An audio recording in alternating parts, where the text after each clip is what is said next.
そうですね。追いかけられるというか、追いかけられる、まあ、シンボルエンカウントみたいなところが一部あるんですが、そこの敵を避けるところが見どころかなというふうに語ってらっしゃいました。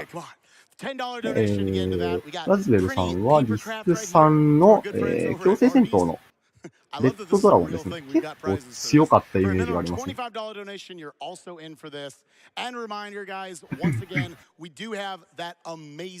個人的に見どころだと思っているのはそうですね。やっぱりやるのかわからないんですけど、ディスク3のラズベルさんの、目隠し装備変更ですね。パンデモニウムという場所で装備変更をするんですが、ここで、ラズベルさんが目隠しして装備変更をするらしいので、できるのかなまあ、一本ゲーム丸々目隠しでやる人もいるんで大丈夫じゃないですかね。いやー、でも結構すごいですよ、あれ。本当に、装備変更すごいですよ。あー、はいはいはいはい。ちょっとね、ドネート見てると、ドネ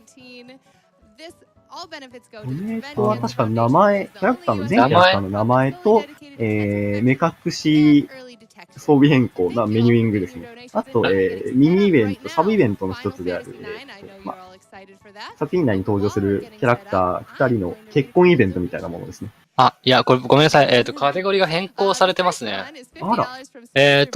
カテゴリーチェンジで、100% があるんですけど、これ達成してますね。25,000ドル達成して、25,000ドルが目標額で26,000ドルまでいってんで、すいません、これ 100% になります。100% か。ちょっとすいません。100% は僕ちょっと勉強できてないので。あ、大丈夫ですよ。大丈夫です。はい。普通に応募した後に、ちょっとラズベルさんのツイッチの方で、一番最後の録画があって、それがAGDQ 前の、練習配信だったんですけど、それを見ながら全部、ここでこういう装備変更をしたとか、そういうのを全部映したのは作ったんですけど、100% ちょっと。あ、ごめんなさい。ごめん。違う。俺、1個間違えた。これ、あれだ、ルイージマンションだ。ルイージマンションが 100% になったんだ。ごめんなさい。勘違い。俺が見間違えました。すいませんでした。2% です。2% です。大丈夫。多分 FF9 の 100% は、本当に1日以上かかると思うので、どうだろうな。連続で見てしまってすいませんでした。多分 100% やろうとすると、あれですね、セーブ&リセットを使わないとちょっと苦しいですね。サブイベントとかを全部回収しないといけないので、通常プレイだと通常プレイというかエクスカリバー2というアイテムがありまして、そうですね。ネタバレしてしまうと、12時間以内にとある場所、ラストダンジョンの結構深くまで行かなければいけないんですけど、そこで入手できる、そうですね、ファイナルファンタジー9の中で一番強い武器ですね、が取得できるんですが、12時間を超えてしまうと、なくなってしまって、二度と習得できなくなるというものなんですが、100% だけちょっと、ごめんなさい。他のモデレーターにも今突っ込まれてます。ちょっとびっくりしました。焦りました。すいませんでした。自分が上から順に見てたんですけど、行を間違えて見てしまって。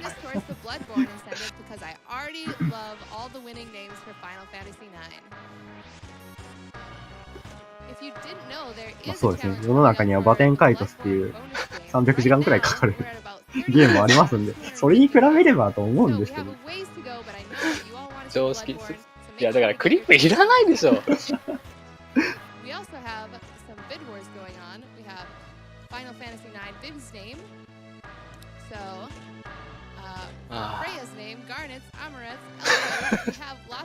手打ちに。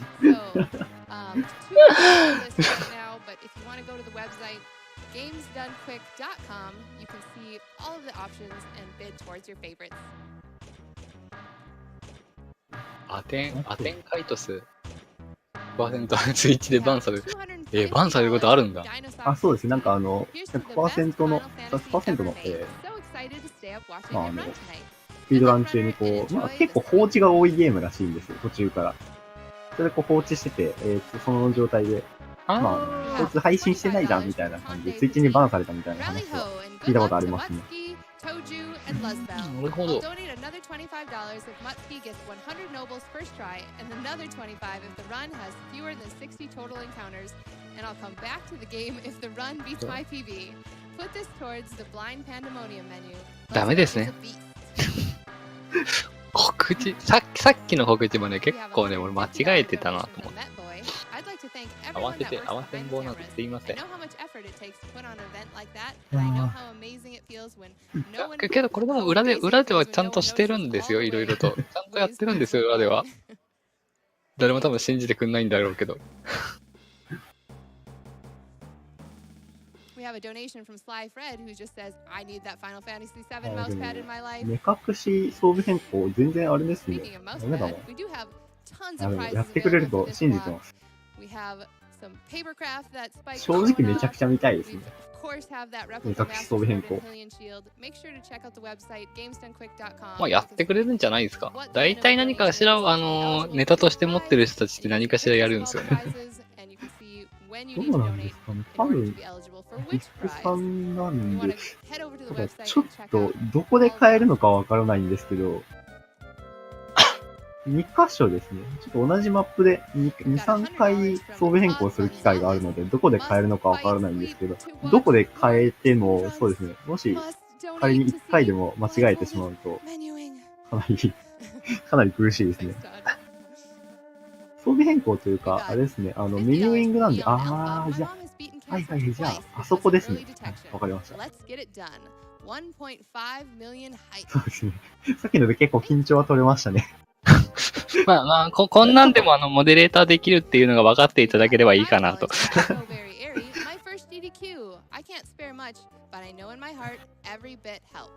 Thanks to everyone involved for all you do in this great cause. Thank you so much. Every little bit does. ラズベルさんの配信、AGDQ 前の練習配信の投資を全部文字にして、装備とかアイテムとかアビリティとか、全部日本語に訳して、ここで何するとか、そういうのも全部映したんですけど、ちょっと全部が全部説明できるわけではないと思うんですけど、結構ね、会話をがっつり飛ばしていくので、気づいたら次のやることに向かってると思うんで、それがちょっと心配で。や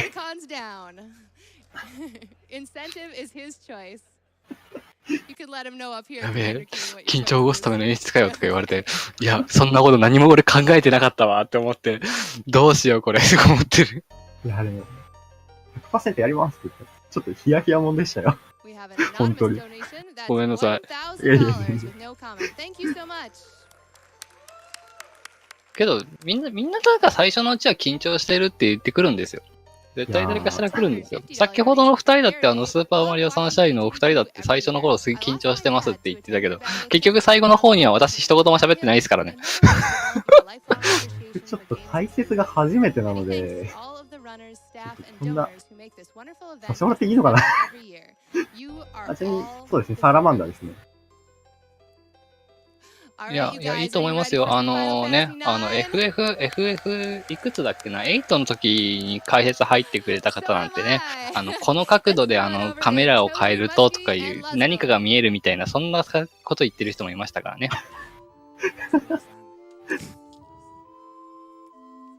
始まりそうですね。そうですね。海外はニューゲームを選択したところから、タイマー計測開始なんですが、日本版だと、電源を投入したところから、タイマー開始になります。どのキャラが一番好き？僕は、ビビですかね。Let's go. 5, 4, 3, 2, 1. 始めましたね。グッドラックです。グッドラック。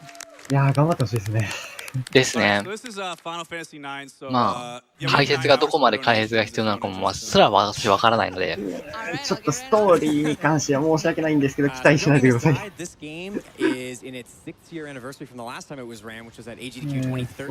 のムービー解説。ここからそうですね、操作可能になるまでは2分ほど、オープニングが続きます。もうすでにオープニングが飛ばせないと。そうですね、基本的にムービーは飛ばせないですね。Sit back and enjoy with the best Let's Play at AGDQ2019. For now, though, we're currently on world record pace. Yes. これ出てるのが2000年。そうですよ。ちなみに、ファイナルファンタジー9が発売される4ヶ月前ですね。プレイステーション2が発売されてます。なんで、こちら、一応、プレイステーション版なんですが、プレイステーション2より発売が遅れてるんですよ、ファイナルファンタジー9は。How about we introduce ourselves? Yeah, that's good. So, I guess starting from left to right, over here, our silent protagonist from Iceland is Gaddy Cool Sunshine. I am Tojju. I am Karakarn. I am Luzbelheim. And I'm Muttski.ちなみに後ろにいらっしゃいます、カラカーンさんも、RPG リミットブレイク2017のSo we're just getting into the game here. We're just going to need about a final refresh on the Zidane name, and what's coming up within the next probably 30 seconds or so. 2000年だから。こちらが、主人公のジタン君になります。い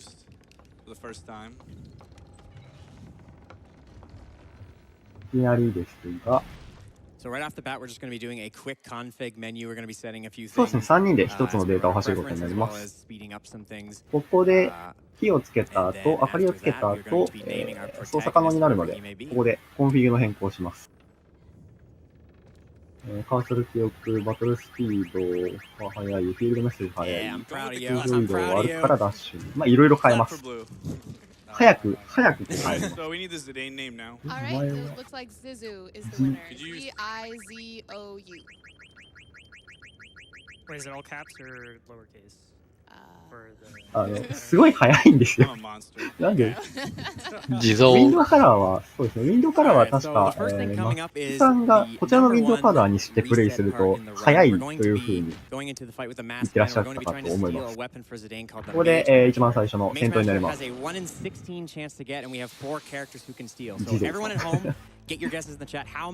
名前も全部ドネートで決まってるんですよ。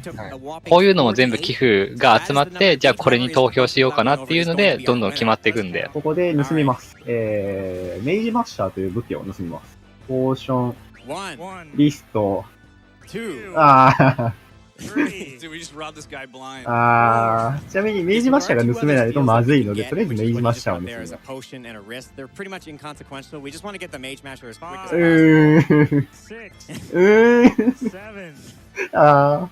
然ダメですね、なかなか。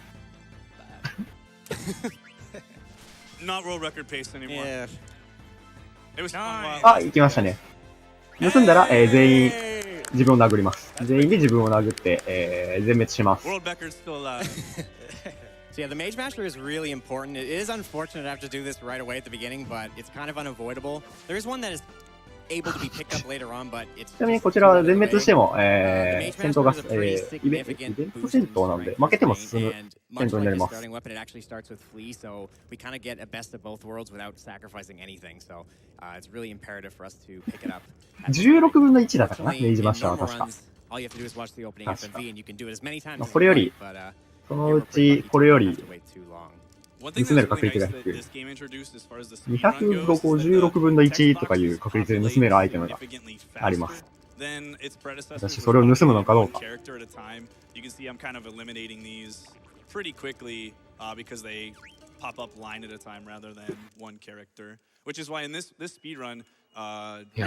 してる人いますね。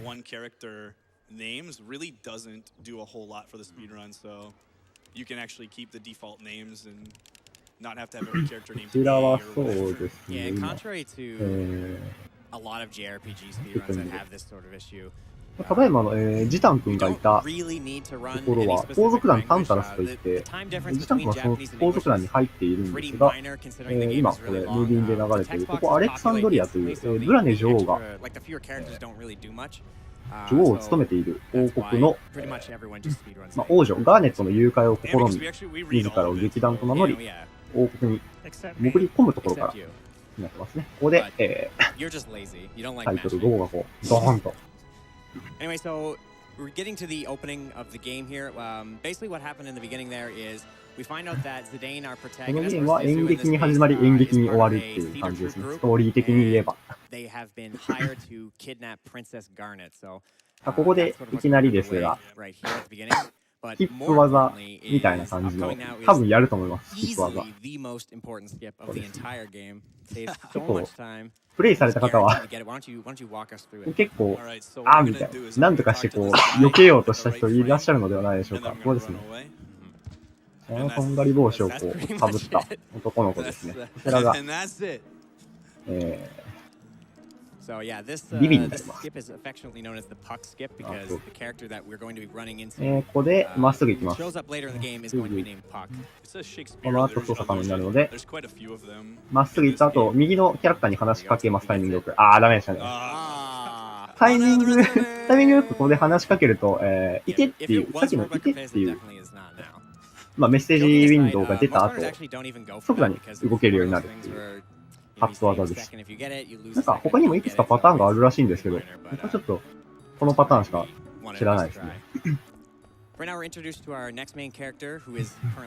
でこのビビ君は、先ほどの、タンタラスの、劇団の、劇を見に来たのですが、このチケットはなんと偽物だったらしい。かわいい感じ。で、ここで、おじさんからカードをもらいます。これ、後々重要になります。縄跳びはしません。時々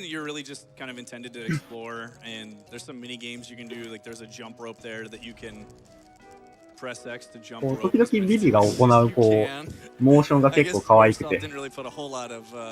complexity into the minigame, but hey, if it gets better, there's a chocobo minigame later where you get to mash square instead. さっきの They're really switching it up on you. ぶつかってきた子がいますね。ミニゲームはそうですね、全部スルーですね。ストーリーに絡むようなミニゲームは、進行のため仕方なくプレイするんですが、ここで、ここも何もせずに入ります。で、ここで草むらで、左の草むらでテントを回収します。テントは後々使います。ここで、ファイナルファンタジー名物のモーグリが出てきます。個人的に FF9 のモーグリは結構好きです。FF1 やるんですか？勘弁してください。勘弁してください。They wanted to keep the Mughals in this game because they kind of didn't make a big appearance in FF7 or 8 really. ここは偽物のチケットだったんで、こう先ほどのタックルしてきた子が、いわゆる不法侵入で劇を見に行こうというふうに。そして今ここにいます。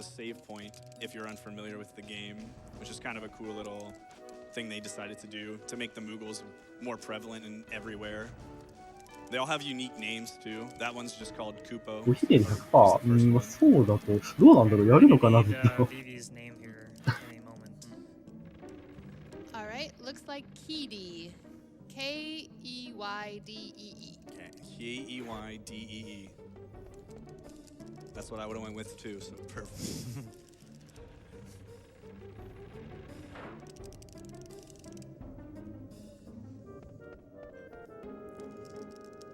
で、ビリーの名前は、K-E-Y or K-E-Y-D-E ですね。So yeah, they are now sneaking into the play. Like I said, they don't have a way in, and they're aimlessly running across the rooftops. ちなみに自分は余談ですが、ファイナルファンタジーシリーズは、8と9と10と12が、プレイしたことありますね。7は本当にちょっとだけやったことありますね。ただ記憶が全然ないです。そうですね。ケイリーさんは確かストリーマーの名前だったような気がします。ちょっとドネ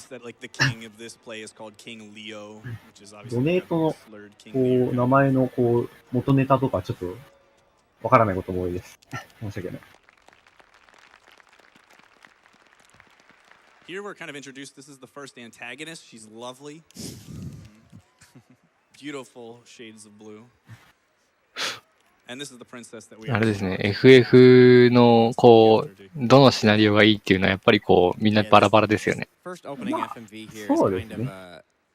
Kind of a nice allusion to the what's going on in the beginning. So, for example, ファイナルファンタジー9はそのクリスタル復活みたいな、テーマもあったので、1をやってるとなかなかわかりやすいんじゃないかなって思います。そのクリスタル周りのお話は。確か1はクリスタルが結構メインのタイトルだったと思うので。ちなみにこちらのブラネ女王、こんな見た目しますが、一応39歳になります。こんな見た目とか言っちゃっていいのかなI like this dance move. Wait for it. Wait for it. Oh yeah. Easy every time. 100 out of 100. 9だったと思いますね。So yeah, we're back with our leadership group. They are sort of masquerading this play as using it as an excuse or a distraction, if you will, to kidnap the princess. But これ nonetheless, ね、まあ失礼なこと言いますけど、見た目からして、あ、ちょっと若いみたいな。すごい若いって感じ。 the king himself. It's a bit of a sort of set up so it's part of the play itself, but it is going to be a battle. It's basically going to be the first introduction to a technique called ATB waiting. This is the first major fight where we need to make use of it because otherwise. ちなみにこちらの右にいるのが、ジタンの仲間、ブランク。左にいるのがシナです。Which is basically just very long animations. So what you're going to see Muttski do here is he's going to be queuing attacks in a specific way and while also で、この holding 先頭に立っているのが、真ん中に立っているのがマーカスです。 And as we do it, we'll talk you through it. But basically, what it allows us to do is manipulate the fact that our characters are faster than the enemy characters, and in doing so, we're able to get 2 turns off instead. この BGM いいですよね。 This す is ごい好 all. きで The す。 whole play is an auto scroller, which is why I can't advance the text, and it looks like it's going ここの significantly 戦 slower than it has 闘 been は、 because I'm actually not controlling it ま at ず all. この真ん中のレア王の左右にいる敵を先に倒します。シナだと火力がちょっと足りないので、シナ以外の3人で、まず左右を処理して、その後、真ん中を殴ります。この戦闘限定で、魔法ではなく SFX、これ、エフェクトっていうんですかを使用することができます。まあ、魔法のようなものなんですが、ミスった。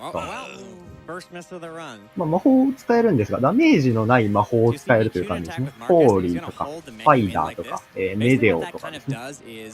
それ使っちゃうとちょっとロスなんで買わないですけど、見た目だけの。あ、そうです。日本語版だと確か魔法です。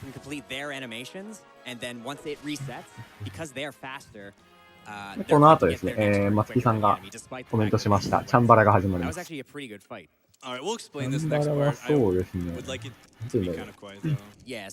定された、操作をこう、タイミングよく、まあ、早く、で、間違えずに50回ほど連続入力すると、するというミニゲームになってます。これですね。ちなみに相手はなんか魔法とか使ってくるんですけど、こっちは本物の武器でがっつり殴ってるっていう。Enjoy the tune too.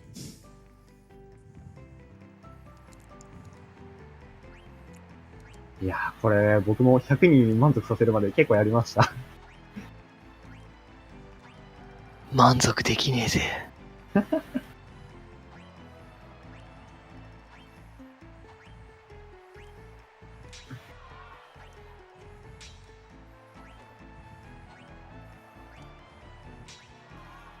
途中で間違えるとこうブランクとかジタンが転んだりします。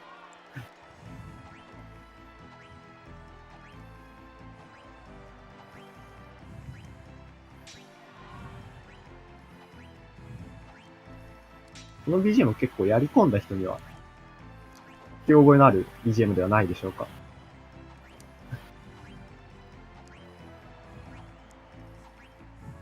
どうなるかな。おーいや、一発でいけましたね。これで1万ギルゲットです。すごい。すごい。いやー、すごいですね、これ。さすが。まあこれ、このまま So 後ろに潜入して、横で寝てる人たちのこう鎧をこう奪い取るっていう。Impress all 100 nobles, they shower you with gil and you get 10,000 gil. If you impress even one fewer than that, you get like 880 or something like that. So it's a pretty significant difference by doing that. It just gives us a lot of wiggle room through the run. 後ろに Like 入 gil って will no longer ここで punish 装備変更します。 pretty much あ、操作可 ever. 能になったらです And ね。 how it kind of works, if you first こ of こ all, で if 装 you 備 play 変 this 更 on で the 最強で明治マスター勝利 or して the 終わり mobile です。 version, you may have noticed ね that it's ここから会話です significantly ね。 easier than the PS1 version. And you know, on the flip side, if you've played this on the PS1 version, you may well have struggled with this quite a lot. One factor of it is playing on CRT makes a huge difference because of input delay. But essentially, what it's great on is kind of このロブめっちゃなんか上からあんまり近くで見れないんですけど、可愛いですよね。ここでは。strangely enough, you don't ここで actually は have to get all あ、 inputs correct. ここでは。 If you get, like, for example, the first one wrong and then go very fast on the next one, you actually can still get 100 nobles. Although, strangely enough, you will not impress the queen. The queen. The queen. Queen bun. まあ一応、あれが、まあ、ジタン君はあれがダーネット姫だということで、 Just like, you know, everybody. Yeah. ダーネット姫を追いかけるという感じに Yeah, な that りま mini す。 game. Actually, you got a D-pad input first, so that was. Yeah, it was. I had the worst start. まあさっきの会話、飛ばしてる会話はそういう感じですね。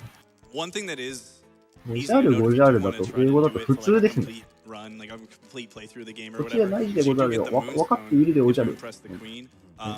怪しい The よ。 right 本 and 当 left におじゃる inputs か。 cannot be the same 怪 twice し in い a で row. おじゃる So な、みたい you な。 do a right input, the way that the mini game works is the background actually shifts. ゾーンとゾーンは、まあ一応、 So if you do a right 一応 input, 出 the 番 next は left あり way ますね has。to be なんか left. よくわかん So ない I あれ just でした gotta けど。 hover my left thumb over like whichever D-pad I know is coming next, sort of. So I have an idea and then can kind of execute a little bit quicker that いやー、 way. 僕全然覚えてないですよ。ゾーンとゾーンはね、やっぱりこう、記憶に残る、まあ喋り方をしてるので。 Alright, we need こちら右、ベアトリクス将軍で、 also introduce 左 the が best、character is Beatrix. 左が、 Alright, this was a close one, but looks 来る like かなあ、来ましたね。 Reinhardt won. Okay, okay. Okay. How is it spelled? Because I know it's サイナ two も H's. 名前が変わります。 REIN. And then I think HRT is the best. HARDT. Yeah, it's gonna be too HRT is long. Yeah, it's We'll do two that. extra Yeah, there characters. you これは多分結構、 That's close enough. ラインハルトとか Shout ですか outs ね to Reinhardt. 名前が、サイナーからラインハルトみたいな感じの This 名 is 前に変わ Tojju's りました favorite ね。 song if you listen to the It is. interview. No, we played already. Oh, yeah, we it played was- already. It こ was こで、 before. Just kidding. Wow. So in this part of the game, Steiner, we're now going to control, is sent to find Princess Garnet because she kind of dipped out during the play.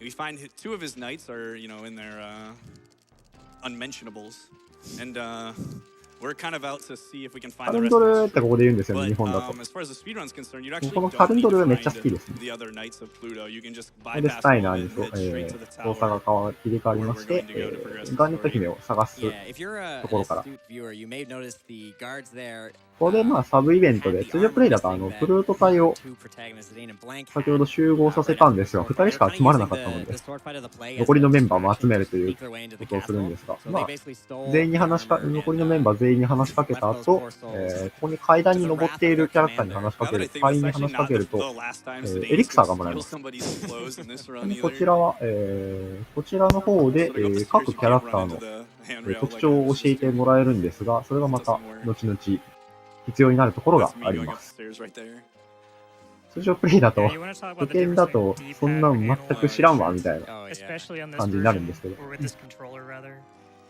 Yeah, this game. So using official hardware in this game is really weird because, for some reason, the left 6時間でもきつかったで well, す I から guess ね。 the right, both analog sticks really 見てました、 don't 途中 have か a ら。 whole 360 degree movement. いや、見てました、 for 見てまし some た。 reason. So D-pad is very prevalent in this run because anytime you're moving diagonally, you are actually going slower than you should be going. ここすごいですよ Yeah, ね。 the plastic around the このスタイナーの驚きようですよね。 prevents the stick from 普通こうなりますからね。 so you don't actually get full speed when you're using まあ analog. このムービーを I would say, 見ればわかる I don't 通 know about り、 you guys, す but I use ごい D-pad for 行 like 動力を持ったお姫 95% 様 of ですね。 the game. There's only a couple of really obscure shaped screens that I will use analog on, and the stairs would be one of those. Got buzzed lately here, flying in. これ絶対怪我じゃ済まないですよ。大丈夫なのかなこれ。体は大丈夫かもしれないけど、頭がまずいと思う。頭とか顔とか。また、この BGM すごい好きですね。ここでしか聞けなかった気がします。そのくせ、いただきストリートっていうゲームでは、アレクサンドリアっていうマップがあって、ここではこの BGM が流れてるので、結構記憶に残ってます。そうですね、ボイスがついたのは FF10 からになります。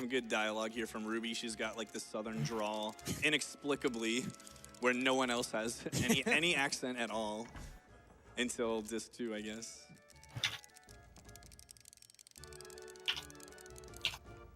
So now we're gonna finally catch up to the princess, and she's going to tell us that she's actually trying to run away from the castle.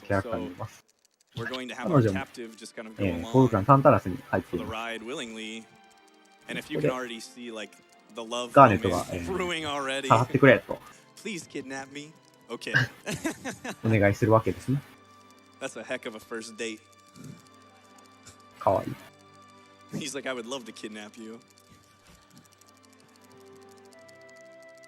And this is Cinna, who he was in the gang, and we mentioned him earlier. Throughout the entire story, every time he makes an appearance, someone more or less says that he has an ugly face. It's also probably you can't really tell because of the graphics. He's also probably the most frequently useless character in the speedrun. いいね、様のとこ好きですね、これ。日本語版だと。いろんな姫様のここで見れます。Yeah, his damage has a ridiculous 作戦会議をした場所ですが、 between like 2なんと下に。 30 something damage at the beginning. Yeah, that's actually, I'm not sure if you got a turn, but beforehand, but in the King Leo fight, a lot of times Cinna's damage doesn't even do anything, but also know that you can't use him to one-shot guards because 動けないでありますなんですけど、この despite 後 the fact that you want to kill off the guards before King Leo, you やっ actually た would ぜ just って言っ opt て、 to attack King Leo with 一体誰なんだ It's not reliable at all. But the worst そう is は in ならん the やろ。 Mage な Master ってるや fight ろがい。 when Sin is trying to hit himself and he's 2 like, 時間35分。そうです。予定は9時間35分です。 He can't even そうですね。 kill himself, let alone enemies. So now we're gonna get our まあ、 first battle 普通に見たら信じられないですね。 Steiner before he parties up with us. ここで、まあ、フルート隊、まれに、なかなか見ない、いいコンビネーションだって言ったんですけど、なんと、この中身は、一体誰なんだ Going into this fight, it's pretty simple. There is some steal opportunities if the runner chooses to do so. But other than that, we're just going to be doing a few attacks. So you can either do 2 Zidane attacks or ここはもう全員戦うで大丈夫です。 you can actually utilize the ATB これですね、今この窓を開いたり、こう閉じたりしてるんですけど、ファイナルファンタジー9はウェイトかアクティブっていう ATB、まあ、キャラクターが行動するまでにこういうゲージがありまして、このゲージをこう、ゲージが溜まったら行動ができるんですよ。そうですね、いわゆる窓しこというやつですね。詳しくはできれば、詳しくはそうですね、ウェイトトリックなどで、調べていただければ、本当に詳しくわかります。まあ、これをこううまく使うとですね、まあ、敵が一度行動するまでに、こちらのキャラクターが2回、そうです。2回じゃないですね。2回行動することができます。これを RTA でもものすごい利用していきます。これができるかできないかで結構、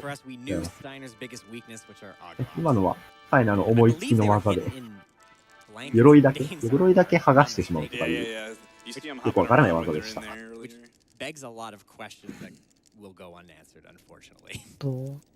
名前の方が示談じゃなくて地蔵だっていうのが出てきますが、ですね、こちらの方も、ドネーション、ビットの方で決まってます。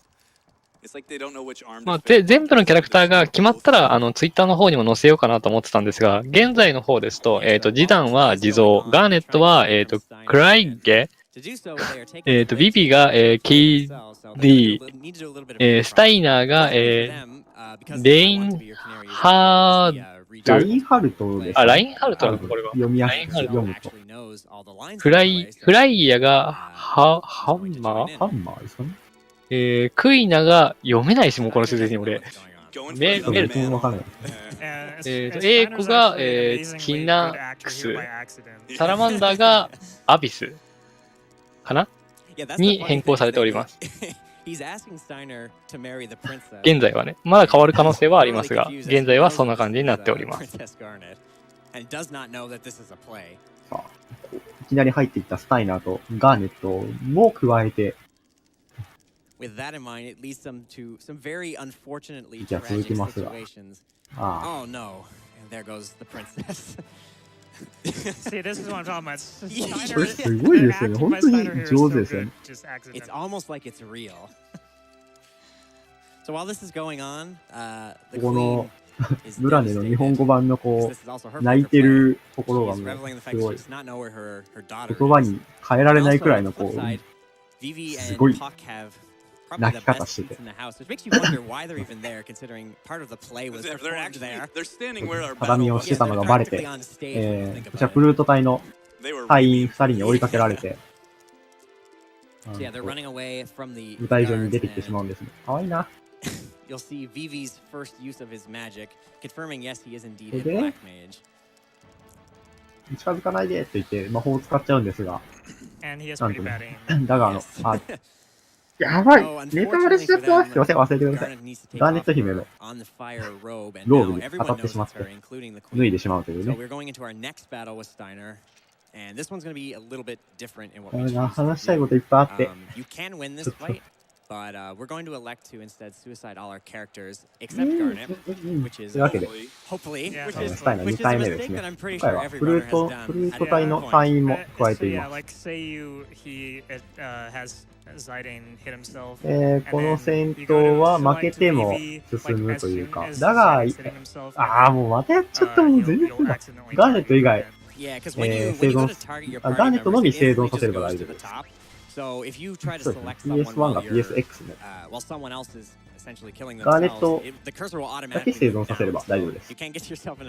そうすると、戦闘が終わります。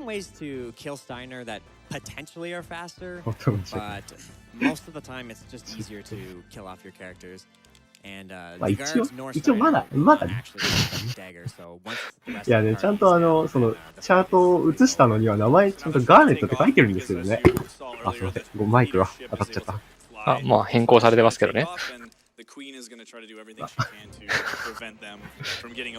変更されてるってことはもしかしたら分からなくてネタバレにならない可能性だったらじゃないですか。でもまだ変更は来てないですね、ガーネットはまだ。ガーネットの名前が変更できるのはもうちょっと後なんでね。チャー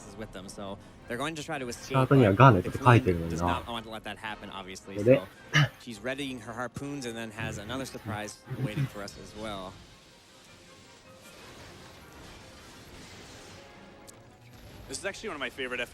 劇場でプリマビスタというんですが、逃げようとするんですが、危ないですね。Harpoons with chains on them. Like it's like they know that this is the only time that these weapons would be useful, and they were ready for it. ここ結構どんだけみんな見たかったんだよっていう。屋根の上まで登って、屋根の上に登ってるのがすごいですね。ここで、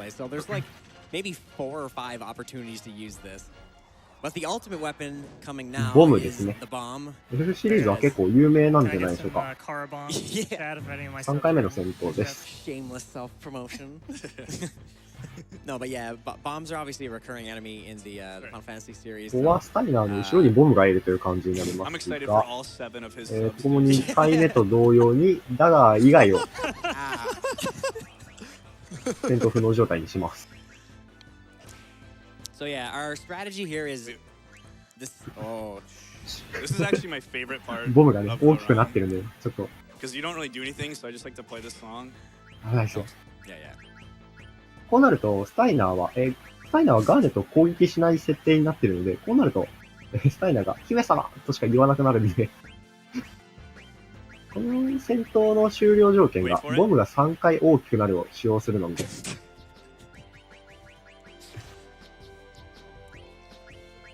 そうですね。またカーブームしてしまう。Thank you. And in case you were wondering, folks, yes, this is indeed the pinnacle of FF9 speedrunning. You find ways to entertain yourself while you're actually speedrunning nothing. Kaboom! Yeah, so our strategy on that fight is basically just the same as the last one. Unlike the last one, however, we do not really have an option to try to kill Steiner. The funny thing about that fight is that Steiner is repeatedly being told that there's something behind him, but thinks he's being tricked, so he won't actually look until the end. So the bomb explodes, and the ship is now obviously on its way down, but fortunately for us, they're able to make their way out of the city, but not that far, as it turns out. It also makes you wonder where the chains went, exactly. But they did get rid of them all, so 一番スタイナーが危ないんですよ。まあ、スタイナーがなんか、こう、見るからに硬そうな鎧着てますし、多分、言うほど怪我しなかったんだと思います。ここで、霧の中に入っていくんですが、learn about more a little bit later on, but the mist is 頑張 actually って飛 a んでる really んですが、 part of the story. yeah, and this これもうコントロールが取れないと。Oh, wait a bit. I like how they cut this FMV so they can have a 4 dialogue ちょ that っ says, と、 we're 4 gonna 品ちょっ crash. と面白い。 These are all the happy little trees. ここ It's で kind of 落ち annoying てし because it まう would と be い a う。 nice little break, early break, except you have to just skip one text box in the middle. I don't know how anyone survives this. The run should be over right now. Yeah, it looks like it should be like a nuclear wasteland after, based on the background. So this丸ボ part タン出 here るんです is かね、この辺りは an ずっと。 ominous foretelling of the rest of the story. The queen is essentially sending her jesters after Garnet, but not only to get her back, but because they have some sort of secret project that they need. It's like, we need to try our experiment. Yeah, they have some sort of experiment that... That doesn't sound good. Yeah. For now, it will go unexplained, but suffice to say, it's not good. But for now, the rest of our crew, the ship has crashed into this forest known as the Evil Forest. It's okay, it's fine. Yeah, I mean... And this is where まあ、ちなみに私本当に FF9 全く見てないんで、ムービーとかをただ単純に見てるアニメーションゲームとしか見てないです、今現在。解説があって助かります。まあ、それでいいと思うんですけど、RTA だと全然わからないです。もう文字列は基本的に飛ばせる文字はもう、文字は全部飛ばしちゃうので、ムービーしか基本的にゆっくり見れるとこがないっていう。The load times for each battle is also quite long. 案外ね、そうですね、ディスク4は結構早く終わりますよ。1、2、ディスク1と2は、そうですね、1から3までは結構、ボリュームが大きいんですけど、4は別の意味でボリュームが大きいので、やり込みとか、他のストーリー以外のコンテンツが結構、ボリュームが多いので、They kind of let you check in on characters in places where you are currently not at, and you can see what's going on around elsewhere. そうですね、魔の森に落ちてしまうと、魔の森は、一度入ってしまうと、二度と出られないという言い換えというか、まあ、そういう森に落ちてしまったという。ここでセーブですね。Casually speaking, they added a nice... It was kind of a nice way to get a glimpse into what other characters are doing, especially since the party does frequently change throughout the game. ここのカエル、めっちゃなんか記憶に残ってます。このゲームやってるとカエルを見ると、あ、カエルだってなっちゃうんで。ここから、ザコモンスターとの戦闘が、エンカウントが始まります。狩るかな？多分狩ると思うんですけど、ここでは狩らないかな。with a boss at about 1 hour mark in the run, and we need to keep track of Zidane's experience. We want him to be ideally level 4, but level 3 is also good. So this particular encounter is nice because experience is split by however many party members are in your party at the time of the battle, so Zidane actually gets the full benefit of the experience here. So, 私、スクエニ作品でカエルって見ると、剣持ったカエルしかポンと思い浮かばないんですよね。もうゲーム違いますけど。My only thing that I really am not particularly fond of in this game is its フリ limit ーゾ break ンケージ system, which is the というモンスターとの transfer. 戦闘になります。ここで、ジタン君が Like if you just 確 watch 定で how ね、 long フ it ァイナル takes ファン to タジー9 activate, it's 専用 a コン little テン bit ツというか、 much. 専用システムのトランスになりま yeah, す。 it's very possible that Square Enix perhaps wanted そう to ですね。 nerf the limit breaks in 自動 FF8. 的にそのキャラトランス状態になると、そのキャラが強化されるトランス状態になり If you're ま at す。 low HP. ゲージはそうですね、イベントであったり、ダメージ、敵からダメージを受けると蓄積されていきます。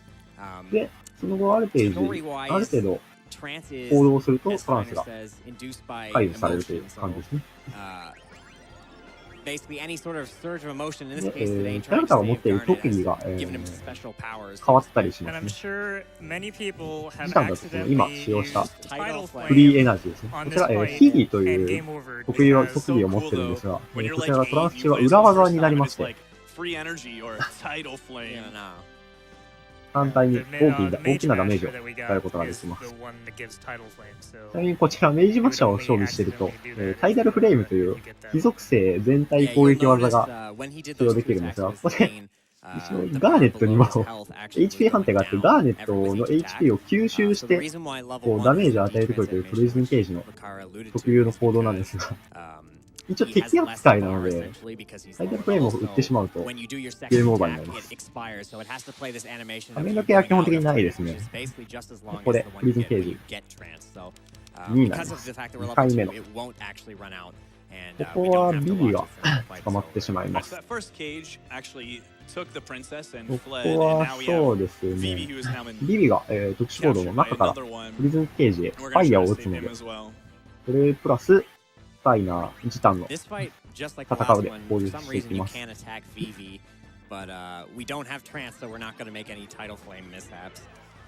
の後、おそらくジタンが、戦っている次のターンですかね。次のターン多分盗むと思います。And as you can see, the prison cage absorbed HP from Vivi, so this fight has a bit of a time limit to it because 次かな。多分一度だけ盗むを使用する時があると思うので。But fortunately for us, it's essentially free, especially with the weapon that we stole at the beginning. So we do 2 attacks each, and then we're gonna do a steal in the 3rd round, and hopefully we will get the common steal, which is. ブロードソード、おー、いいですね。これが盗めるとかなり大きいです。これが一番 RTA であれば、盗めると一番大きい。違いますよ。ブロードソードはこの後ですね。この後本当に、ここのボスを倒した後で、装備変更するんですが、そちらで使用します。Getting the broadsword, which is the most likely option, is the best thing to happen. However, this is FF9, and that is not always the case. So sometimes it is possible to miss, and it is possible to get the rare steal, which is the leather wrist. これね、プリゾンケージの、なんていうんですかね、ファイナルアタックというんですか。死ぬ前のこう道連れにしていくする用の攻撃みたいなのを食らってしまう。これで一応、薬を飲むんですが、すごい味がするらしいです。リビが言うには。そういう状態以上ってなんて言うんだろうな。一応、作中には、ゲーム中には登場しないですね。そういうお話的な設定ではあるんですが。Yeah, and the reason we need the broadsword is because you can't actually remove a weapon. You can remove armor and accessory, butここで飲むんですが、スタイナーは、うまいって言ってます。どうやら美味しいらしいです。ここで、ガーネットを助けに行きたいと、ジタン君はバクーに相談するんですが、どうしても助けに行きたいなら、パンタラスをやめんだなっていうふうに言われます。ここでエーテル回収します。その後、ビビに話しかけて、King Leo, if you will, is the leader of this troop, is telling Zidane that they are giving up on their mission to steal away the princess, but of course Zidane, who is instantly infatuated with her, wants to save her to the demise of his boss. And he's reminiscing about her already, even though he only met her like 20 minutes ago. Listen, when you get down on one knee and tell a girl you want to kidnap her, that's for life. そうですね。やっぱり What does it mean when she tells you she wants 記憶に残ってるか残ってないかが結構重要だと思います、ね。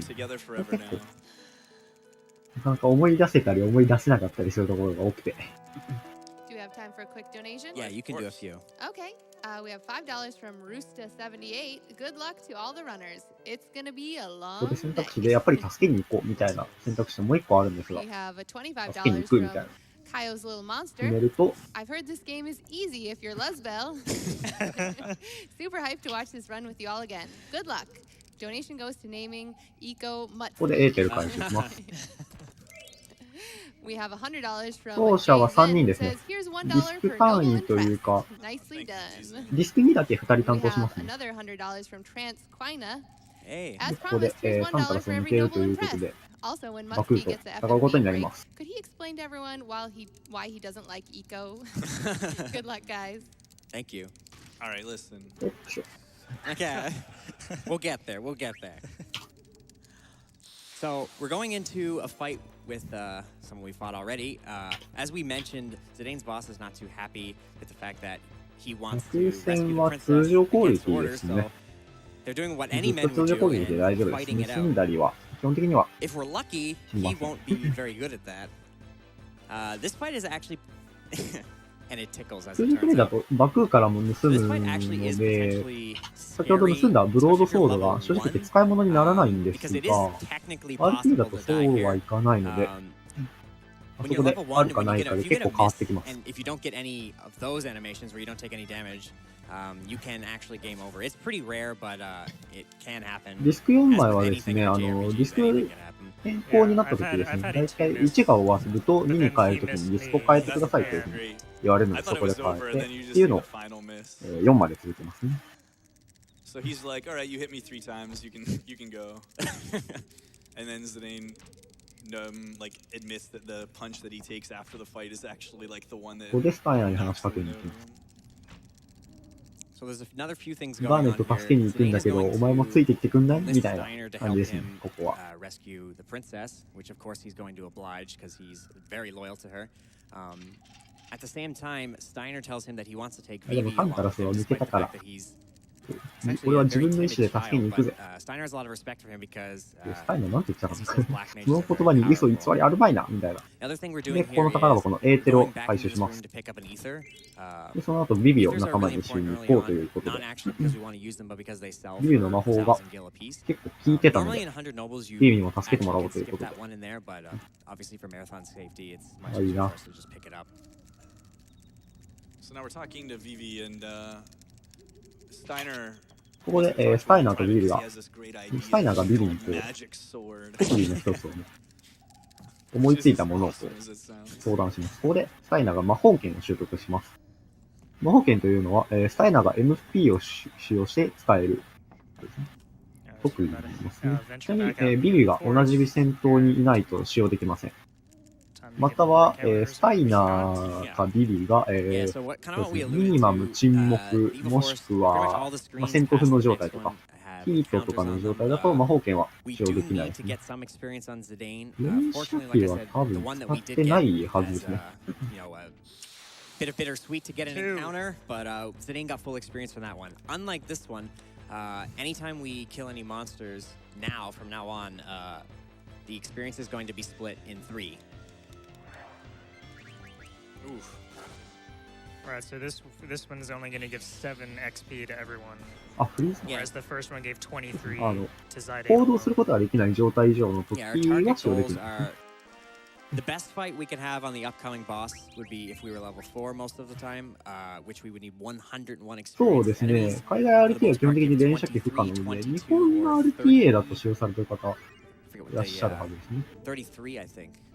How much did they... 3! I don't think XP is going to be a problem. No, no. In any case, we take what we can get here. So another important thing to note is Zidane is able to one-shot all these enemies that we're seeing now, the Goblin and the Fang, but Steiner can only one-shot Goblins. So we have to make sure we keep it. Oh, well, okay. Or not. Or we just have our second miss of the run within the first 45 minutes. はい。テリヤキチキンさんがですね、調べてくれたみたいで、各キャラクターの名前と、元ネタとなっているのと、現在の、名前ですね。で、こちらの方、ツイッターの方にも載せてありますので、ログが流れてわからなくなったっていう方は、ツイッターの方を見ていただければと思います。It resets the encounter level or the threat level back down to 0. Like if you're familiar with almost every Final Fantasy speedrun before this one, minus a few of them, especially like the earliest ones, this does not have a step count, so we can't really manipulate the random encounters. They really are like almost purely random. The RNG resets every time we enter a new screen, so dipping in and up, like in and out of different screens, like I just did, it just makes it so that you kind of 有能な照り焼きチキンさん。 finishing off the ありが second たいですね。 screen rather than 全 trying 然わから to なかった make で it すか the ら。 entire screen and increasing the threat level the entire time. Yeah, there are ways to prevent encounters. 今の ATE についてなんですけど、ATE というのはアクティブタイムイベントの略で、サブイベントの一種ですね。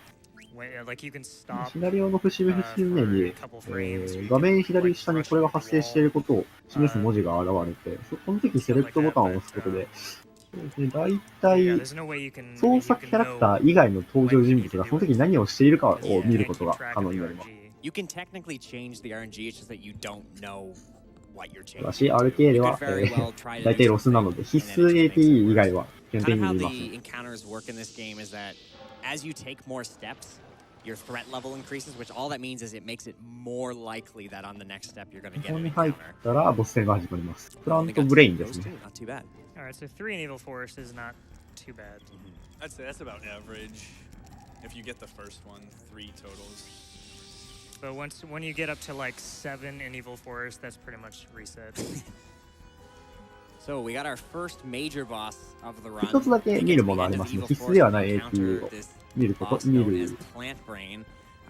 Plant Brain is 見ます split ね。 into 2 phases. ここは、まず、 So what we're going to 時 elect to 短 do, で、 although it makes it 自分に戦 counterproductive, う is をし once て、 Zidane 時 gets 短 a の turn, HP を Muttski's ゼロ going に to し be ます。 suiciding him. そうすると、 And this is going to be starting his next phase. ブランクが見てらんねえなと言って助けてく Even れ though ま we don't す。 have Zidane, Blank joins in to save the ち day. なみにここからプラントブレインの HP がだいたい458くらいになりま We need a す。 fire. 元々は916なんですが、 Illustrious 458 fire に。 sword, that's Steiner's great 再開という idea. 感じ It's です going to ね。 come into play here. ここで、 and Blank ビビがファイヤー、スタイナーがファイヤー剣、ブランクが通常攻撃で終わります。 Steiner's MP and not Vivi's, even though Vivi's the only one actually using magic.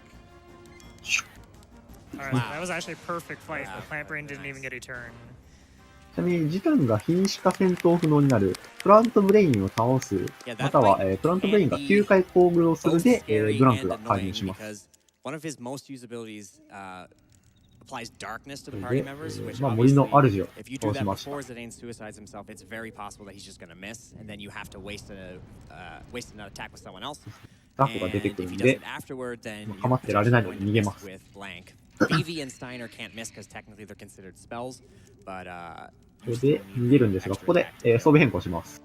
装備変更で、ブランクの装備を、先ほど盗んだブロードソードにして、シルクの服を外して、ジタン最強の、スタイナー最強の、スタイナーのアビリティ、バードキラー、虫キラーを装備します。早いよ、装備イベント。装備変更が。早くて追いつかない。あと、ジタン、戦闘不能なので、フェニオとポーションで回復します。先ほど盗んだブロードソードは、ブランクのアイアン持っているアイアンソードを外すために必要だったんですね。4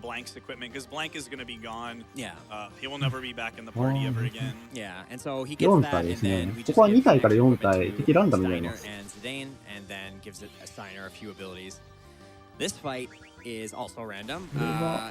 ビビの全体ファイヤーでスタミナは戦闘不能状態。スタミナとブランクを戦闘不能にして、時短に経験値を集める感じかな。4体出てくるとあれですね、低レベル攻略されているときは、なかなかリセット案件のリセットのものですね。Play it by ear. It really depends on where you're at with Zidane's experience. It depends on where your ATBs are at. A lot of times you may see runners just immediately fire all because fortunately fire can be one shot. Muttski elected to get rid of Blank and Reinhardt. ちょっと早すぎて見えなかったですけど、まあ3でも4でもどちらでも大丈夫です。4だとちょっと早いですね。早いというか、使用するポーションの数が減ります。ここで、何かがおかしい。何かがおかしい。何なんですかね。これムービーですね。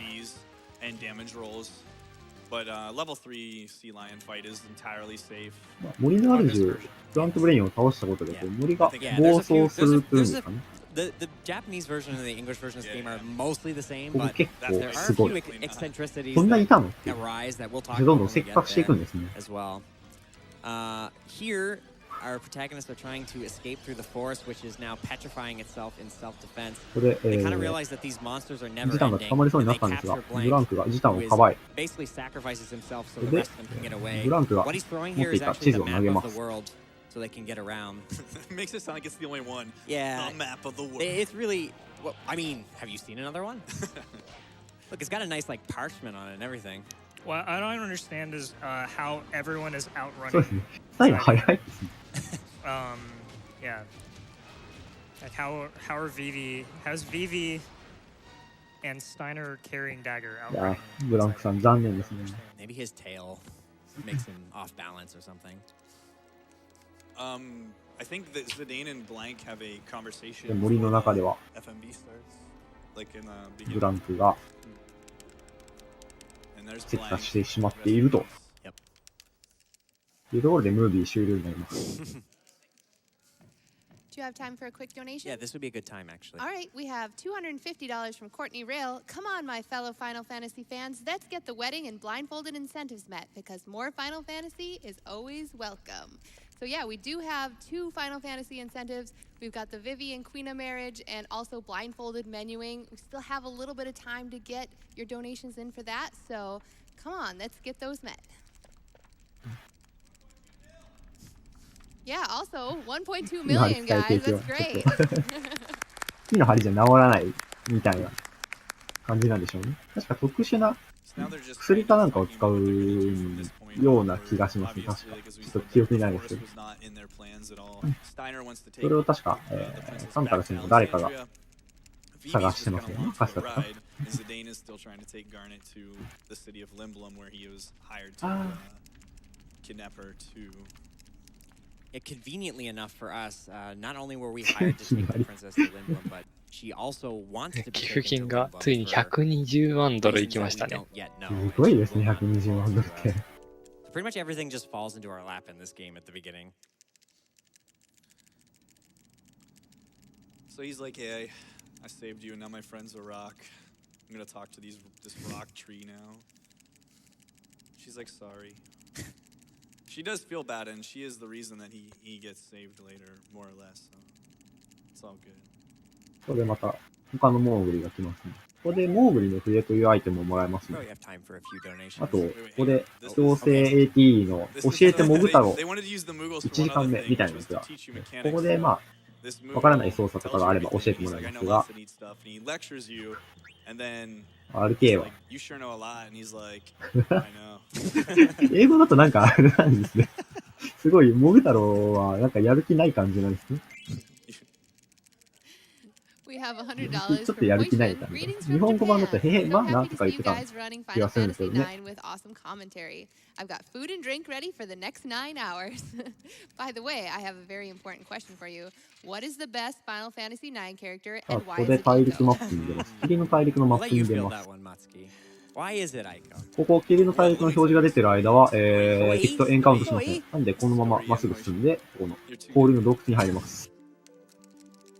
So this is the next segment called the Ice Cavern. On the world map, while the overlay for the location names are up, you actually can't get まあ、 rid こ of の大陸の表示が、大陸のロゴの表示が出るのは、一度だけなので、大陸確か4つくらいあったんですけど、その大陸のどこでも、表示されている間はエンカウントしないので。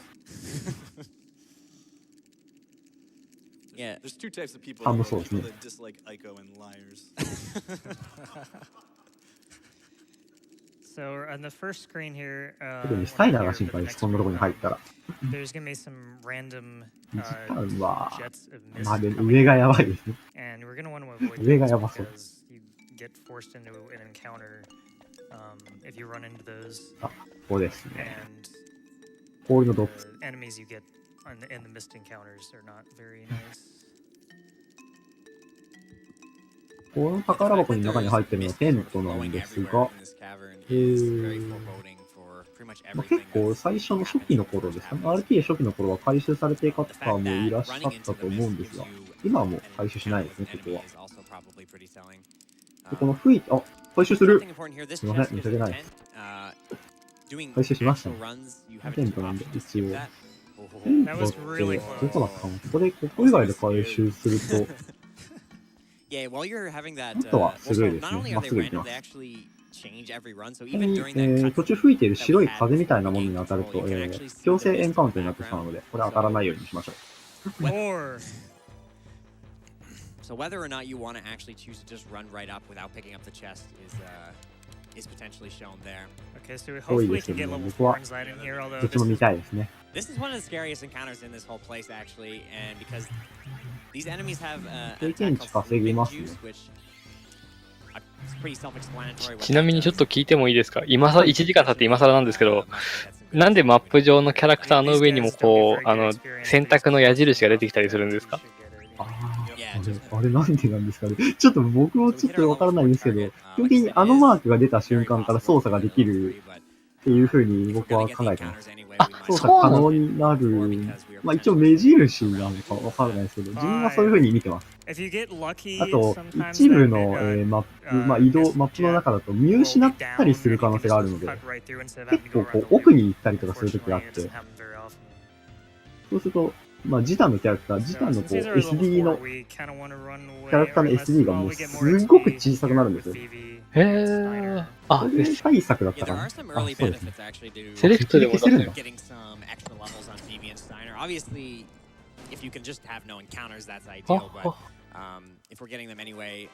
Having extra damage on these two characters is really nice. It is interesting to note that 7からあったんだ。むしろ私、6までしかやってないので。自分も7はそうですね。多分物心つく前にやったかな。あ、このセーブしますね。氷の洞窟内だとこういう凍っているものをビビリのファイヤーでこう溶かすことができるんですけど、ここはモーグになると、熱いやんけ、割れーって怒られるんですけど、まあ氷を溶かしてくれたということで、まあ、ありがとうということで。セーブですね。なんか彼だけ、なぜか、あれなんですよ。あ、ここでまた教えてもぐ太郎、2時間目ですね。なんかやる気がな、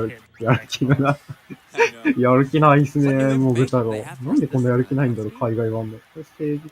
クポー。蘇生して、全体ケアある。So yeah, since it ain't leveled up, it doesn't replenish your HP, so he's just giving us a quick heal. So we go into the next fight with full HP, and a quick save just in case any shenanigans happen on the next fight.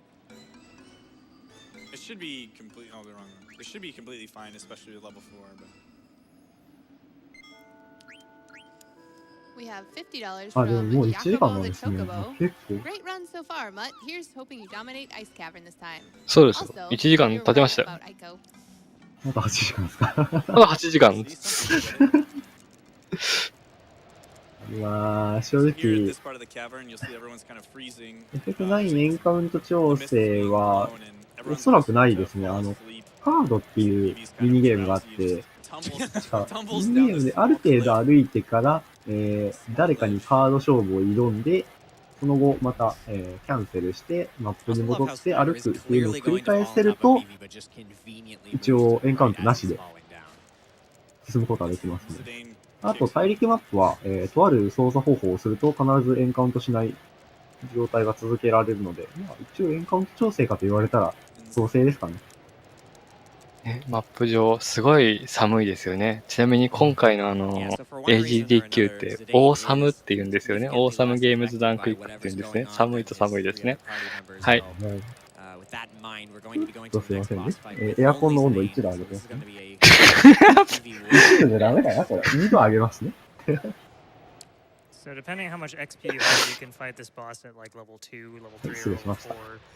Level 4 is obviously safe. 本当に上げてる音が聞こえるところがすごいこう、えって思っちゃいますよね、こっち側からも。ここで、黒のワレットですね。1号さん。本当になります。この状態でジタン1人なので、ジタン1人で戦うことになります。So this is the Black Waltz 1 fight with his sidekick Sea Lion. This fight is pretty much just dependent on knowing exactly how much damage. 低レベルは結構泣いた人いらっしゃるのではないでしょうか。低レベル攻略をしている方は、氷の巨人シリオンですね。先にシリオンを攻撃してしまうと、黒のワルツ1号がシリオンを回復してしまうので、必ず黒のワルツ1号から攻撃します。これやり方なんですけど、ワルツに3回攻撃すると倒せるようになります。とりあえず、ワルツを3回攻撃して、ワルツ1号を倒します。そうですね、シリオンから盗めるミスリールダガーという武器が、この段階ではめちゃくちゃ強い。かなり先ですよね、買えるようになるの。なので、通常プレイだと、死ぬ気で盗みますね。Scary at less than level 4. Yeah, this game, basically the main difference between the two versions is that, for whatever reason, although they're primarily identical, there's a few places where for some reason one version will do 1回殴ると思います。1回殴って、elemental abilities and the other will もう do 1回殴るんですけど、その前に、シリオンの方が行動してくるので、tsunami attack, which we're going to see シリオンが行動したら、ポーション使います。Japanese version, but ポ not ー in ション this 使っ version. て、これ4レベルなんで、まあ3レベルでも4レベル、ここに来るとき3レベルか4レベルなんですが、一応、プラスは使用しなくても、どちらでも大丈夫です。海外版で。で、もう一度殴ると、そのシリオンの真ん中、上にあるコアが青から黄色になります。黄色になると、ブリザラと、ブリザラを打っていきます。で、その後もう一度行動していきます。ブリザラとウィングを使っていますね。これは固定コードになります。HP が減った時に。で、一回殴って、で、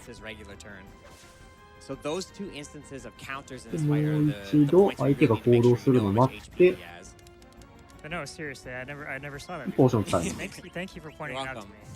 I had a feeling maybe you just counted damage or something. HP だとあれですね。レベル4になってるので、ポーション使う数が2個減りますね。So yeah, that's actually a strat that if you get like no encounters up to this point or something like that, and he's only level 2. I'm actually just gonna wait one more. No. Yeah. So if you do this fight at level 2, you pretty much have to go trance. So this is a really good point to talk about how trance works. Much like everything トラン else ス in 使わない状態だと、先ほどこの状態から1回攻撃するとコアが赤色になって、まあ、黄色になった時の固定行動をしてくるんですが、安定取りましたね。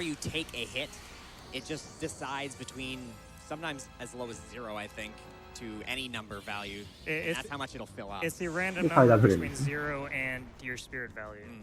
Tidal Flame is actually not a fire elemental attack, so it タイトルフレームを受けて HP が、シリオンの HP が残ると、カウンターで津波という技を打ってきます。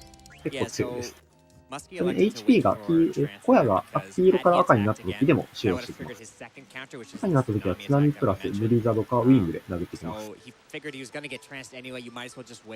の状態で殴っているとそうですね。まあ、ゲージ回しがうまくいっていれば、2回目のポーションを使った後でも耐えれるので、その後1回殴って撃破になります。レベル3だとそうですね、その使うポーションが2個増えるので、4個使用することになりますね。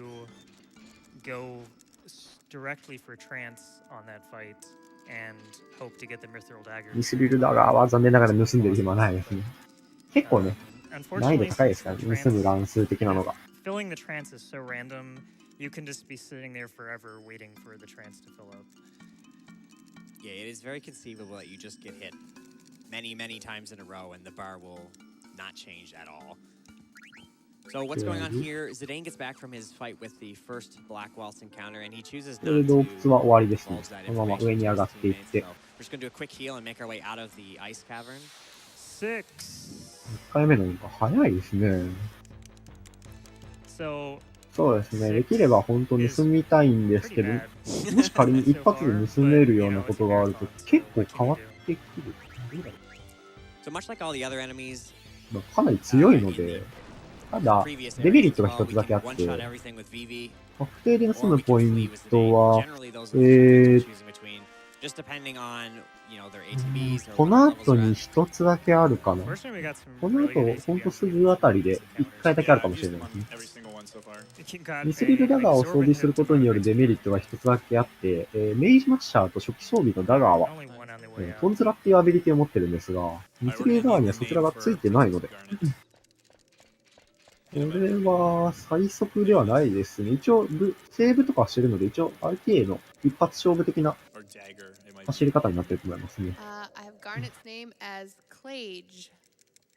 価値はないですかね。やっぱりその、なかなか一回盗むっていう行動をすると、やっぱり、その分受けるダメージが上がってしまうのでね。ここでガーネットの名前を変更するイベントがあります。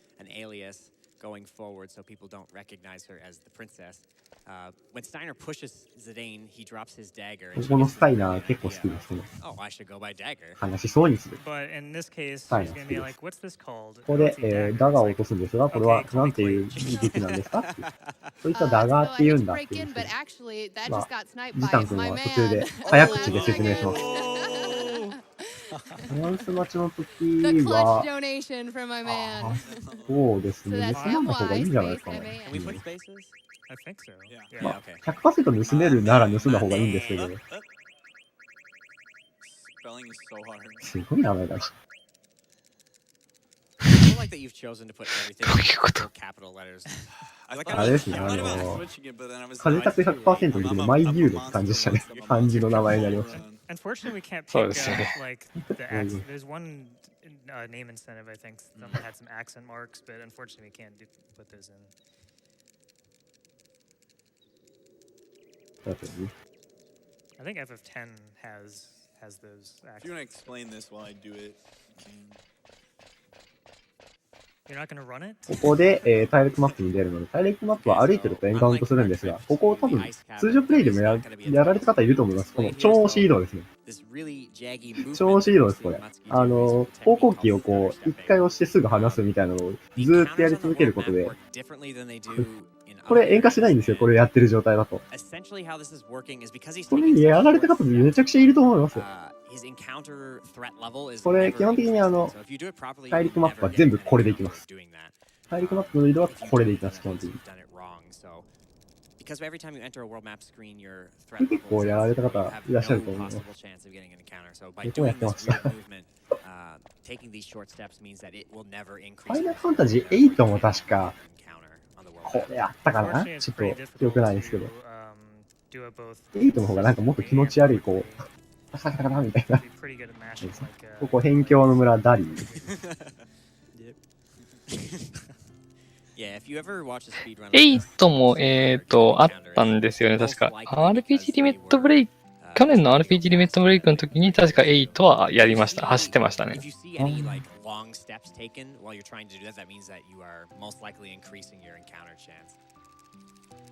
So we get to this quiet village, and we stop at this inn, and the innkeeper is kind of like bewildered at Vivi for some reason. We don't really know why, and Zidane thinks that he's staring at the princess. And this town seems very quiet and quaint, but we kind of slowly pick up as we progress around that there's like some sketchy business going on here involving a mage type. 何かがある村ですね。闇を抱えてそうですね。何か。But you can enjoy this tune too. You probably have a time for a few donations here. Okay, great. We have $25 闇の from 村。 Conde Petit. Since Muttski was an alpha gamer and impressed 100 nobles, here's the extra 25 I promise. I'll be counting those encounters since there's ここは確かアレクサンドリアに、帰るか帰らないかみたいな話をしてたような気がします。We have a $10 anonymous donation. I've been waiting for this run since I first checked the schedule, and I've been hooked on watching FF9 speedruns since I saw you guys play at RPG Limit Break. And even though I'm incredibly sick, I'll be watching this all night. そしたら一応パーティーが解散という形になるので、 if we get guard skip. Donation goes to ここですね。ここは誰かの歌ってる歌が聞こえます。We've got $5 from Vinny Baz. Greetings from Sweden. 6 a.m. here, and my son で、 woke me ダガー up が、 so we ダ wouldn't ガ miss ー my じゃない favorite game. 時 Good 間 luck が with the 単 run, 独行動 Muttski, に and なり thanks ま for す。 bringing back the memories. で、 Got 外に出て、 $250 from Motane. 右 Donated が during my favorite game まっ of す all ぐ行っ time. て、 Gotta 右 get に that 行く。 marriage incentive met. こう、畑になってるんですが、畑に入ったら、すぐ Speaking of 戻ります。 incentives, we do have the す marriage ぐ戻っ and the たら、 blindfolded 手前の viewing incentives 酒場に still 入っ going て、 strong. We're 入ります。 getting closer to those goals, で、出 but ま if す。 you want これを to もう see 一度繰り those, 返します。 should get your donations in soon. 入ります。出ます。そしたら、ビビに話しかけます。ここで何してんだと。So the fastest way to do it is to just visit the garden off to the top right of the village and then enter that building twice. And that sort of sets up the trigger that lets you talk to Vivi and have Garnet be in the item shop, which is going to be our first item shop of the run. The bar is the quickest one to transition in and out of. That's right next to Vivi, but you do have こ to れ visit こう、 the クエー garden っていう声が聞こえるっていう。チョコボみたいな。ちょっと一瞬止まるんですけど、聞こえないっていう。チョコボって言うんですけど、あどこに行ってしまうんでしょうか。さらわれてしまうという。He's amazed by chocobos because he's never seen them, and then he gets で、ここで、道具屋に入ります。道具屋に入って、ダガーのこう。ちょっと面白いですね、これ。名前芸ダメでしょ。マリママはちょっとダメじゃないですか。ここ結構好きです。左見て、右見て、左見て。ここで、まあ、ダガーはお姫様でない感じの。お姫様ので一応ね、それを隠すためにこう、喋り方を変えてるんですけど、ここでいい感じだぜとか、選択肢で返すことができます。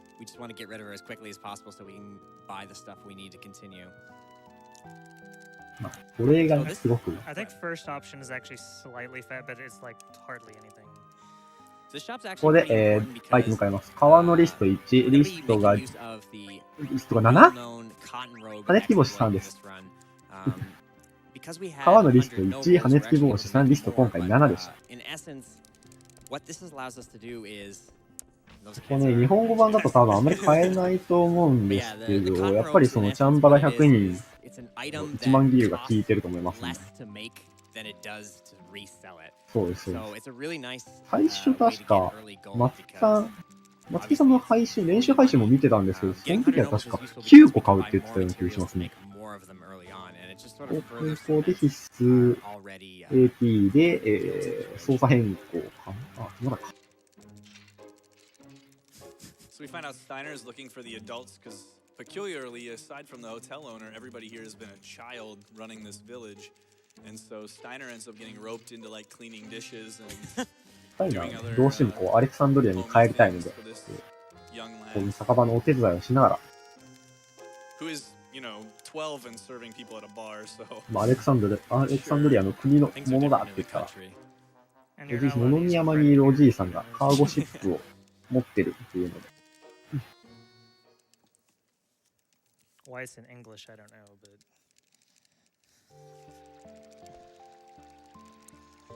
スタイナーは一人で物見山に向かうっていう感じですね。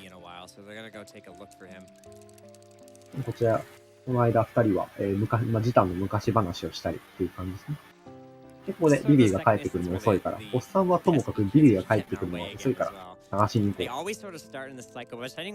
あそこで直後の鳴き声が聞こえるとか言ったんだよなーって聞こえるんですよ。鳴き声が聞こえると。The best is when they're running on either side of you, you sort of get like pincered by them, or just stuck in place. Yeah, or sometimes they'll just like be standing still and then like at the last minute like go and jump in front of you. So now we're standing where we were looking with Vivi earlier, and we hear some child crying, and we find out that Vivi's actually under the ground. 誰がこんなひどいことするの？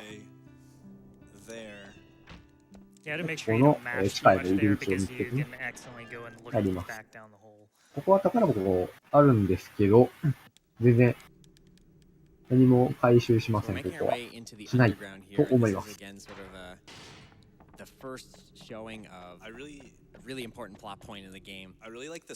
まあそう、今、スタイナーはね、アレクサンドリアに帰ろうという。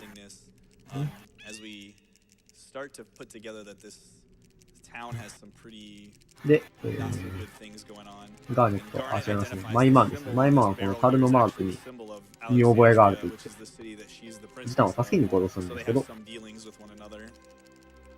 首を引っ張ってこう、首を掴んでこう、引っ張って戻していく。で、あの樽のマークはアレクサンドリアで見たことがある。I think we're getting a save here, right? Yeah. Yeah, because the next boss fight can actually be pretty, it's probably the second most dangerous boss fight of. 潜りはセーフ。Although at level, everyone at level 4 is not quite でも as. ここはエンカウントしないので And of 大 course, 丈夫ですね。 well, I'll talk about it when we get to it. 今のとこ It's ろ going は。 to be another one of those differences between the JP and NA version.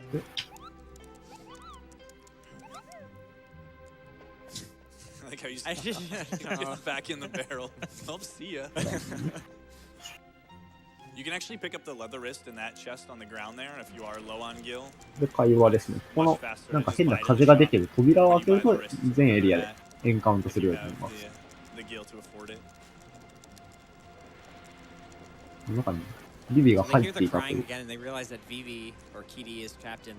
ブする必要は一応ありますね。ここで死んじゃうと、最後にセーブしたのどこだっけ？あれですね、氷の洞窟からなんで、氷の洞窟のボス前なんで、ここで死んじゃうと、まあ一応一発勝負なので、記録狙いというか、皆さん走ってらっしゃるときはセーブしないんですが、やっぱり一発勝負なんで、セーブは。ちゃんとね、しておかないといけない。で、ここで、装備変更します。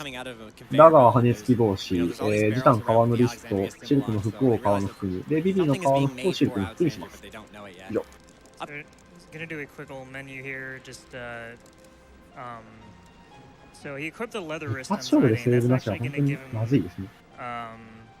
Okay, actually, yeah, so the slide skip there. If you walk, normally you will, when he gets there, he'll slide a bit. But if you walk, like right as you get to the trigger, you'll skip the slide and saves a whopping 1 second if you do it perfectly. And that was actually perfect. He didn't. ビビがすごくショックを受けてるんですが、後ろから誰かが来るということで。So yeah, he equipped the leather wrist, and that's going to increase his spirit to 24. So that's going to give him the ability to do a critical hit now. You cannot get a critical hit if your spirit's less than 24. It's pretty low chance anyway, even at 24. But it would be pretty nice if you can get a crit on the next one of the next. 3人とも出荷されてしまいます。ここで一方スタイナー。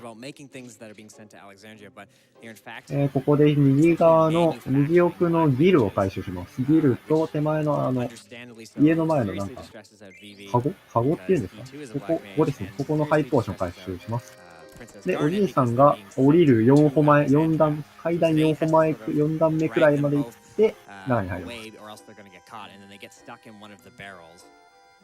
こでおじいさんにコーヒーをいただいて、飲みます。Get down to what is it, like the 7th step or something? Yeah, so yeah, if you go into the building before he gets far enough down the stairs. これは確かサブイベントで後々来ることになるんだったかな。来る機会があったかも。記憶がない。4段目は確かここより上で入っちゃうと、おじいさんが、家に入ってきてくれなかったんだったと思います。あまり早すぎるとこう、まだ降りてる最中だったんです。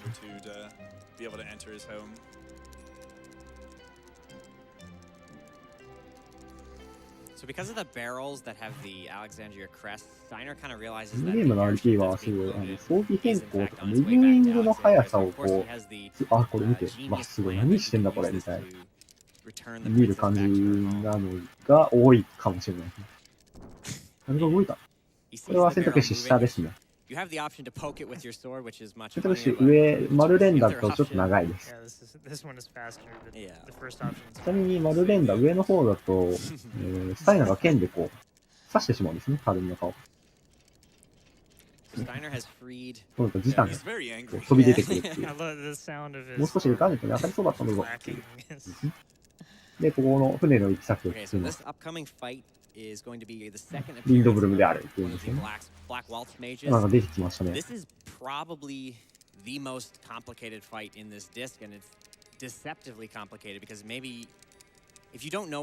黒のワルツ2号になります。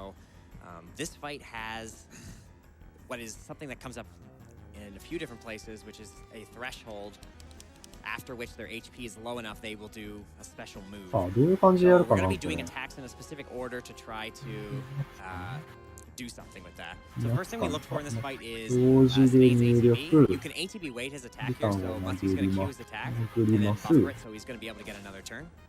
He's going to be queuing a Fire Sword with Steiner, and then he's going to be attacking again with Zidane. After that, he's sort of just で watching. も to 時 see 短 what で次 happens. 行動するの The かな main thing he's watching for is who Black そう Wolf ですね。 chooses こ to こで時 attack. 短、あ、ガーネット攻撃されないやつですね。ここで時短投げた、0タイミングで。And 次、敵が動くまで unfortunately, 待 attacking つ Steiner と on 思い the ます。 second round is the worst thing that can happen. Yeah, so the best thing that can 動 happen here く。 is そ if したら he 時 kills 短で投げ Vivi, るかね。 but we'll see what he does. Okay. Okay, there we 時 go. 短投げる。 Alright, so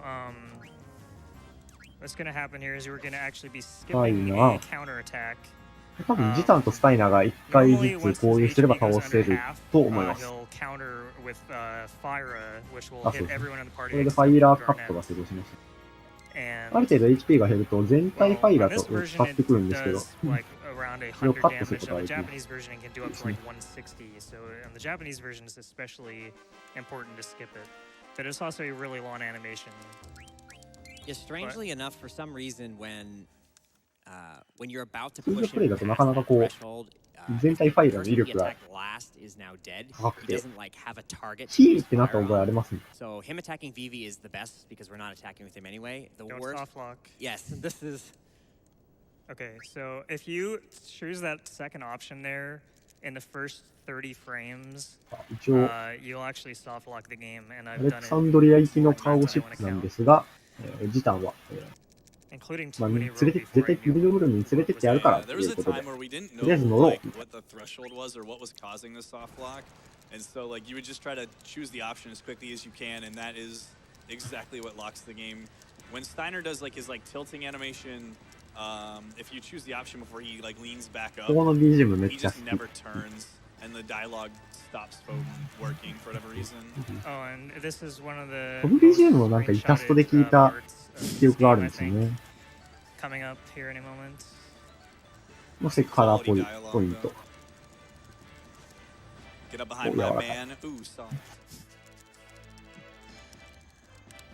ラッキースケベラッキーなのか完全に狙ってやってると思いますけど。Has left them all behind right now because he was going to try to どうでしょうね。 to go to Alexandria, even though it's not intended to go there right now, and or it is rather, and he thinks he has left them all behind. So yeah, going back to that previous boss もう fight, なん the だか reason 吸 why い it's 込まれ bad そうっ that て言いながら下を見てるビル he がすごい。 targets Steiner second says like you said we have to eliminate his current target in order to skip the fire, and you don't really want to eliminate 運 Steiner でかい。 because 運 he's で the かい one は、 that puts out the big damage. 何でしたっけ Yeah, ロ you're マ kind サ of ガでしたっ at- You're kind of at a lose-lose 違うか。 situation if he attacks Okay, Steiner. so in this game, you can even there's even RNG in the cutscenes. And あ、ロ okay, マサガすぎた。 we got it again. So the 僕 okay, so これもね、話しかけてるんですけど、 RNG works 全然ね、 is 話聞いてくれ Vivi てな will か be った。 talking ま to る the で black こ mage う、 there. 見えてないみたい、見えてない And ような感じ。 sometimes the black mage will just stay put. ロマ Sometimes サガ he'll 3だった気 come がし to ます the ね。多 front 分 of the screen, or sometimes 記 he'll 憶的 run には。 away.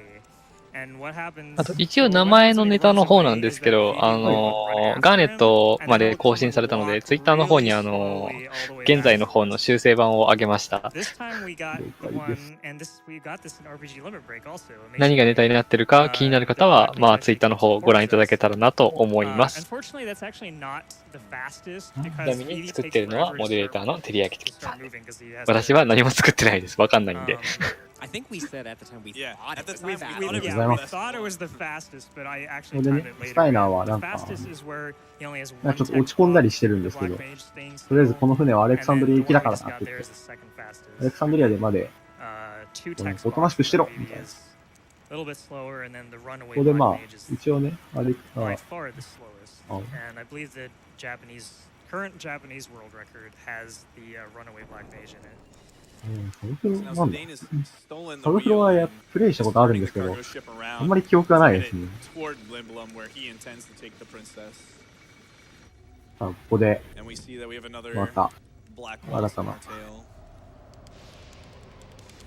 とんがり帽子かぶったやつが一体何者なんだ。 It's actually really funny that we got the the black mage movement because that's actually the rarest of the patterns there. And the fact that we got it in 2 marathons in a row is pretty crazy. I find it funny that that black mage on the left presumably was piloting the ship and is now just He's like, whatever. standing there and providing no resistance whatsoever. If you have any donations you want to read, we have a little bit of time here too. Okay, excellent. We have こういう必死 $500に from こう謝って Whoa るスタイナー Dr. が好き Freeman. です。 Gosh, Runner, you sure know a lot.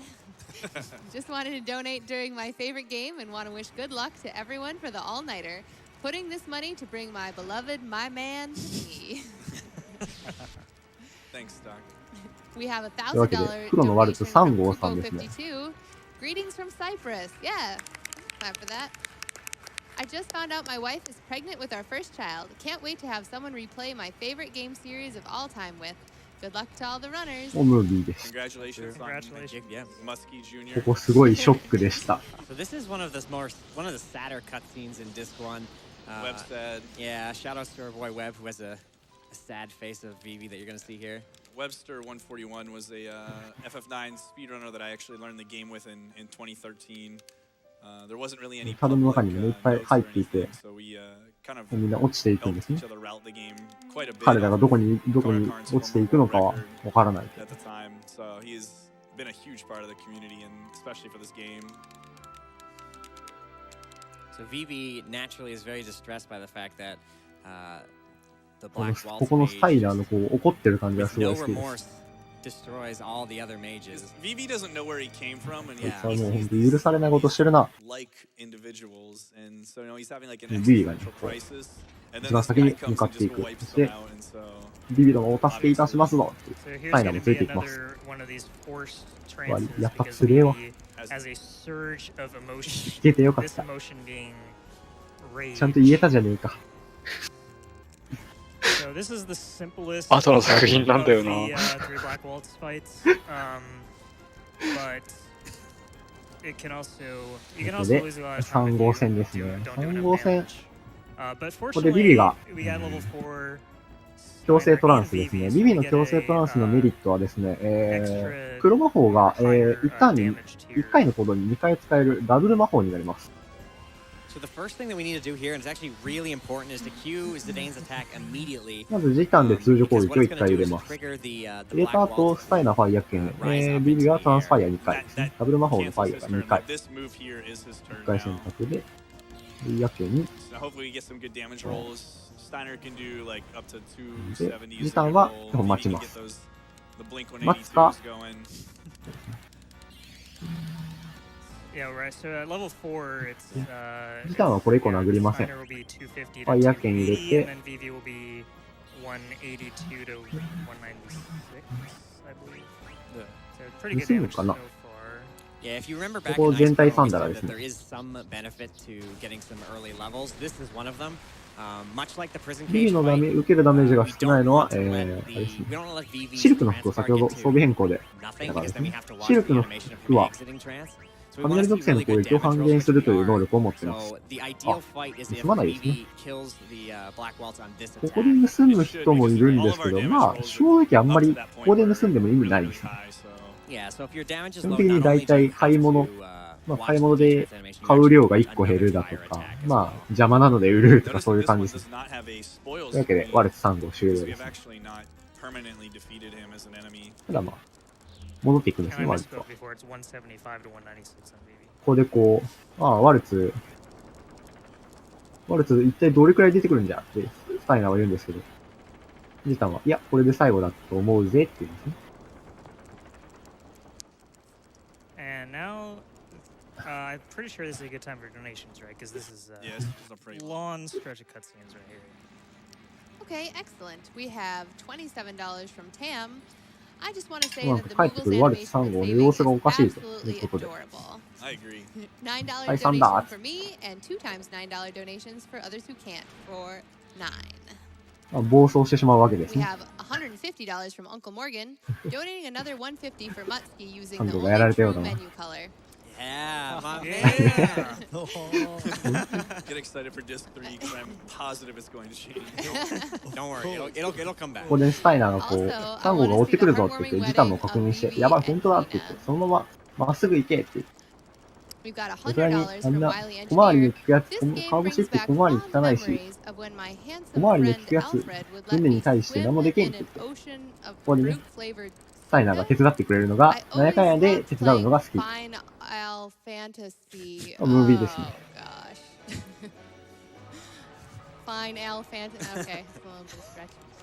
全体サンダーから対サンダーって。Love the Final Fantasy 9 run. We'll donate another $50 if my name is pronounced あ、すいま correctly. せん。ごめんなさい。全然コメント見てて聞いてませんでした。あ、すいません。何を言ったんですかね、私。ちょっと覚えてないんで。今、ムービー中なんで、やっぱり。 We've got そうですね。じっくり見て。もう結構いいシーンなんでね。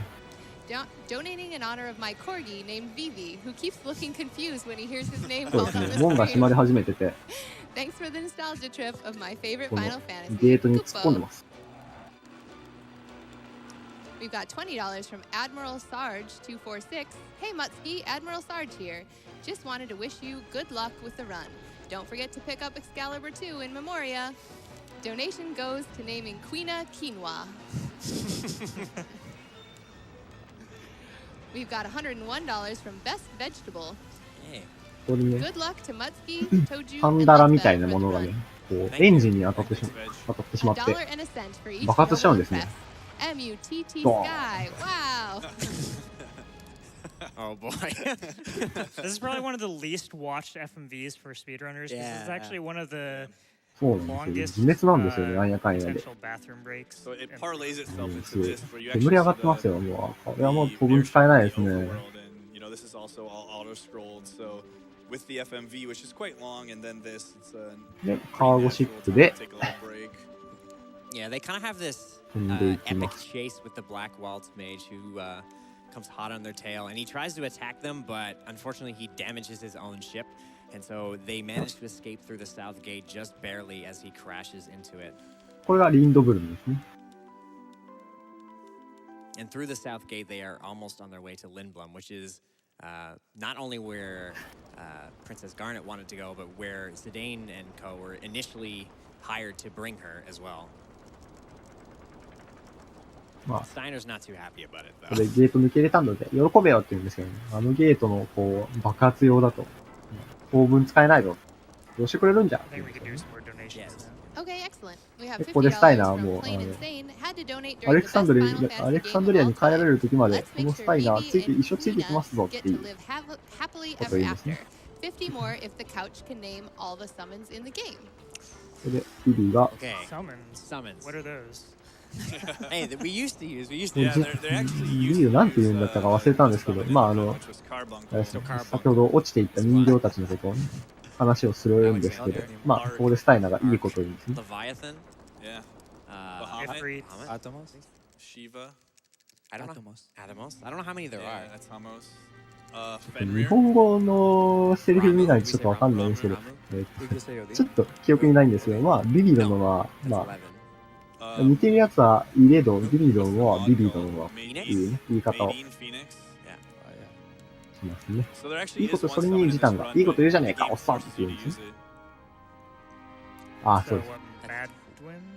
Or Oh, Medine. It's Nadine, yeah. Oh, Yeah. Medine. リン Yeah, ド yeah. ブルですね。すごいですよね。 I'm not sure if we I got them swear I all. played this game. The wiki says there's 8, and I'm pretty sure you Oh, there well. wasn't that many, so.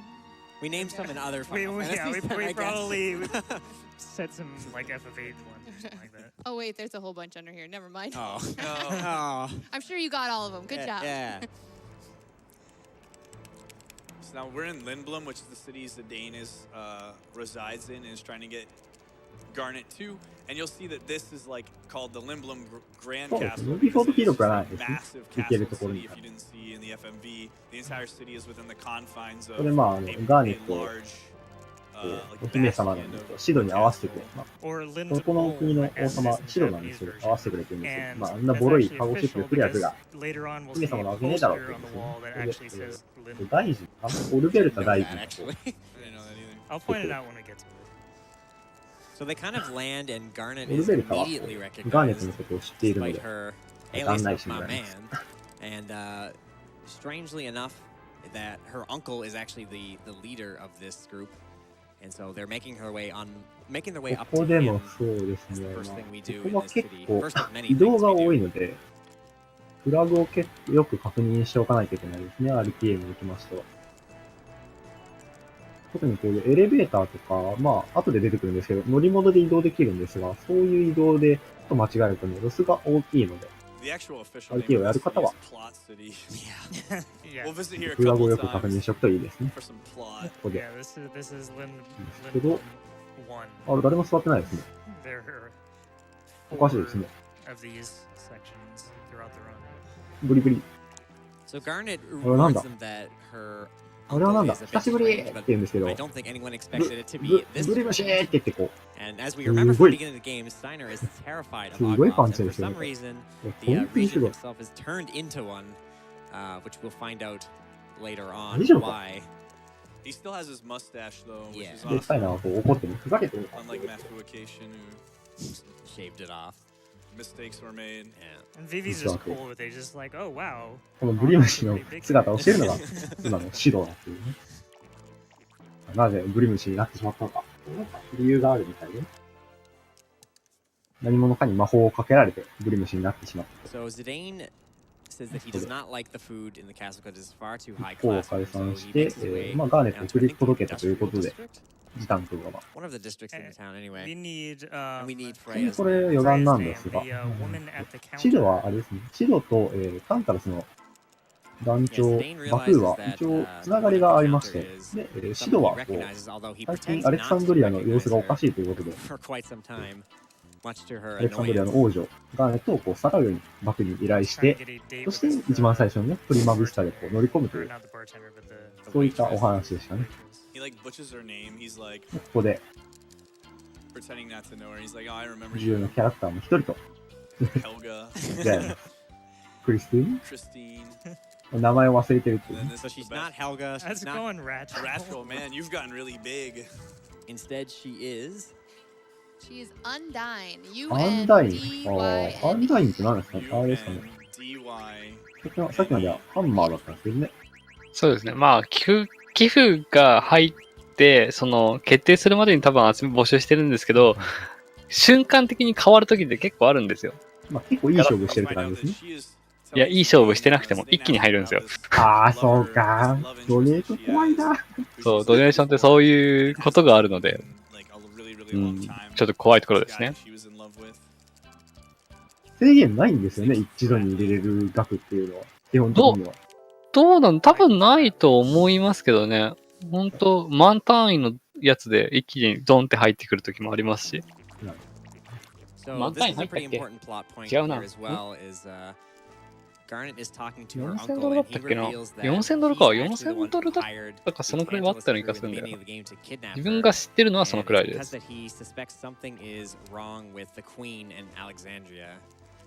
So he wanted to get her here safe. And Garnet kind of reinforces that. Obviously, like as we know, that she wanted to be kidnapped, and she kind of said that she noticed that her mother's neck very strangely lately, and like been talking to people that seem really peculiar in the castle. And so now they're kind of just trying to figure out ここは、 what her like シドが angle こう、 is. 内密だったかな内密に作っていたこう、飛空艇があったんですよ。最新型の飛空艇があったんですけど、これもね、乗られて、乗られたんだ乗られて逃げられたという。ここで確か、まあ本当の理由を説明して、まあ王妃のヒルダがいる、ヒルダさんがいるんですけど、浮気してしまってね。ヒルダさんが怒って、シドの姿をブリムシに変えて、ヒルダが乗り去ってしまったっていうお話ですね。これ確かここで、ガーネットに対してシドが話したような気がします。ここで、やたら元気の、海外版だとやたら元気のないモグ太郎さんですよ。3時間目くらいですね。いや、本当にこのやる気ない感じですね。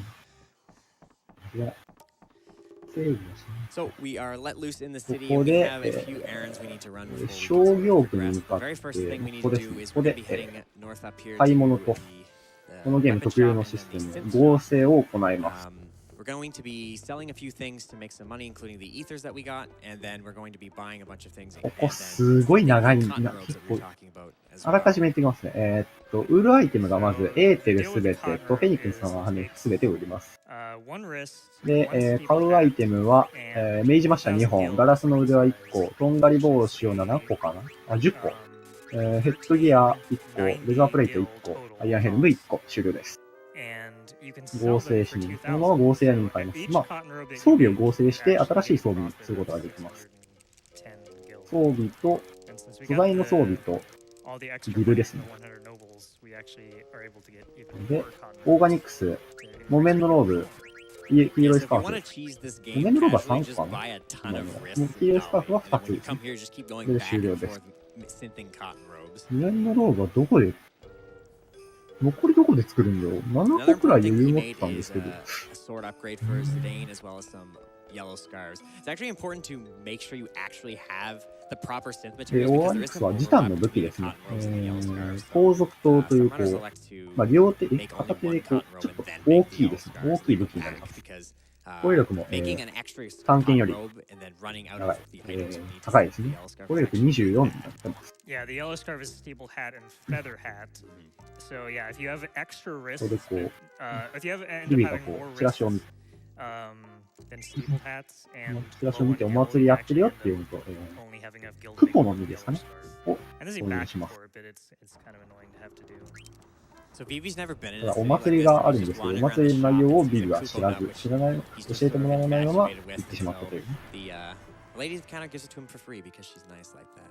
Yeah, で、こ and, の劇場街 and です she ね。 tells him 劇場街へ行 there's き gonna ま be す。 animals at the festival, and Vivi's like, "Oh, animals, that's cool." It's like, "What's so?" Actually, what was the word he used? そうですね。ここに入ります。ここは、盗賊 He's 団 like, タン "What's タ so ラス fun のア about ジトですね。こ fighting こに、 savage beasts?" います Oh wait, did I call them めちゃく animals ちゃ again? 力もありますね。やっぱり誰も帰ってないかってこと。 So this is the Tantalus hideout. There's quite a bit of chests み in んな here, 一体ど but こにいるのか。 they all have like a negligible amount of money in them, like 10 or 20 gil. It's not worth getting any of them, unfortunately. They're really bad bandits, I guess. Yeah, that's the thing. I mean, like opening a chest takes like what 3 seconds, depending on how far out of the way it is. So 外出は禁止され you てる want と to いう。 skip as many chests as you possibly can. But I mean, you know, some things you need to get. So this part's pretty cool because two children just wander into the hideout and sort of gives Zidane a pep talk for having the courage to approach my man. This is gonna be so weird. Might as well just embrace it early on. だから僕は取りません。 So nothing is like there's no で、リン courage ドブル like ム getting 上 a に pep talk 城 from に向かい children. ま So す。 Zidane is thoroughly ready to go, and we're gonna make our way 毎 back 晩 to に the 会いに行き castle ますね。 to see Garnet. そうですね。 So タ this ン is タ the ラスの first time 後 you ろ盾 read が this that you 地 need to 上に make sure you don't mash because it is な not の the で、ま first あ、あん time な you 感じで want. こう、 Actually, a huge 劇 sign 場 off 鉄とかを accidentally こう用意することが wrong district. 可能だったんだと思います。 You have to watch both animations, and then you have to get back on and watch them again. So quite a journey. We have a $20 donation from Cream of Leet. Good luck to you, runners. I need to know, if you were seeking dating advice, would you ask Zidane or Edgar from Final Fantasy VI? And I think I'd ask those kids. They seem to know what's going on. チーム4は多分たまにセールされる時があるので、いつだったかな。なんかたまに見るとこうセールされてる時がある。 So this part here is one of many visits that's really easy to forget which part of Limblum you're in because you visit this throughout the run. So the story triggers all sort of blend together. So here we're going to be going back to start and see what's going on, and then we're going to try to make our way up the lift again to see Princess Garnet. ちょっと探しに行きます。 Because Zidane's able to hear her singing all the way down here for some reason as well, as it turns out. それで、勉強の村ダリで聞こえた。スチーム版はそうですね、日本のチームっていうんですかで購入すると確かついてくると思います。ただ、海外の方が、購入すると確か日本語だけついてこないはずですね。本当に日本の方専用になってますね、確かに日本語は。Wow, did you write that? ここで寝てる兵士を起こして、中でね、ぶっ叩いて変装すると。ちょろいもんだぜと。J2 champ. Hey, it's J2 on the back couch. It's been great hanging out with you guys all week, and I'm super stoked for the rest of the run. Shoutouts to the entire Final Fantasy speedrun community and to GDQ for another awesome event and including another long Final Fantasy game in the schedule. Putting this towards the blindfolded menu. Luzmate, I know you'll crush it. Thank you, thank you. We have $25 from Blaze Blue. What do Moogles use when they go shopping? Coupons. Coupons?何カ国語ついてくるのかな ?5 カ国か6カ国 Really enjoying 語 the ついて punch くるんですよね、スチ commentary ー on ム this は。Final Fantasy 9あら run. I have great なんで memories なん of でなん playing だ this with my boyfriend, and it just wouldn't feel right if Quina and Vivi don't get married. It makes Quina so happy. That's actually really good. すごい綺麗ですよね、ムービーが本当に。And her lips aren't even moving, it's great. She also collects pigeons. He's impressed with it too.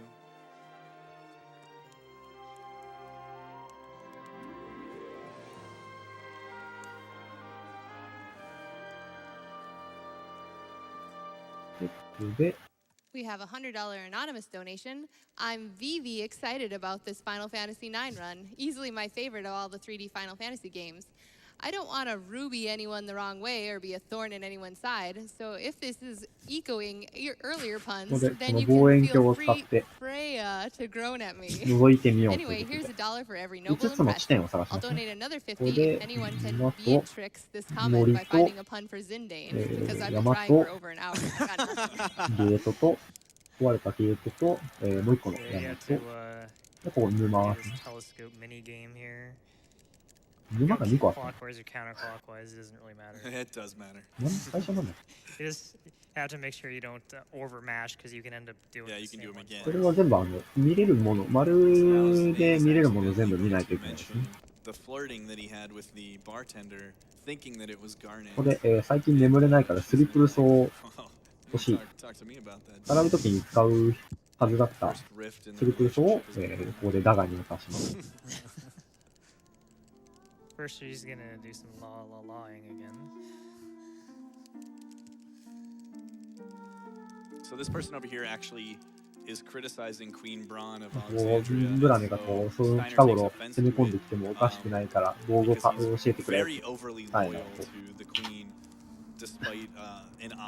ブラネ女王はそんなことしないっていう。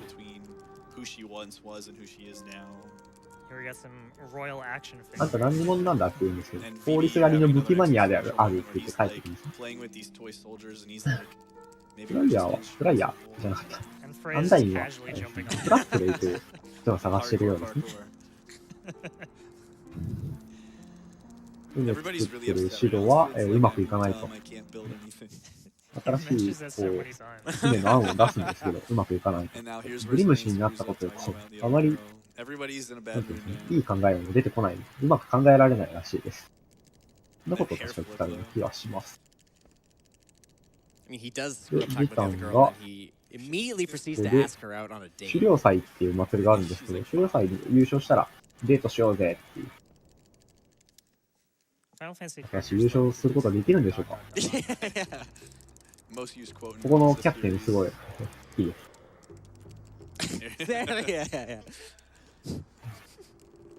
So yeah, these are the monsters for the Festival of the Hunt, which were not supposed to be released yet, I don't believe. But hey, what are you gonna do?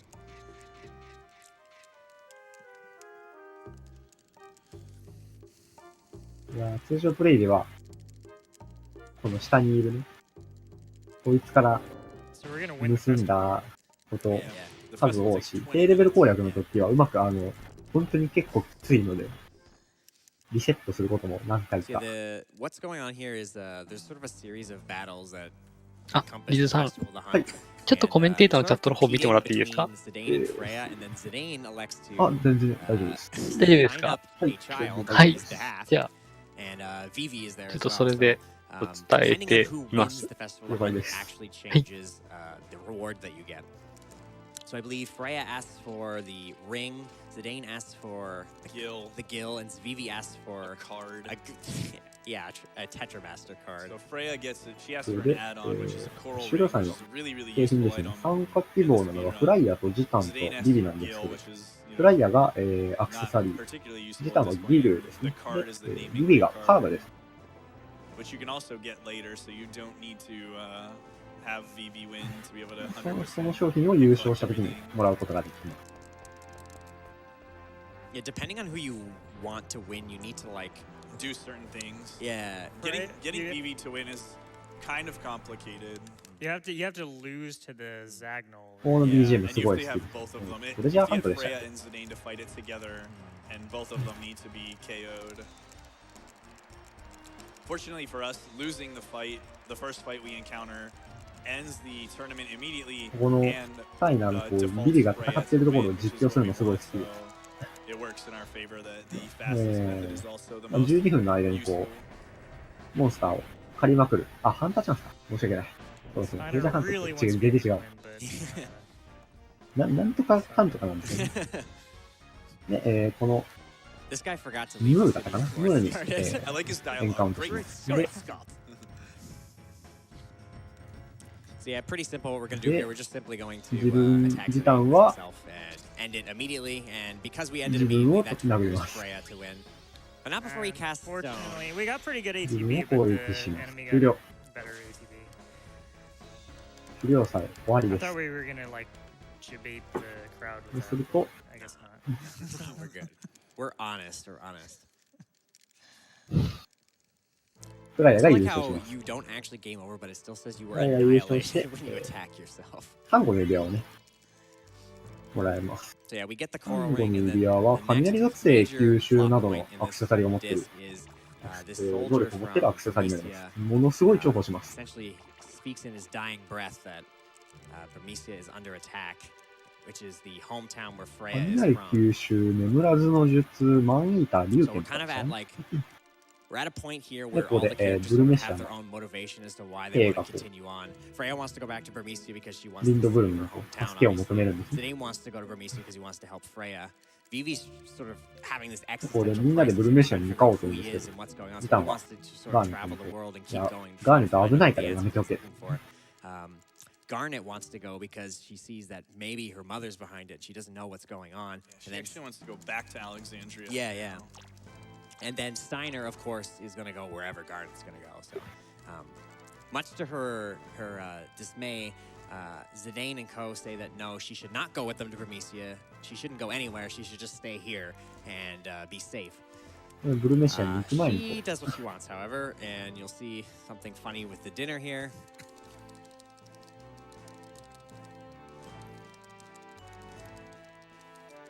Where everyone starts feeling very sleepy. So earlier in their ファイナー conversation, と Garnet actually mentions ガーネット以外 like sleeping weed 寝 because 寝て she's しまう。 struggling to sleep. And she puts モンスタイナのドッカーみたいな感じでアクシ Steiner ョン kind of すごい好き comically です。 thinks that he's poisoned, but she's like, I まあ didn't 先ほ put ど any もら in った your ね、 food. スリプー And ソ then を he ここで使用 realizes したと that。she is the one that has done it. スタイナーとマイマンはここで2人で行動することになります。 If you have any more donations, we got a little bit more time here. Okay, excellent. We have a $1,500 donation from Yi, 送るんですが、なるほど、そういうことだっ whose たっていうことで。 donation comment says Yi. 先にブルメシアに行ったのかもしれないということでね、3 We've 人で got a ブルメシアに $50 急いで向 anonymous かいます。 donation. I recently played Final Fantasy 1 all the way through Final Fantasy 19 or 19, 15. ちなみに今、1500ドルの Final Fantasy 9寄付がポンと入ってみたいですね。イエーイって本家のコメント流れてますが。6 satisfying character arcs, and Quina is also there. 主流の門に行きます。主流の門で、買い物します。We've got a $50 donation from Sonic Mega. 先ほど合成した木綿のローブを売ります。すべて。I'm sorry, my friend, but asking the internet to help you come up with puns is a dangerous idea. We've got $101 from Scarth. で、ポーション20、31個とミニオンも21個かな。で、ここでテント回収します。Queen Braun is a noble, isn't she? It's funny that this run has kind of come full circle for us for when we did it at RPG Limit Break, because when we did that run, we had Brassentia as our host, and of course, because of that, we had Puns. いつもの操作で。So this is actually my least favorite part of the entire run. This is by far the longest stutter step. Well, not by far, but the it's longest. Definitely one of the longest. Yeah, one of the two. I think this is the longest, unless the. Yeah, this is the longest.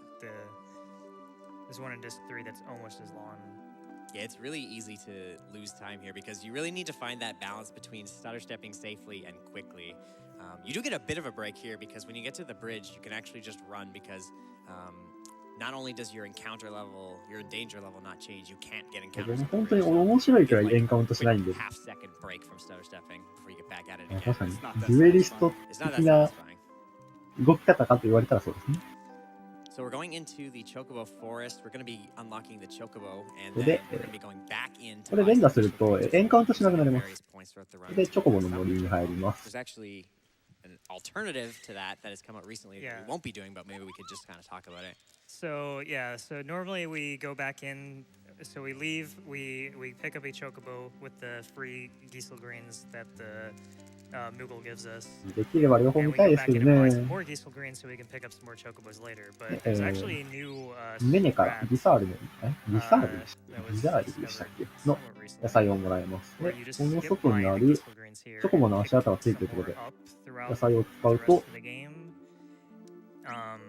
アイテム整理しますね。ここに乗れます。で、戻ります。Even though it saves like 24 seconds right here, the net gain is only about 5 or 6 seconds. 戻ってきて、もうメネから野菜を使います。4つだった。It's also nice to note, like the Chocobo's Forest is actually an entirely optional side quest. ちなみにチョコボに乗っている最中でも、エンカウントしません。あと、調子よりはすごい移動が早いです。調子する必要ないですからね。でここで降りて、そうですね、ギガマループの洞窟に入ります。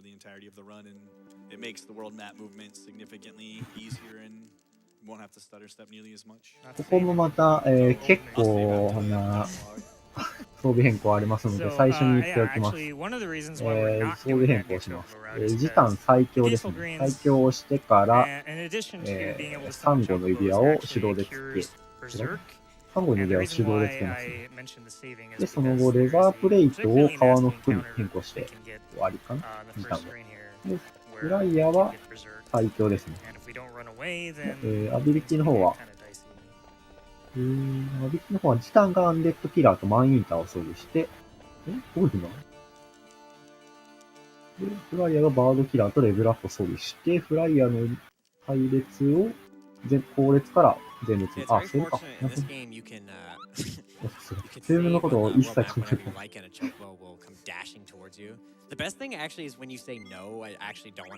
ここの低レベル攻略ですと、すごいリセットポイントですね。It's kind of like the precursor to the Resetti stuff from Animal Crossing. They just get increasingly madder at you the more you do it. ブルメシア兵から。この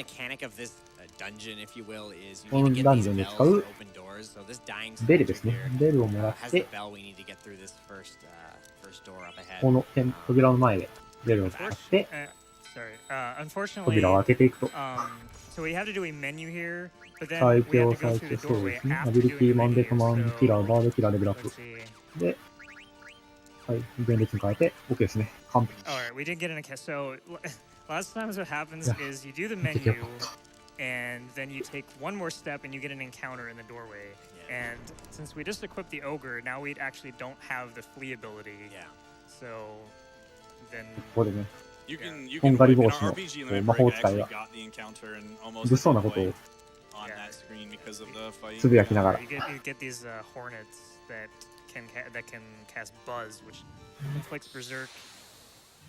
ので、黒魔導士兵と調整戦闘の交代はちょっとわからないですね。一応自分は、最初から最後までいる予定です。いる予定というか、自分はこのゲームだけの解説なので、時短で通常攻撃で終わりですね。はい、そこでちょっと割り込んでしまって申し訳ございませんがですね、もう一方解説で入られます。はい。はい。ですので、お二人で、休みやっていただけたらなと正直思います。お任せで全然大丈夫です。でも、あんまり実はRTA のことに関してすごい勉強はしてきたんですけど、ストーリーの方をね、あまり復習してないので、ちょっとそっちの方は申し訳ないんですけど、あんまり解説できないので、RTA のことばかりになってしまうので。お二人で、もう一人の方と、そこら辺は少し話しながらやっていただけたらなと思います。私は全く知らないんで、手伝いすることが全くできないので、ね、くだらないギャグ言って、はてな流して、何言ってんですかみたいな感じで言われるっていうね、悲しい役回りしかできなかったので。そんなことないですよ。We don't really lose time doing that Phoenix down. Because it does it while the ATB's buffering anyway, so it's この黒魔導士兵は人型モンスターでマンイーターというアビリティがね、有効になります。で、時短だと一発で倒すことがある。ちなみにマンイーターというサポートアビリティは、相手が人型モンスターである場合に、戦うに与えるダメージが 1.5 倍になります。ここで、オーガニクスを外してメイジマッシャーかダガーにしまして、サンゴの指輪を黄色いスカーフにしてアビリティバードキラーをつけて終了ですね。ここでオーガニクスのままだと、トンズラが使えないので、こ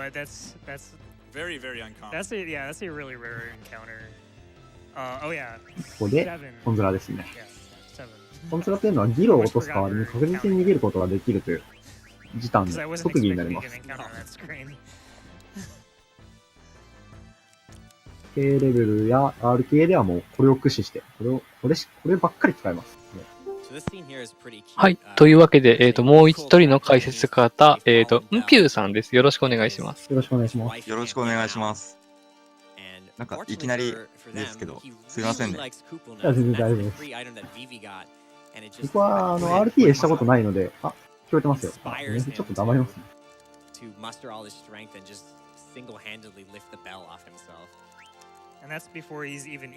大丈夫ですかね。大丈夫だと思います。どうも、よろしくお願いします。よろしくお願いします。MPU、ウピューと言います。よろしくお願いします。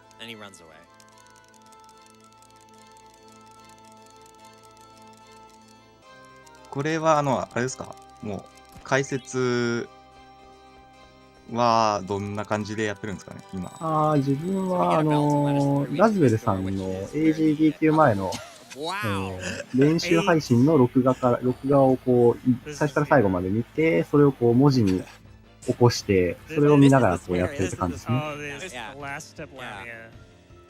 ちょっと待ってくださいね。なんか、音が、こっち側がちょっと拾えてないんで、少々お待ちください。Because Zane is the only character that in the whole game that has access to bleed.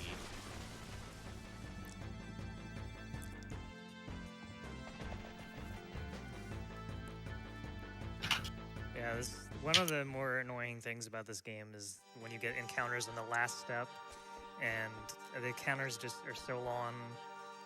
So it's like just one step away from saving, 30 plus seconds. So we're going to save here because this next boss fight is the most lethal boss fight of my segment of the run for sure. Or it could be. Yeah, this next fight is not as complicated as the Black Wilds 2 fight, but is certainly far more likely with game over. ホーリーベルをもらいます。ホーリーベルは、特殊な扉を開けるものになりますね。ここの扉を開けるのに使います。9. 3 encounter grotto is really bad. Pretty terrible. 9文 encounters 字数ですか already in this 結構 bonus. どうでもいいこととかもいろいろ書いたので、 And デ we get ィ it ス back ク1からエンディングまででだいたい We got this before 4万字とかですね。 before the menu. Because if we got this encounter after doing the menu in the doorway, this would be really bad. In fact, potentially deadly. 4万字。 Yeah, we're pretty fortunate that in the 3 Lamia attacks we've seen, it's been slash every time. Because it can 確かに certainly ディ go ス a ク2が lot 一番多く、あ、ディスク3ですね。ディスク3が一番多いですね。1万 So 3000 there's と a かですね。 strat you can do here 言 if えます。で、ここの前で、 Zidane is almost about to 終わった trance. 後に装備変 You 更 can すると思いま just す。 go. 装備変更 You, し you て、 can 時短 try 最 to 強 go を for, か for a な今に trance 蘇 fight 生 on か。 here 蘇 with 生 the 回復して shift, から、 shift break, which is オーガニックスつけます。川のリスクつけ special ます。 ability, special trance で、 ability of the ガラスの overview. 腕輪をビビに装備しま But す。 we, これは we're not close. ガラスの腕輪は、水属性の攻撃を半減します。ここのボス So で we 使い are ます。こ going い to つで do すね。 the regular strat here, which we will explain はい、 here. どうもすみません。戻りまあ、した。すいません。お帰りなさい。ちょっと大丈夫イヤ大丈夫ですかねホンをさしたので、多分もう聞こえると思います。で、ギザマループですね。これは、 So we've been collecting tents テント all the を way up 使い until ま this す。 point, and this is the main purpose for them. あ、早いですね。もうギザマルー Going ク to まで行って be るんですね using. It may sound counterproductive. We're going to be ま using ず tents on 始まっ Gizmo, たら and it has a 全員でテントを 50-50成功するまで chance 使え of ま a す。 bunch of bad statuses on him. So テ what ン we トを really 使う want と、 to see is it 50% の happen 確 right away 率で so we begin attacking, because otherwise 暗闇沈黙毒蛇に噛まれたというセリフと一緒に、 And 暗闇沈黙毒状態にすることができます。これはちょっとまだ外しとくかな。 So the tent is Ah, useful for a harsh number of master, yeah. reasons. The primary of which is inflicts silence and darkness. Darkness is good because it, in theory, lets him miss more physical attacks, and silence because he has a powerful water ability. There is a backup strat if we miss all 4, but we would really rather not I don't miss wanna all do it. 4. yeah, in world record attempts, you usually only have 2 tents. And yeah, this これはちょっと渋い I ですね promise。you, in 渋い theory, です it's ね。これ、ウォーター。 50-50. ウォーターは一応ビビに来ると半分につい is てる pretty んです bad け luck ど、 so far. Let me get some healing going on ちょっ here. と It's our last chance here. Come on. これ外したらリセット。あってことは、闘魂放 Yeah, 棄。 so はいはいはい。 like そうですね。 and オーガ like ニックス like の serious attempts, 闘 like 魂放棄で usually 暗 only 闇 have を 2つけ tents, て and です like if ね you、沈 don't 黙抜 get きで the 倒 first した 2 感じ tents, ですね。 then you just use Soul Blade. 結構シビアです。 So, Yeah, so 50% で the したっ tents, け if they work, inflict なんか silence 正確 and には darkness. So we have to settle for all 25% darkness. っていう So そ what の this means now is 説もあ that ります。 his physical attacks have a chance to miss, 25% だとちょっと but 苦 he しい can ですけ do どね。 this. そうですね。 If the tent hits, then he can't ここは actually 自分が見たところだと、フライヤーとジタンは必ず蘇生させた状態で戦闘終了させてたので、多分 AP の関係上だ I と think 思 he いま does す。そうですね。 1/4 HP. 多分このチャートですと、 Um, 最悪フライヤーさえ on this one, but it's 最 kinda 後生き残ってれば大丈夫です。 Yeah, it's tricky to pull off, and it's hard to know if it's worked or not because he has a chance to counter every physical 今 attack. 手元にチャートが2つあって、それをこう見つめながらやってるので、すいません。すごい。いや、全然助かります、本当にもう。いやもうこのチャートは熟知し Also, て it's るん hard で to know when 任せて darkness ください。 actually does anything. 名前書いてますからね。 Yeah. sometimes skill does まあ一応land every hit はい、 anyway. 作った本人なんで大丈夫です。 I guess I'll Phoenix down first. Yeah, This- you're kind of in a bad Yeah, situation this at is this like point awful. because This fight This is is the really. worst. This is the ウ worst ェイトトリッ grotto. クの This is 説明は the もう worst しました。 grotto I've あ ever あ、 seen. 本当にちょっと軽くですね。あー本当にかいつまんで軽くなので、詳しくはちょっと自分も、あまり試したことがないので、そこはちょっと What a glorious あ bird. できないですね。結構あれ言葉で説明するのが難しいんですよね。そうですね本当に簡単に、うまく制御すると、相手が1回行動するまでに2回行動すると、こちらが2回行動することができるみたいな感じで説明はしました。で、このギザマルークなんですけど、テントを全部外しちゃった場合、今、闘魂放棄入れて、その暗闇状態でやってるんですけど、ギザマルークが、一定のダメージを受けたら、全体ウォーターっていう、すごいえげつない技を打ってくるんですよ。なので、その関係上、最後は、ウェイトトリックを使って一気にとどめを刺さないと、やられちゃいます。なので結構難しいんですよね、このギザマルク戦は。テントさえ入ってしまえば沈黙がつくので、ウォーターは使えなくなるので。そうなんですよね。結構刺さってますね、暗闇でも。物理攻撃食らっちゃってますね。Yeah, it takes if you count like Freya as one hit and Zidane as 2 hits, it's like 12 total hits usually. That's the other thing is that he also has a pretty high HP value for this early on in the game.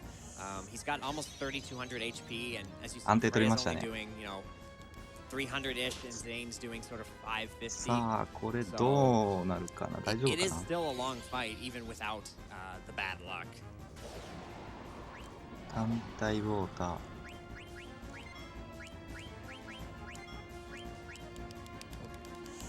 Alright, we should be okay. Yeah, he will do water all now. 本番でこれ引いちゃうのはちょっとかわいそうですね。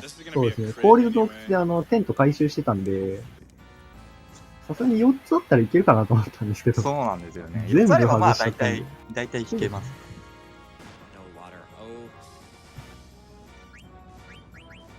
これうわー、ちょっとこれはまずいですよ。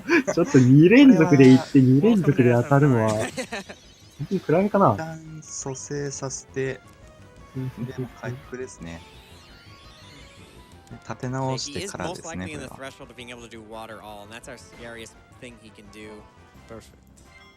ああ、勝負いく。あ、行きましたね。ああ、よかったです。よかったです。危ないな。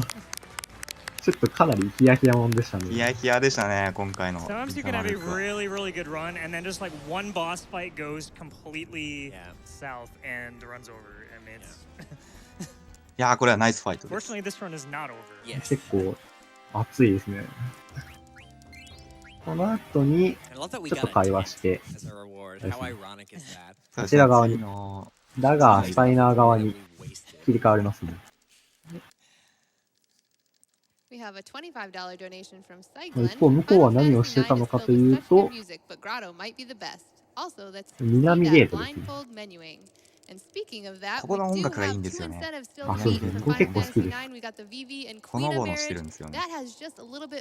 over an hour left before we need to meet that incentive. We've got a ways to go, but I believe we can get there. Every little bit helps, so make sure to get those donations in, and then of course we do have the blind which is coming up soon as well.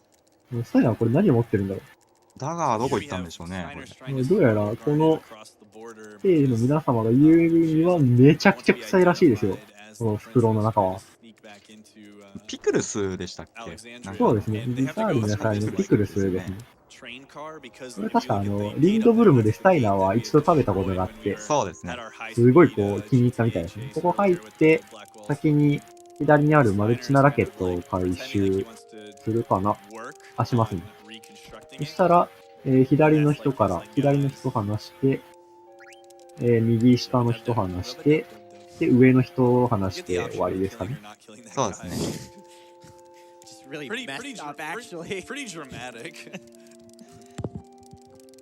この順番もやっぱり歩数が一番、移動距離が一番短く済むからっていう理由で、今の順番でやってます。右上にこう行くのが一応、この、行動の一番最後は右上に行くためなので。そうですね。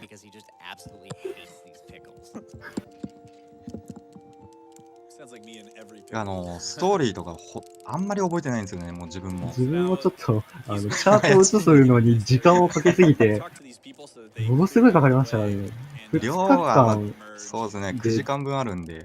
2日間で映して、あとはこう、最初はワールドレコードの動画見てたんですけど、はい。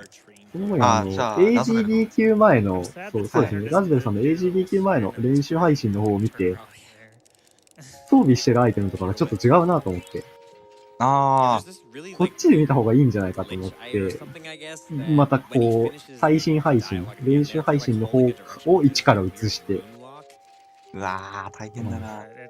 2日かかりましたね。すごいな。自分は走ったことはないんですけど、これ見たらなんか、本当走れるんじゃないかなと。いやー、ぜひ試してみてください。楽しいんで。兵士よけとかあるじゃないですか。はい。あのあたりがちょっと、まあ結構練習必要そうだから、あと装備変更ですね。兵士よけ自体は、そこまで、パターンが決まってるんで。今ね、ちょっと、日本人で FF9 を走る人が結構減ってるんですよね。昔結構、なんか、よくお話聞くんですけどね、FF シリーズは。ニコニコ動画とかだったりで。走ってらっしゃる方は結構いらっしゃったと思うんですけど。最近はいないですね、あまり。昔はなんかもう毎日、そのニコニコ動画の方ですと、それこそ4、5年ぐらい前ですかね。はもう毎日誰かしら走ってるみたいな感じでした。We have a $5 donation from Michael Music that says that Gizama Luke boss fight was intense. I was waiting for that one. That was a good one. 奏者の方は奏者を増やそうと。そうなんですよ。必死ですよ。やっぱり人が多い方が、そのアイディアとかいっぱい生まれるんで。We have $10 from Lucky Pash who says, I suppose I will Zidane to impress you all with this 洞窟を抜けて大陸マップに出て、またちょこちょこで歩いて、ブルメシアに向かいますね。この間に多分、ジタンの武器を多分ダガーか明治マッシャーにすると思います。ここでしますね。ダガーですね。ここは一応ワールドマップなんで、エンカウントする一応リスクもあるので、ここでトンズラできるように、ダガーの方に武器をチェンジしてますね。い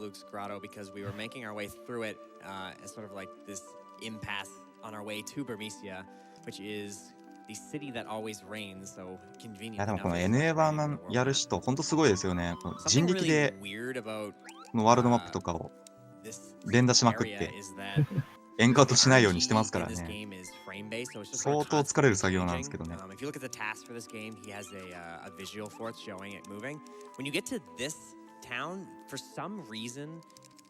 一応後半のリスク3にちょっとした、強制戦闘スキップ技があるんですけど、それも確か連射コンだと連射してるだけでいけるんですよね。そうですね。連射してるだけでいけますね。ただ連射が使えない海外版だと、すごいなんか、こんな避け方するのみたいな。そうですね。もう1ドット単位ぐらいの、位置取りをして、調整してから避ける感じです。あれ見たときは、これ、こんなゲームだったっけと思って。少しよろしいでしょうか。多分その1ドットとか1フレームとかいう単語を聞くとみんな難しいんだって言ってやんなくなるような気がするんですよね。増やそうとしてるのはわかりますが。でも日本版だと連射は一応確かセーフなので、連射使えば大丈夫ですね。日本版だと連射機っていう非常に便利な道具があるんで。そうです。それで、連射はもうそれだけ、そこをもう入力してるだけで、連射してるだけで抜けれるところなので。海外をやろうとすると、それがダメ、ルール的にアウトなので、っていう感じですね。ここが先頭ですね。その前に、一応、もう遅いですけど、装備変更してますね。最強で、ダガーからオーガニクス、レザープレイトから革の服、黄色いスカフからサンゴの指輪、アビリティがマンイーター、眠らずの術、女の子かばう。こっちだ。このゲームはもう本当にアビリティゲームなんですよ。そうですね。キラー系とかだと 1.5 倍ですからね、これ言うと。1.5 倍で、これ後半になってくるとさらに他のアビリティでもそうですね、1.5倍がってくるので。このゲーム、原点回帰なので、ファイナルファンタジー7とか8レベルでいう、9999ダメージを何発も連続で出すみたいな、ダメージのインフレはしてないんですけど、なんやかんやでダメージのインフレはしてるっていう。そうですね。ちゃんとアビリティを理解してれば、スムーズに、ストーリーとか、ゲームを進めることはできますね。今変更したのは、明治マッシャーかダガーに変更して、あとヘッドギアを革の帽子に変えて、ジタンのタイルと後列に変更しました。プレイヤーも変えたかも。これは、ジタンがオーガニクスから明治マッシャーですね。あ、見せましで、ヘッドギアから革の服にしたのは、ヘッドギアが物理防御がちょこっと上がってしまうんですよ。その関係で、その革の服にわざとその物理防御を下げてるんです。ここで先ほど拾ったアイテムがゲルミナスブーツですね。これが結構 RTA でも使うアビリティしてますよね。特につけなくていいですからね、オーガニックのダガーを。能力的に言いますと、警戒 HP10% アップ、トンズラ、そして土属性強化などなどついてます。まあ中でも特に警戒ですね。そうですね。確かバックアタックがなくなるんですよね。アビリティですね。やっぱり長時間の作品なんで、エンカウントはどうしても避けれない部分もあるんで、そのエンカウントで余計なロスを生まないように、警戒というアビリティが RTA では主流になってます。バックアタックだと全員の ATP ゲージがゼロから始まってしまいますから。ゼロから始まってしまいますね。運が悪いと敵によりますけど、結構全滅する可能性もあります。ありますね。ギザマルークの洞窟だとテンギーのバーサクにしてくるやつとかで、ジタンに撃たれるとトンズラ使えないじゃないですか。もうどうしようもできませんね。そうなると結構苦しいので。僕も最近やられましたね。ギザマルークの洞窟で。悲しい。Anything. Just one word. What do you want me to say, mate? 11. There you go. 11. Buddy. Thanks to Muttski, Tojju, and Luzbelheim. You guys are awesome. Be aware of El Magis. He will be the new world record. コメント見ると結構 FF9 やられてる方が多いですね。すごいですね。すごいもう助かってます。The worst day of my life is when I got bopped by El Magus. He likes the St. Louis Blues, which feels bad, man. We have $50 from the Crank Machine. I have a crazy Dane proposition. What if Gizama Luke knew our intentions to silence him blind? Don't chocobo under the pressure. Oh no. Oh, yeah. Just relax and enjoy the puns. Viva la ここで vida. 今もうちょうどブルメシャ I'll の come waltzing back with more soon. 中間地点っていう感じですね。あとはもうまっすぐ進んで。We have $100 from Cirrus. Here's to Final Fantasy IX, the game that started it all for me. I've played every Final Fantasy before and since, but Final Fantasy IX will always have a special place in my heart. To all the runners, as Marcus says in I Wanna Be Your Canary, no cloud, 他 no 敵 squall も shall いやらし hinder いし、 us. 滅びてるし、雨降ってるし、天体に切れてくるし、ほんと暗い。そうですね。僕も最初の印象はそんな感じでした。So now we're looking for the king of Burmecia right now, and this soldier, I believe his name's Dan, recognizes Freya. バジリスクですかね。多分。バジリスクとか、一番嫌なのが。嫌なのがバジリスクですね。カメレオンみたいなやつですね。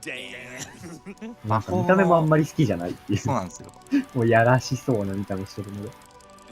魔法のエフェクトが長いんですよね。スローを打ってくるんですけど、そのスローが結構長くて。全体的にこのゲームは魔法、詠唱してる時のモーションからエフェクトとか結構長いですね。長いですね。あと、戦闘の時間とかも。はい。詠唱が終わった後もちょっと、一間起きますからね。行動終わって、こう、ゲージが溜まるまでの間ですね。そうですね。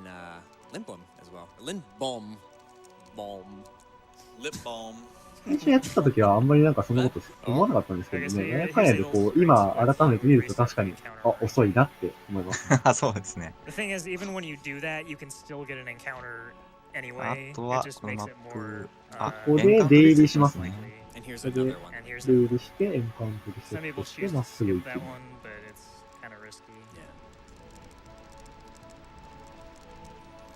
す。いよいよ。ディスク1の最後ですね。はい。ここは選択肢真ん中です、ね。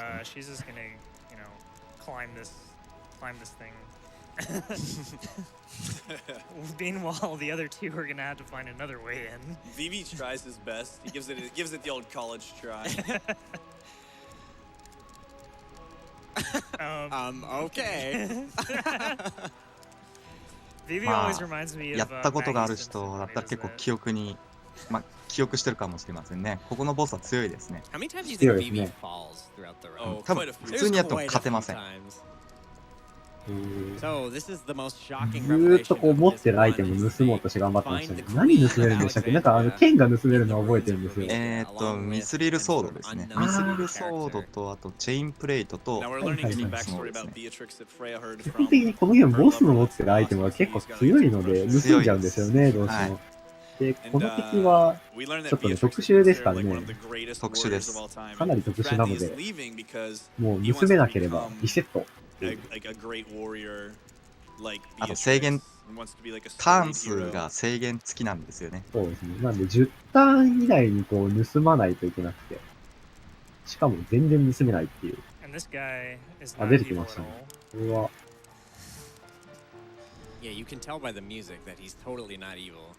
この、まあ、なんていうんですかね。グラフィックだからまだあれかもしれないですけど、今の技術で、この見た目を作ってしまうと、すごいんじゃないでしょうかね。アウトなんじゃないですかね、これ。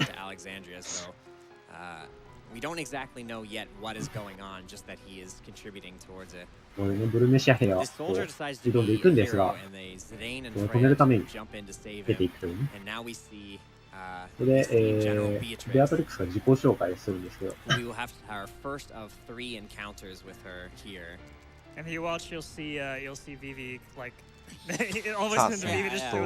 ベアトリックス戦ですね。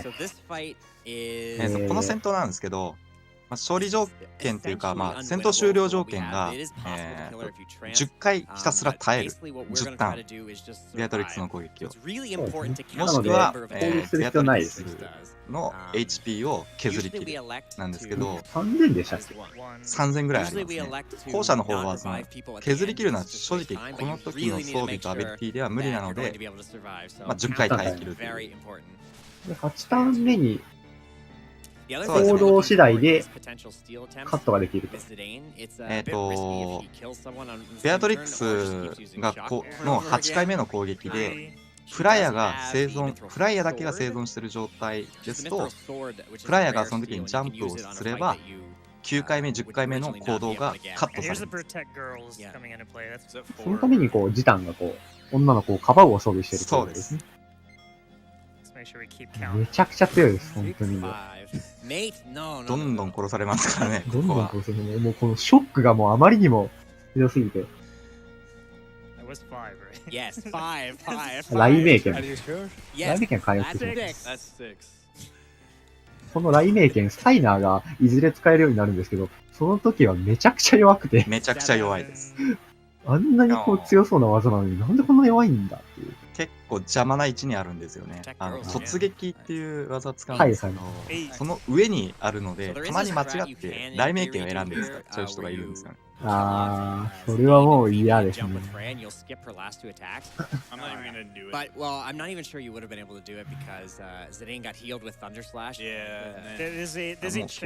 言ってるうちにそろそろ1ターン目来ますかね。終わりましたね。終わりましたね。飛ばないで。10ターン耐えたので、ストックブレイクで、全員の HP が1になり終了になります。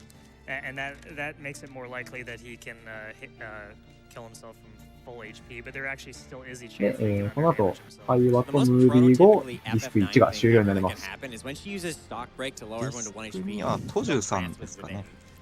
トジュさんでしょ。多分、このまま、ちょっとだけですかね。3時間まで確か、松木さんがプレイするっていう風に言ってらっしゃったので、わかりました。3時間まで松木さんがプレイして、その後、残りをトージュさんがプレイして、ディスク3は、ラズベルさんがプレイして、一番最後のディスク4はトージュさんが残りをやるという感じだったと思います。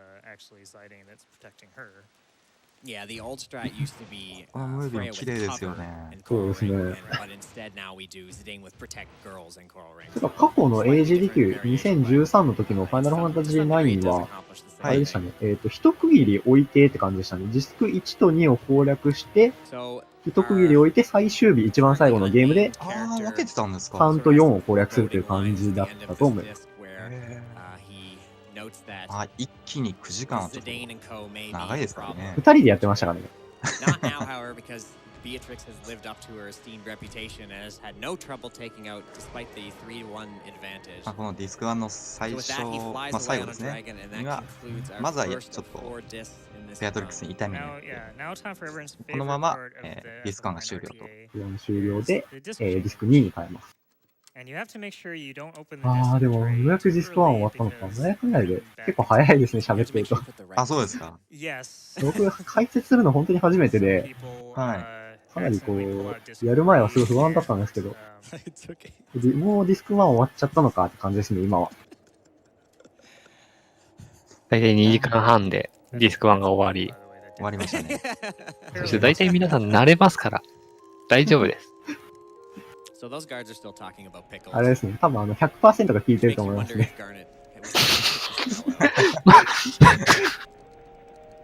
また私ミュートにしますわ。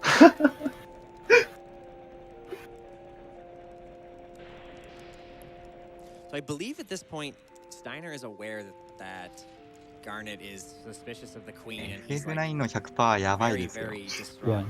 やばいですね。早くて多分なんですけど、早くてどのぐらいだろう。11時間とか多分、めちゃくちゃ早くてそのぐらいじゃないでしょうかね。パスとかだったら多分出せるんですかね。出せそうな感じですよね。オールボスとかだと、多分もっと早くはいけると思います。そうですね、ボスで言えば。それでもやっぱりちょっと裏ボス、一部の裏ボスがちょっと長いですかね。条件がやばいですね。条件が長いので。変えるとかですね。変えるとか。チョコボも結構長いですよね。どちらかというとやっぱりカエルなんですかね。カエルの方がやばいですね。ここで買い物しますね。ミスリの工程2個、1個だった。ミスリの工程1個とバルビュータですかね。分けてるんですかね。自分の方だとミスリの工程2個とバルビュータ1つでした。そうですね。この後装備変更ですね。ラガーがマルチナラケット装備のスタイナ最強で、バルビュータミスリンのこと黄色いスカーフを装備して、アビリティでバードキラーを外してマンイーターをつけて終了ですね。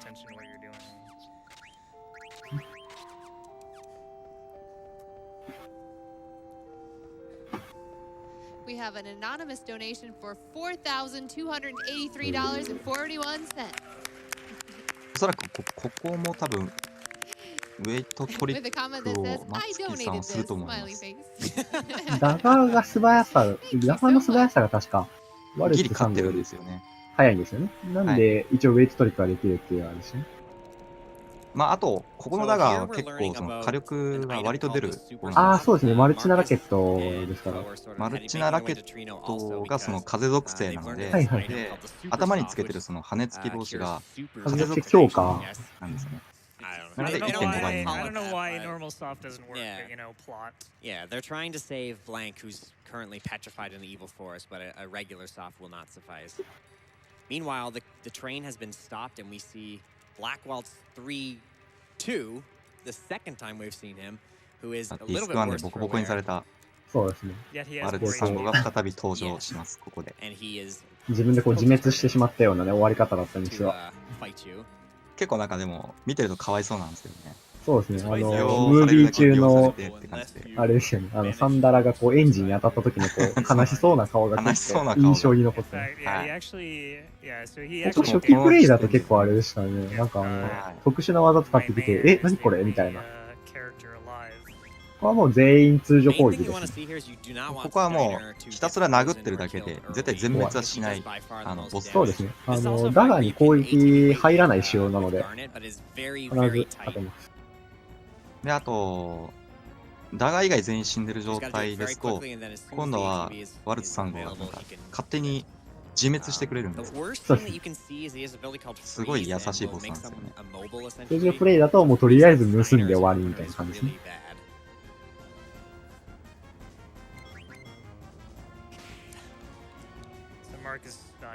終わりましたね。こいつが確かマスタードボムを使ってくるんだったと記憶してるんですが、マスタードボムじゃなくてブレイズの方ですね。あ、ブレイズか。はい。間違いないです。なんか変な技使ってくるなっていうのだけ覚えたんですよね。ちなみに一番の外れ技ですね。RTA では、なるべく、まあ、スピードランではなるべく引きたくない魔法です。モーションも長いし、無駄に固まってしまうんで、動けないままで生存状態になっちゃうんで。その後すぐ殴られるとね、まあ、蘇生できるんでいいんですけど。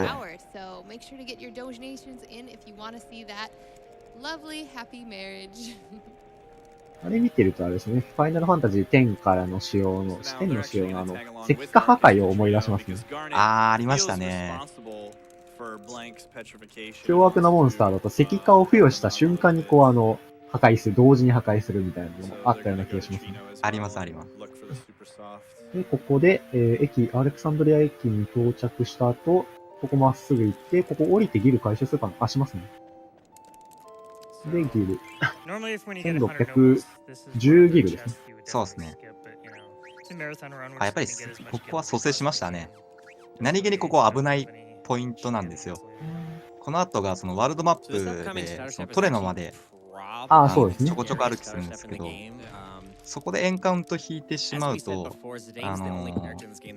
結構敵が強いんですよね、ここの。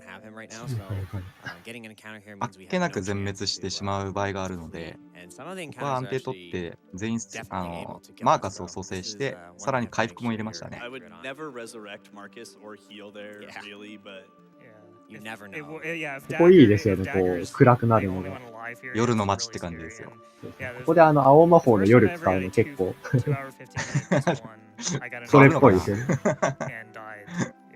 まあ、青魔法の夜は RTA で、今後 RTA でめちゃくちゃ使うと思うので。そうですね。どこで覚えるんですかね多分、あそこだと思うんですけど。ホッシュルルーです。ラニーの。スケアモンスターですよね。はい。スケアモンスターと、あと、コウモリの、シーカーバットですね。ここで、一度全員解散になります。で、スタイナーに操作が切り替わるので、切り替わったら、ここで AT 見ます。名物ですね。これは必ず見ないとダメです。これ必ず見ないとダメです。RTA とか、まあ、スピードランでも、まあ、どっちでもいいんですけど、この AT をたまに忘れてしまう場合があるんですよ。そうなった場合に、すっごい貴重なアイテムが、取れなくなってしまうんですよね。まあ、後々、合成で作れるんですが、ここで取れるというのが一番大きいので、取れなかった場合がもう大幅なロスになってしまうので、盗んだやつに話しかけて、パワーベルトというアクセサリーを回収します。パワーベルトは、力プラス3、物理防御プラス2、アビリティが MP 消費攻撃、カウンターファイラーとなっています。これがめちゃくちゃ強いんですね。めちゃくちゃ強いです。通常プレイでも本当に重宝しました。MP 消費攻撃っていうのが、まあ、自分の MP を、最大 MP の8分の1ですね。を消費して 1.5 倍になります。さっきのその種族キラーとの違いは、どの敵に対しても種族関係なく 1.5 倍食らうのでめちゃくちゃ強いです。で、まあ、最大 MP の8分の1なので、MP の少ないジタンやスタイナーで使わせるとかなり、そうですね。殴れる回数が多いかなと思います。これをつけてからの火力はすごいですからね。すごいですよ。あとまあ基本的に各キャラクターがその MP が8の倍数にならないんですよ。なので実質9回殴れるんですよね。9発。買い物で、テント持ってる分とレザープレイト1、ラバーヘルム、ブロンズヘルム、でミスリルソード1本、氷の杖、ボーンリスト、バルビューター、バルビューターは駅で買わなかった場合です。ミスリルソード1本、氷の杖1本、ボーンリスト1個、三角帽子1つ、バンダナが2つ、チェインメール1、チェインプレート1ですかね。バンダナをちょっと1個余分に買っちゃいましたね。なので今多分売ってます。売りましたね。はい。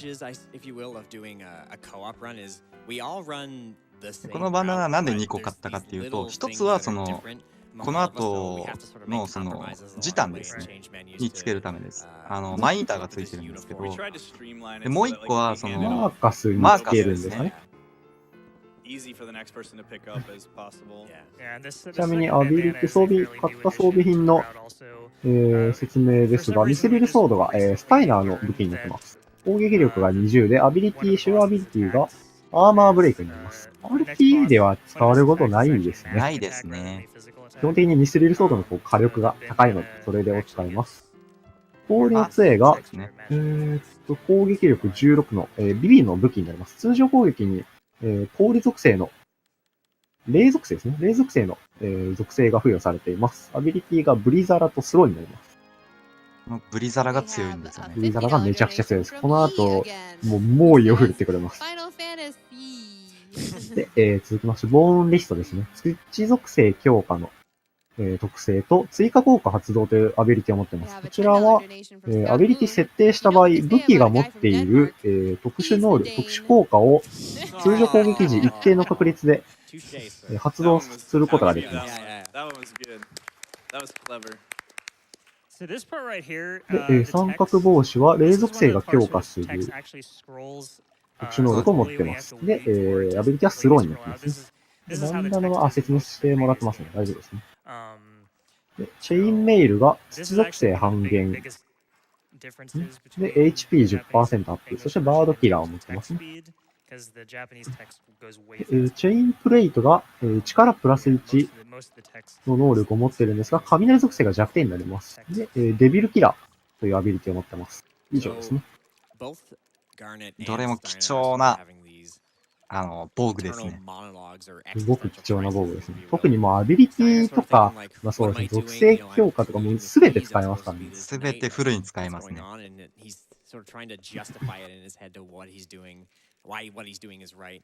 And similarly, Garnet is sort of saying, you know, screw you, Zidane. Why am I here? If it weren't for you, I wouldn't be here trying to steal a super soft and stuff like that. So it sort of continues the trend of characters sort of having these inner battles with themselves, if you will. And we find this guy here, Dr. Tot, the one with the big schnoz. He is actually Garnet's tutor.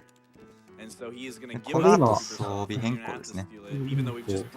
どこでやるんですかね。ガルガンルー入ってからですかね。それともその前なのかな。多分、ここですね。ここでもやバンダナ、最強。ちょっと何つけたかちょっとわかんなかったんですけど、とりあえず、こっちのやつを見ると、スタイナが最強ですね。ミスリルソード、チェインメイル、パワーベルトを装備します。アビリティが、HP10% アップと MP 消費攻撃で、この中にカウンター警戒虫キラー、マンイーターをどれか入るかもしれないですね。おそらくなんですけど、スタイナー最強入れて、はい、アビリティは MP 消費攻撃とカウンターですね。カウンターですか。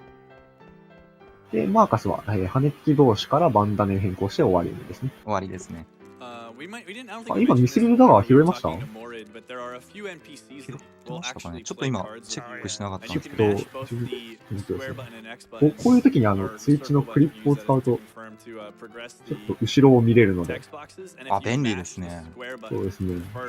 ただクリップを作ってしまった編集状態がキープされるので。どこだ？10つけてなかった。確かに HP10 をつけたような風には見えなかったので。いらないですね。回収しましたね、ミスリルだが。回収してます。大丈夫ですね。よかったです。音が聞こえてなかったんで、俺したかなと思って。こういう風にテンポがすごい速いんですよ。速いんですよね。解説中にもどんどん次の方に行ってしまう。そうなんですよ。だから作った方がいいなと思っても、死ぬ気で作りました。いや、違いますね。この左のキャラクターのトットさんですね。トットさんの、トットさんの家なんですけど、家の前に宝箱あって、そこからミスリルダガーを回収します。ポッポ先生とチッチ先生とかいろいろ言われてますね。塔のちっちゃいっていうの、そうですね。鼻が尖ってるんで。鼻が尖ってますからね。こんなに鼻尖ってる人なかなかいないですよ。いないですよね。そしてガルガンルーですね。We do not have flee on anyone, so these battles are going to be. If we get any battles, they're going to be pretty slow. このダンジョンは結構タイムがブレるダンジョンなんですよ。チタンがいないので、トンズラできないので、基本的にエンカウントするとスパイナーで処理するしかないですね。処理するしかないですね。レバー引いて、マップ切り替えをするとエンカウントのこう乱数がリセットされるはずなので、それをうまく使えるといいんですよね。エンカウントしましたね。しましたね。ここをマーカスレベル99にしようとしてた方はずーっとこいつ勝ったような気がしますね。ずっと壁際に多分おそらく走って。そうですね。自動にさあもうここでスタイナーの火力が800以上で今出ましたね。そうですね。すごいえげつないダメージですよね。ここもっとインフレするようになるところがリスク3の開幕ですかね。そうですね。あそこの連戦ですごいダメージ叩き出しますね。最後トランスして、そうですね。もうあの辺からもえげつないことになります、ね。そこは結構見ものですね。単純に何倍なんだろうあれ。トランスだけでまずスタイナーの攻撃力って3倍になるので、すごいですね。それプラス種族キラー、さらに、MP 消費攻撃をするので、計算してみましょうか、ね。何倍だろう。そうですね。海外ルールだと連射機は使用不可みたいです。計算したんですけど、6.75 倍になります、ね。そりゃあんなダメージ出るよっていう感じですね。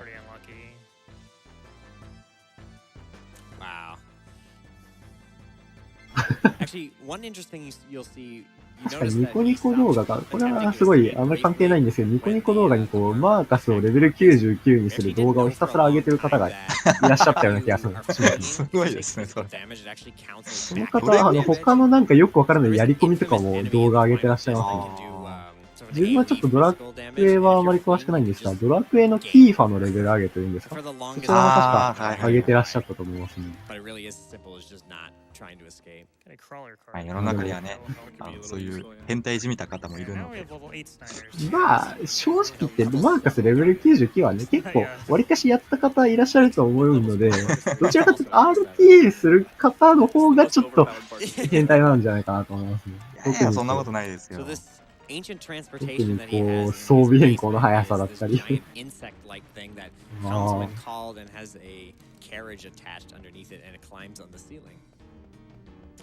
でもまあ、あるあるな話なんですけど、その、チャートを作るときに、結構、9の奏者に多いんですけど、9はその、アビリティをつけるときに、カシャンって音が鳴るじゃないですか。なりますね。その組み合わせですね。かっこいい音の組み合わせみたいな感じで、操作が速いとカシャンカシャンカシャンカシャンカシャンって結構リズミカルな音がなるんですよ。なるほど、なるほど。なので、そのチャートを作るときに、どういう風に、どの順番で、こっちの音の方が、こっちの組み合わせの方がかっこよくないみたいな感じでやってる方いますね。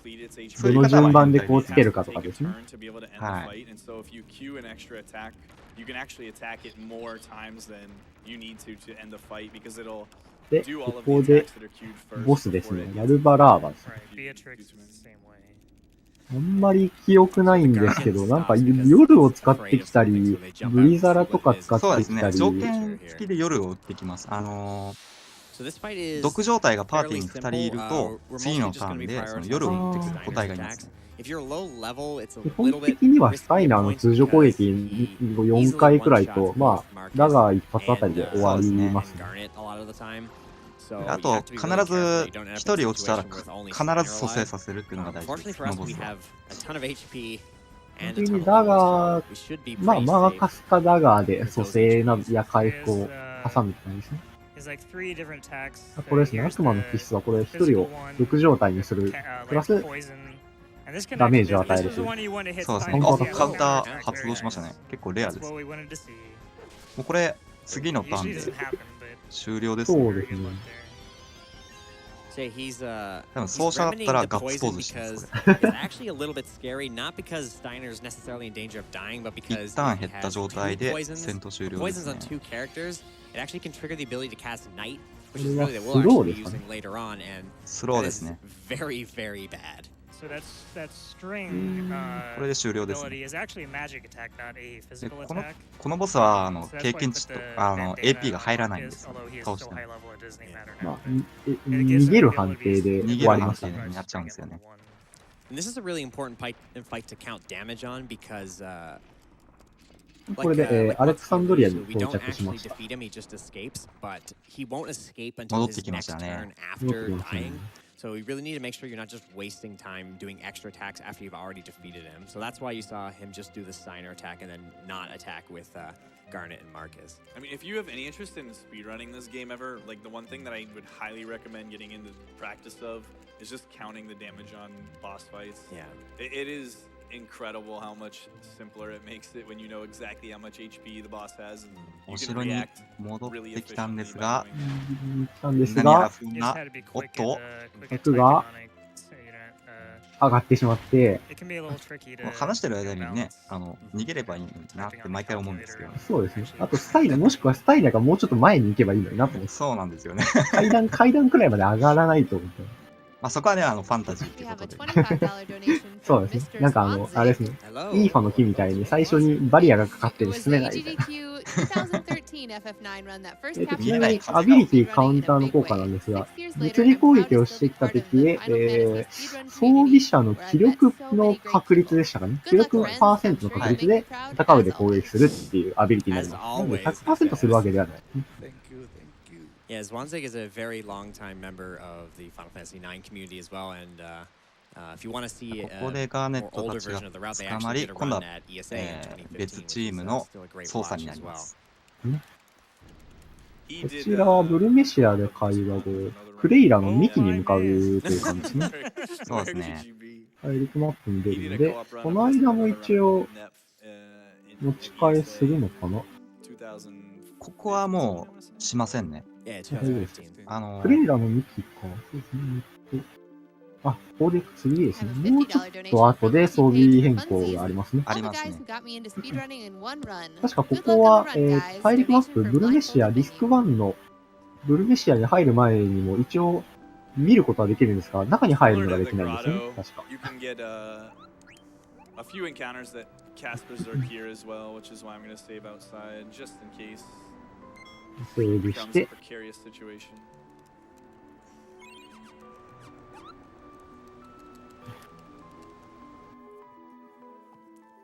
I think that's the first time I've ever seen the name of that desert. クレイラーズトランクですね。いましたね。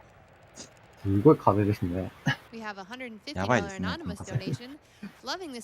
んなのよくこう目開けて会話できるなと思って。いたたたたたってずっとなりますね、これ。ちょうど多分ど真ん中じゃないですか、ここ。木の上に、町があります。クレーラっていう町ですね。そこを目ここを目指し指していく感じですね。ひたすら登っていく感じですね。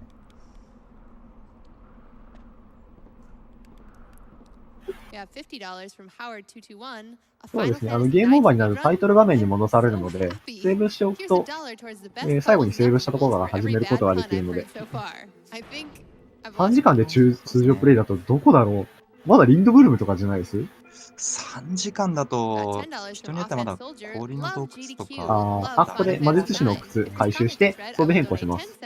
ジタン最強の、ビビコ最強のプライヤーサンゴの指輪装備です。で、ジタンアビリティが警戒装備ですね。で、フライヤーが、かばうマンイーター装備。ビビは混乱回避の術をつけます。ここからのビビが強いです。今の装備変更で、氷の杖と、三角帽子と、あと魔術師の靴ですね。で、魔術師の靴で、あと、そうですね、魔力をアップさせて、で、三角帽子が氷属性強化なので、ここでブリザラですね。クレイラのエンカウンターも全部これで処理していきます。1.5 倍になるので、ダメージがすごく高くなります。いや、もう強いですね。1449ですよ。1449出ましたね。これもすごいですよ。一撃でおしまいです。FF9 の RTA ってこうなんかこう、なんていうんですかね、僕結構見てて面白いなって思うんですよね。こう、キャラクターのこう、できることをこう、うまく使ってると思うんですよ。その時売ってるアイテムとかで、こう、うまくこう回すっていうんですか。結構考えられてますよね、配置とか。そうですね。これすごいなと思って。あとまあ、その、個性がやっぱりあるっていうのが、そのキャラクターにしかできませんよっていうのが、その、FF9 の特徴というか。そうですね。装備品とかもこう、キャラクターによって装備できないものもありますから。そうですね。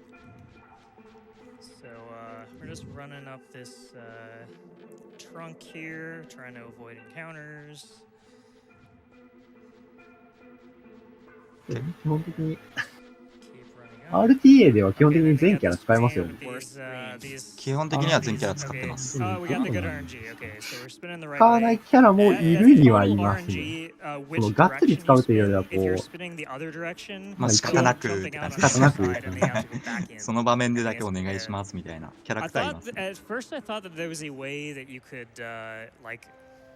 さあ結構エンカウント少なかったですね。1エンカですかね。ここは少なかったですね。序盤結構多かったと思いますね。魔の森が結構多かったように思いますね。魔の森と、魔の森氷の洞窟で6か7くらいしてたんじゃないですかね、多分。そんなにしてたんですか結構してましたよ。あ、ここは案内をしてくれるんですけど、ここは案内拒否します。はい、拒否します。案内を頼んでしまうと、およそ1分半くらいだったかな。そのぐらいの確かロスになります。で、ここで、装備買います。パルチザンを買って終わります。パルチザンは、フライヤーの装備武器になります。龍剣と、満月の心得を持っています。ここでミスリルロット買うのはもうなくなったんですかね。なくなりましたね。そうですよね。ミスリルロットを買ってるのが昔の動画見てた時あったんですけど。昔はそうですね。だいたい多分4年ぐらい前まではありました。ミスリルロットを買うっていうのがまあ割と主流でしたね。だからもうお金の関係上そのちょっとでも金策のためにもう削ろうっていう流れになりましたね。そうですね。プレイヤーはフェニックスの羽が2つか3つ落ちてるんですけど、最近の配信とかを見ててもあんまり回収、ここは回収しましたね。入り口は。そうですね。ここの位置のそのフェニックスの羽はその結局カットしたところで先に進めないんですよ。前走ってるプレイラ兵の人がいるので、なのであまりロスが発生しないので拾うって感じですね。通り道ですからね、一応。ここでボスのアントリオンやります。ここはビビのブリザラですね。もうビビのブリザラと、余った分のフライヤーで龍剣ですね。っていう感じですね。アントリオンは物理攻撃に対してカウンターで反撃してくるので、物理攻撃は行えない方がいいんですよね。ここはひたすらビビでブリザラです。そうですね。これは当たりの行動引きましたね。サンドストームなので、ビビでもウェイトトリックが可能になりました。サンドストームは全員の HP を1桁にして、なおかつ暗闇を付与する可能性があります。時短が光ったと。これ、攻撃はしない方がいいと思うけどな、時短。こ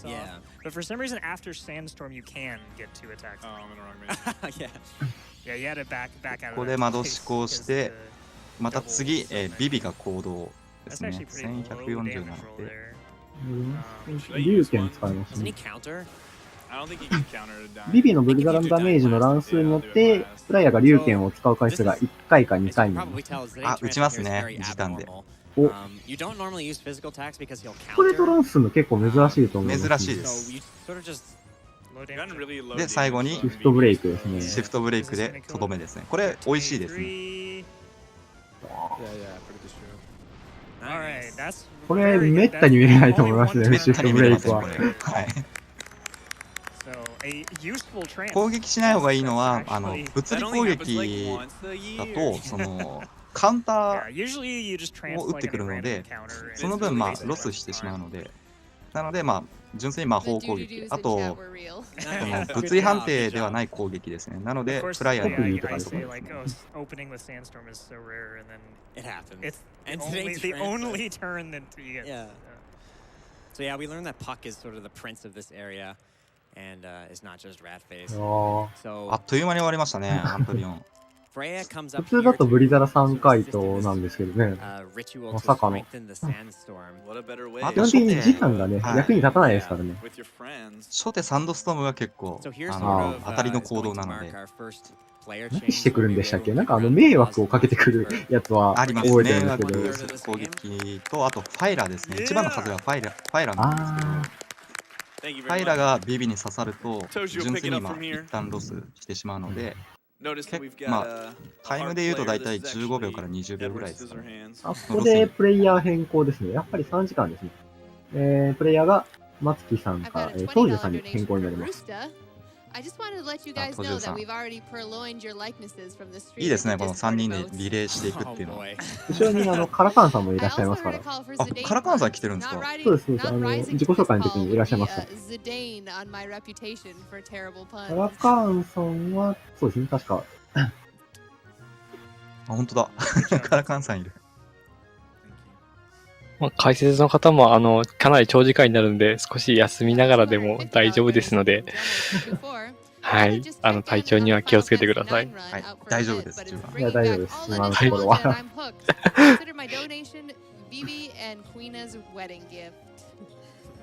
Toju's bopping to this song right now. I see it. このダンスはちょっとあれですよね。MP が減りそうなダンスですよね。伝統的なダンスらしいですけど。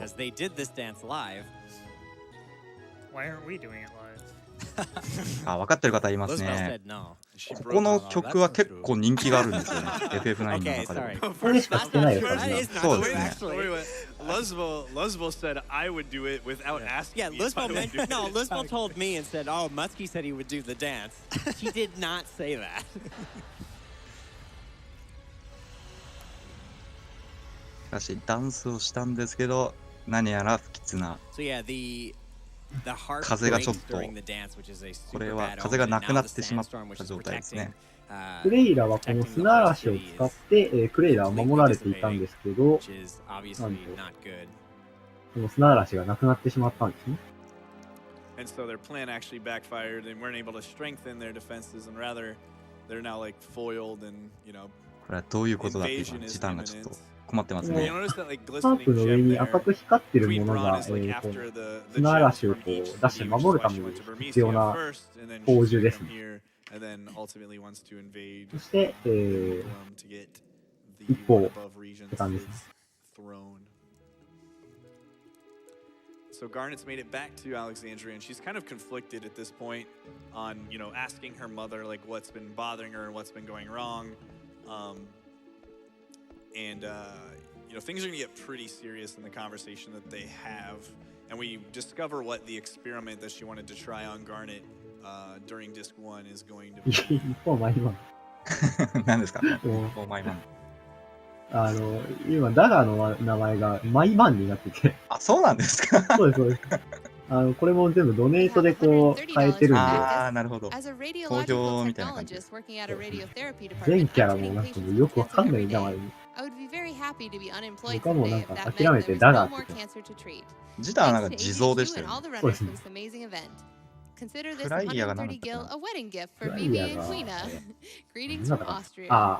Speaking of a wedding gift, we've got about a half an hour to go before the marriage. Still have a ways to go. So please, please, please get your donations. I know I do. I want them to live happily ever after.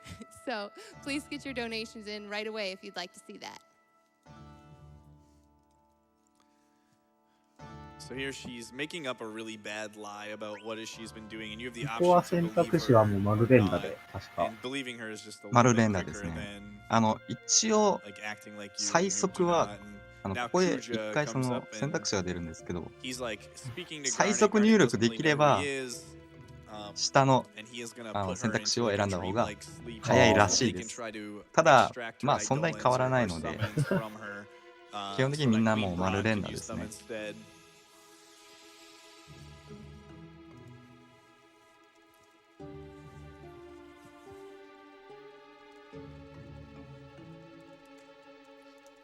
We have $10 donation from Stay Hydrated Person.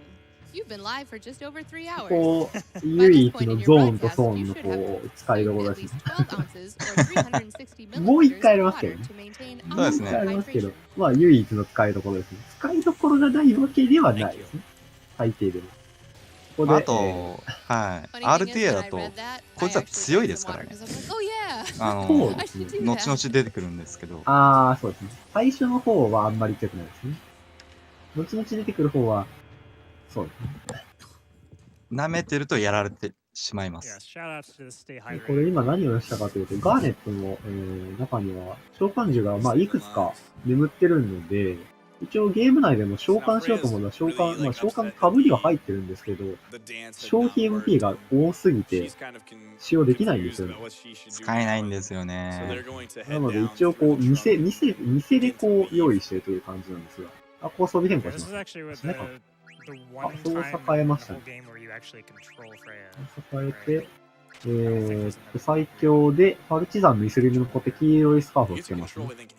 アビリティはつけないのかな？アビリティはもう、さっきのクレーラーの幹の装備変更の時につけてますね。先付けですね。チャートでつけてない場合って書いてますけど、大丈夫です。申し訳ない。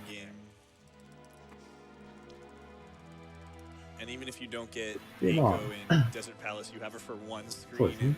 バハムートやオーディンを吸い出し、あそこではオーディンを奪い取ったんですね。オーディンですね。オーディンはそのうち出てきます。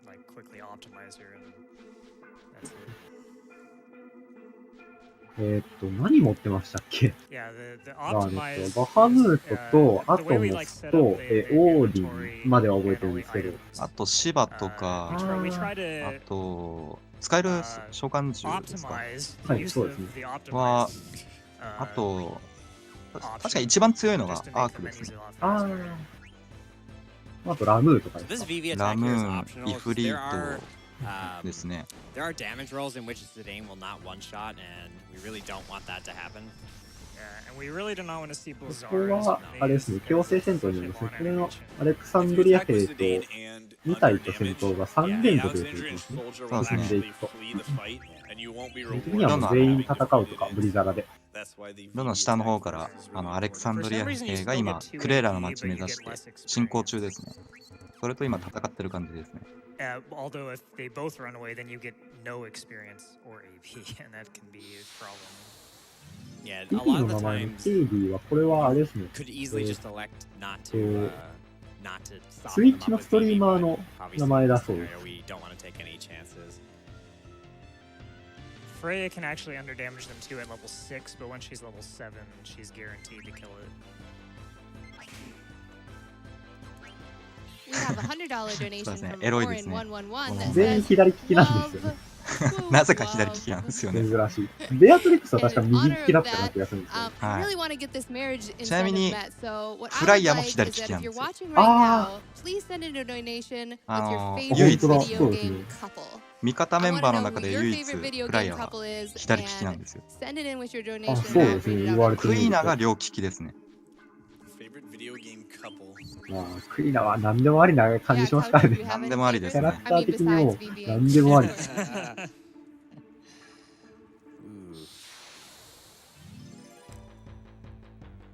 あ、カインも左利きなんですね。その関係なんですかね。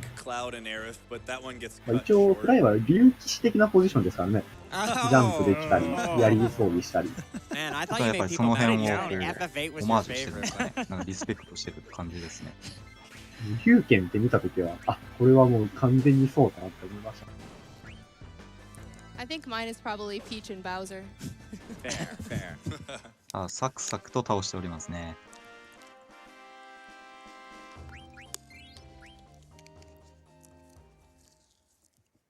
I'm gonna go with Nathan and ここでクレイラの街に戻るんだったかな。そうですね。パックが確か呼び戻すんですよね。We've got $25 from Genius Gamer M. I told my partner that I donated $5 per hour he managed to stay awake for this run. I figured I'd add a little extra just so VV can have that. これで14歳らしいんですよね。確か。アルティマニア見た時確か14歳だったような気がするんですけど、なんかすごいですよね。見た目6歳ぐらいにしか見えないんですけどね。ブラネジョーもあれで39歳だから、39なんですか？らしいですよ、39らしい。だからこうなんか、無理やりこう無理に SD に戻したからなのか、なんか、年齢とこう見た目が全く見つかないですよね。というわけで、クレイラの街へこう、進行を始めたアレクサンドリアの、ダリ村の地下にいた、作られていた黒魔導士ですね。こちらはあれですね、ギザマルークの洞窟やブルメシアで戦ったバージョンよりも一段階上の車同士で、そうですね。名前的には B ですね。やつですね。ここもあれですね、先ほどのアレクサンドリア兵と同じように処理すれば。そうですね、基本的にはもう、殴ったり、ブリ皿打ったりの。そうですね、それでもう、特に言うことない。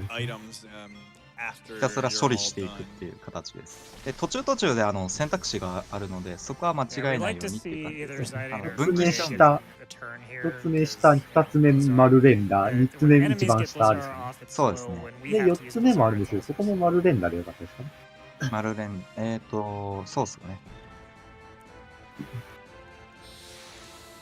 選択肢なんですけど、こう、時間だけが逃げるわけではなく、こう、クレイラの街に住民たちをこう逃がすための逃げる方向の指示になりますね。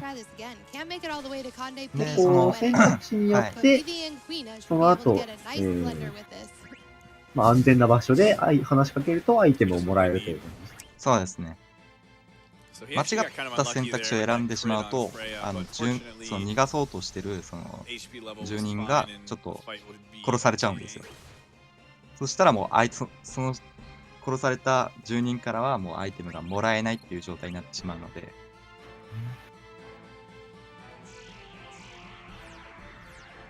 そうですね。特にお母さんをなるべく生き残らせる感じでやってあげるといいと思います。Thanks, Swerve. Remember that time that we were friends like 2 minutes ago?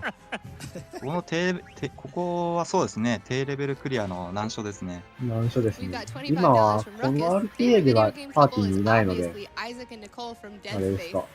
クイナとかを使ってですね。いないとまずいですかね。クイナか、そうですね。チョコを使って、オークスタッフ拾って、それでストップでしたっけ？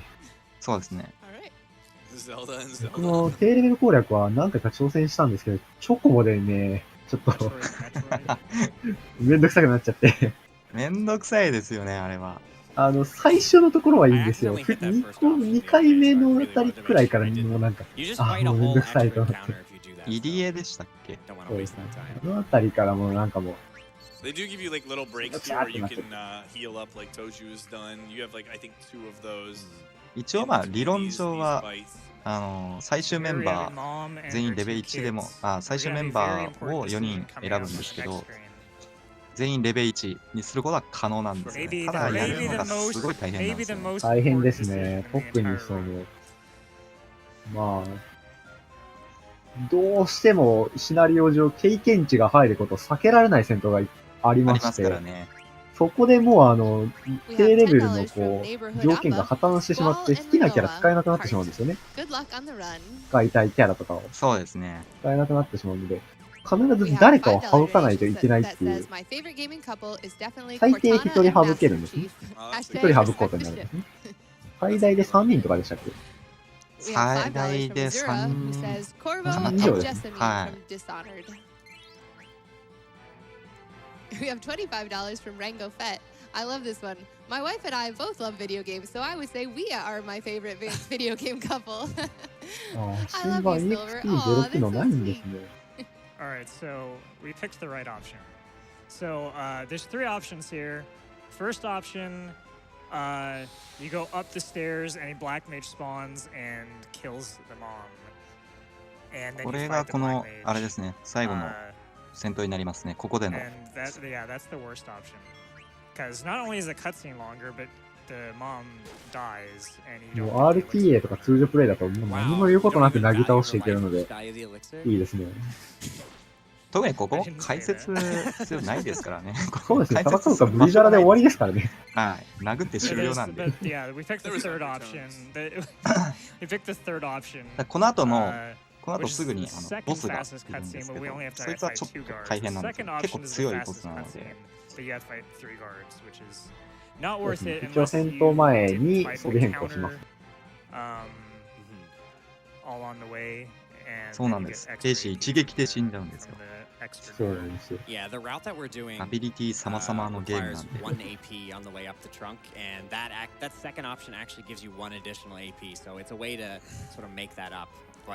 ですみません。そろそろモデレーターが交換になりますので、私、引き継ぎでちょっと抜けますんで、はい、お二人様よろしく、お疲れ様でした。はい、よろしくお願いします。黒魔導紙兵が出てくるんですが、ジタン君はもうこれじゃあこう守りきれねえと言うんですが、ここでフラットレイが登場します。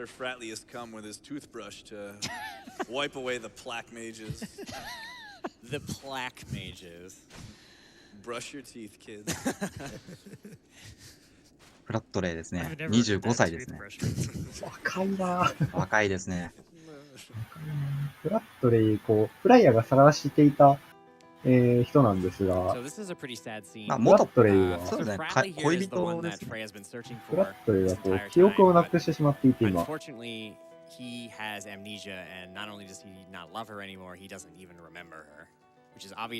言うとあれなんですけど、フラットレイを見つけたんでしたかね。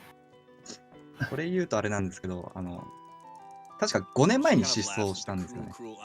で、当時フライヤーは16歳なんですよ。フラットレイが20歳だったかな。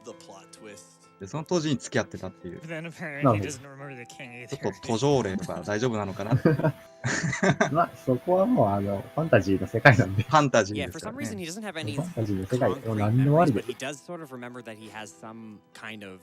フラットレイもね、初見プレイの時は、このキャラクターも使えるのかなってちょっとワクワクしてたんですけどね。そうですね、強そうな槍持ってますからね。槍というかなんかなぎなたっぽいですね。なぎなたですね。フライヤーで使えるかなと思ったんですけどね。そこでベアトリックスが不法侵入してくるわけですね。どっから入ってきたんでしょうね。まあ、強いんで、ジャンプとかして入ってきたんじゃないですか。ここで飛んだんで、こんなに飛べるんじゃないですか。ジャンプ力だったら届きますわ。それで、Tojjuを奪って逃げていきます。ここで、助けた人に話しかけて、ニンフのカード、ズーのカード、エリクサー、A というフェニックスの羽をもらいます。で、マップを出る前にセーブと、回復と装備変更ですね。ジタンをチェインプレートから、革の服。フライヤーの黄色いスカーフをサンゴの指輪になります。そうですね。サンゴの指輪は、あれです。雷鳴剣の対策ですね。雷鳴剣は雷属性の攻撃なので HP 回復することができます。あと、ジタンの、服を変えたのは、そのチェーンプレートだと雷属性が弱点になってしまうので、そこで革の服に変更という形ですね。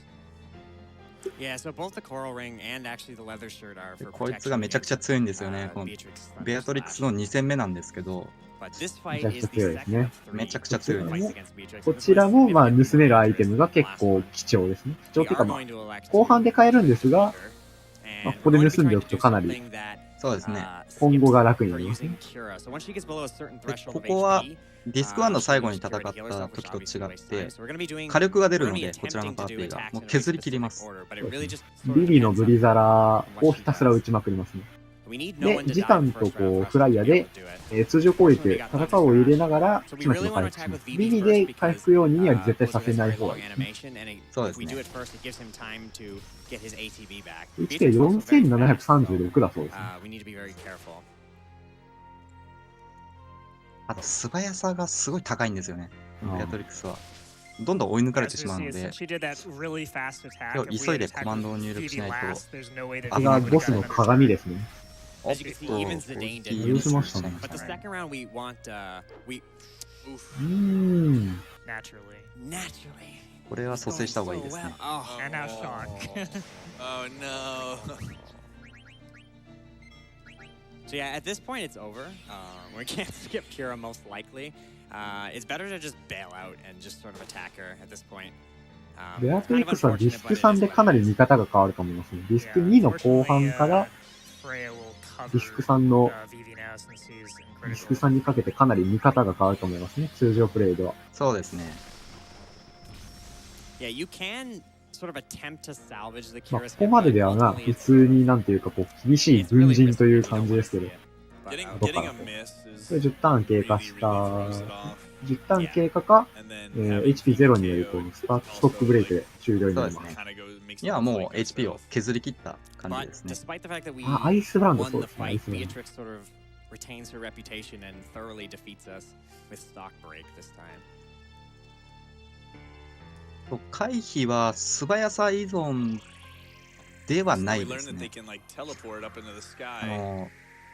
防具に腕輪ですね。腕につけるその防具にその物理回避率が物理回避がついてるので、そちらの方の依存です。それで、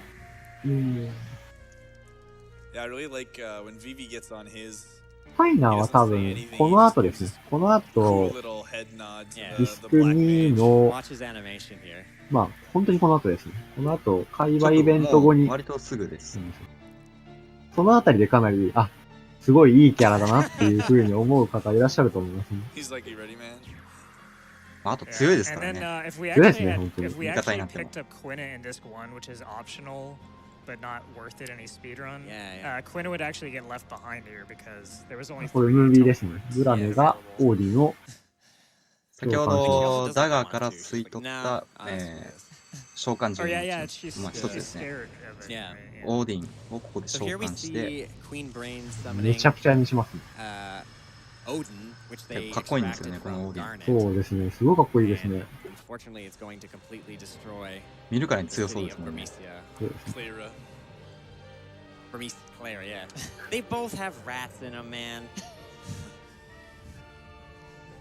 これは斬鉄剣じゃなくて、何ですかね、グングニルとかそういう感じですかね。槍を投げてるので。ここめっちゃ好きです。こう、オーディンがこう走り去ってるところ。すごいかっこいいなって感じ。仕事をしたみたいな感じです。で、ここでブラネはこう、召喚獣のこう、強さに驚くわけですね。これは使える。これは使えるだろう。で、ここはレッドローズ号になりますね。レッドローズ号では基本的に何もないですね。何もないです。会話ですね。会話で終わりですね。ここのシーンでベアトリックスが今のそのオーディンでその一つの町が潰れてしまったんですけど、それにちょっと疑問を抱くシーンがあります。あと、モーグリがいて、手紙をこう届けたりしてる方は確か届けるのかな。ここと手紙でしたっけ？ここ確かあったはずです。アルティエでは、まあ、ないですね。セーフするのかな？女兵前なんで、する人はしますね。一応、全滅のリスクはあるので、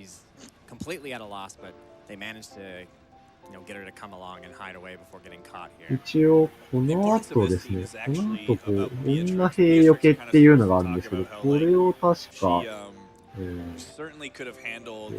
ですね、プレイ前に見どころとしてTojjuさんは言ってましたね。ガードスキップですね、アレクサンドリアの女兵よけが結構見どころなんじゃないかなって。結構テクニカルなよけ方とかがあるので、Tojjuさんがそれをやるかどうかですね。ちなみに松木さんはチャンバラで100人満足させるっていうのを、実際にこう、1回のトライでやったので。1回でやったんですか？やりました、やりました。素晴らしいですね。で、ラズベルさんは一応、あれですね、赤竜戦ですね、グループ火山の。あそこは見どころって言ってましたね。まあ、このチャートは赤竜は結構怖いですからね。ドラゴン、結構通常プレイでもかなり強いですからね。かなり強いです。低レベルでもひたすらストップを狙うみたいな感じだったと思いますね。セキュレのツイスターっていう技が、もう本当に、そうですね。あれって乱数ダメージでしたっけ？完全に乱数で、こちらの防御力は関係ないんですよ。防御虫の乱数ダメージですね。確かメテオとかもそうだったような気がします。そうですね。メテオとツイスターですね。一応ツイスターは、風属性がついてるんで、吸収または半無減とか効とかで。そういったことはまあできるんですけど、ただそれ込みでも強いんですよ。そうですね。それがついてるところで。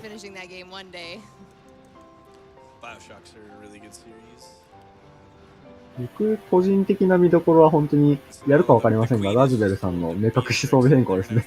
いいですね。それと、やっぱり、あれですね、霧の魔獣スキップですね。いいですね。ディスクさんが多分すごいと思いますね。やっぱり、ラズベルさんの装備変更の速さだったりとか。すごいですよ。ディスクさんはすごい見どころだと思います。おそらくやると思います。このチャートは一応装備変更、パンデモニウムの装備変更の前に、ちょっと調整するんですよ。アイテムの位置を完全に固定するチャートなんで、なので、まあ、パンデモニウムまでに買い物操作とかでミスがなければ、多分やります。目隠しで多分やると思います。ちょっとでもずれると危ないと思います。売っちゃいけないものを売ってしまったりとかになっちゃうと、結構このゲーム、買い物ミスは割と致命的なダメージがあるんで。ラズベルさんも結構配信の方で、すごい買い物してるときに、みたいな声出してる時ありますからね。大丈夫かな。まあでも彼ならやってくれるはずです。ここは、業務連絡なんですけど、ここでモデレーター変わって、ここから照り焼きチキンが担当します。そして、今の目隠しの話なんですけど、一応寄付の目標でやりますよってことになってて、目標金額が$4万で、今$22,000付近なので、まあ残り約$18,000いりますね。なるほど。やってほしいですね、ここまで。やってほしいですね。多分用意してると思うんですよ、目隠しは。ここはタイミングよく左、同じ方向に一緒に向くと、こうなります。ここですね。兵士よけ。ここは兵士よけです。ここだけシンボルエンカウントなんですよね。ここだけではないですね。シンボルエンカウントで。ダメでしたね。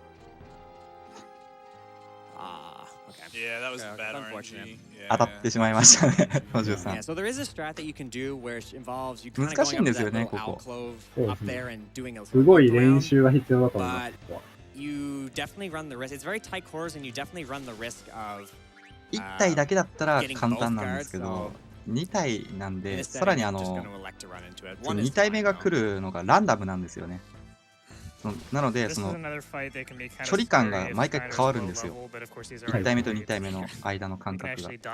その関係で、多分今のはもう純粋に難しいパターンです。このはしごを上がれると終わりなんですけどね。ここ、はしごを登った後、追っかけてこなくなるのめっちゃ好き。なぜか登らないっていう。諦めるなよっていう。諦めちゃうっていう。これってどれぐらいロスになるのっていうのは多分女兵ですかね。女兵に当たると、そうですね、早く、まあ、ロスが小さくても、50秒弱とかですかね。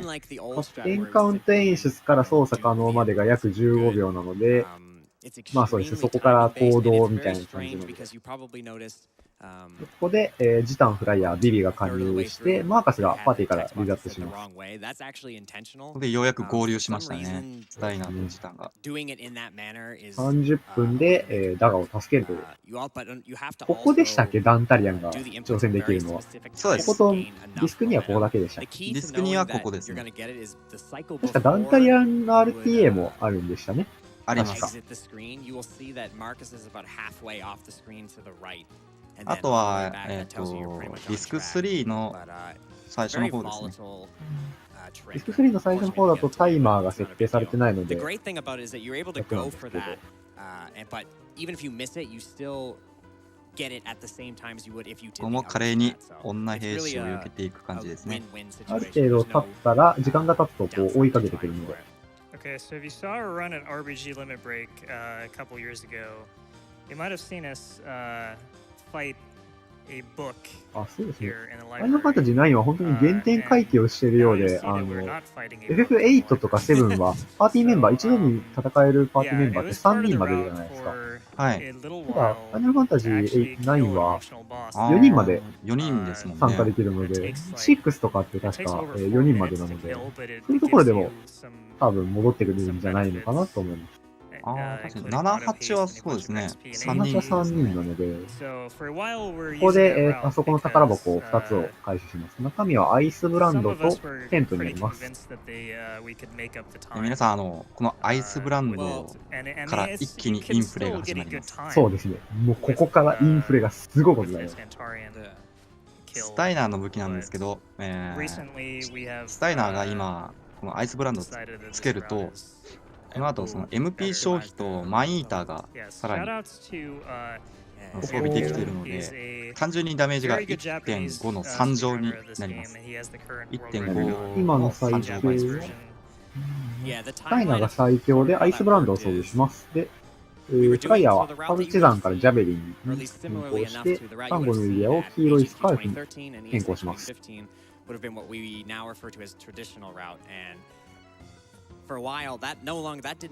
そうです。1.5 の3乗倍ですね。やばいです。何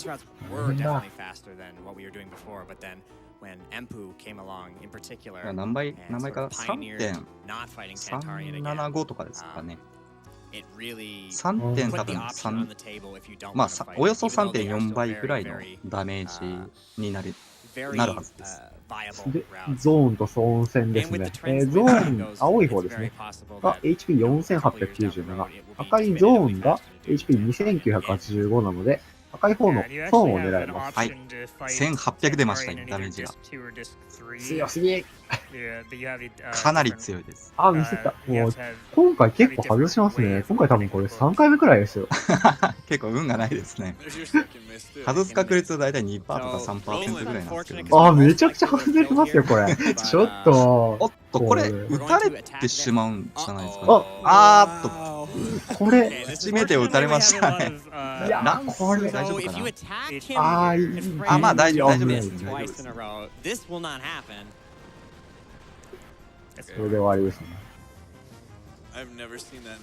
いやー、ちょっと、避けられることが多いですね。こいつらの回避率ってそんなに高くないですからね。2連続で引いちゃいましたね。今日はちょっとゲームがプンプンしますね。ここで、ダゴを助けに来たんですが、We have $25 from Iron 101. I'd say best couple is Peach and Booster, but I gotta give a shout out to Peach and Luigi for my best friend Twig. スタイナーはこうダガがもう死んでると思い込んでるんですけど、まだ生きてるっていうね。眠ってる感じですね。We have a $10 donation from Master Shinainai. ここでマーカスが見覚えのある場所に行って走ってますね。皆さん覚えてるかな？覚えてるんじゃないですか？これちゃんと覚えておかないといけないですよ。こう結構好きなんですよね。このお姫様抱っこしながら移動するっていう。なんならやっぱイケメンですよね。そうですね。ジタンは確かこれでまだ16とかでしたっけ？ 16ですよ。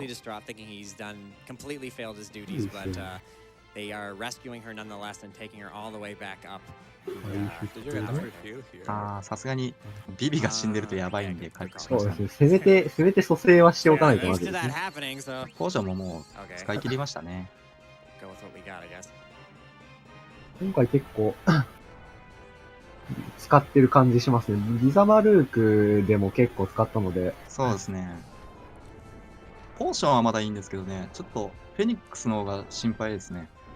We have a $25 donation from Mr. Game and Shout. Hello.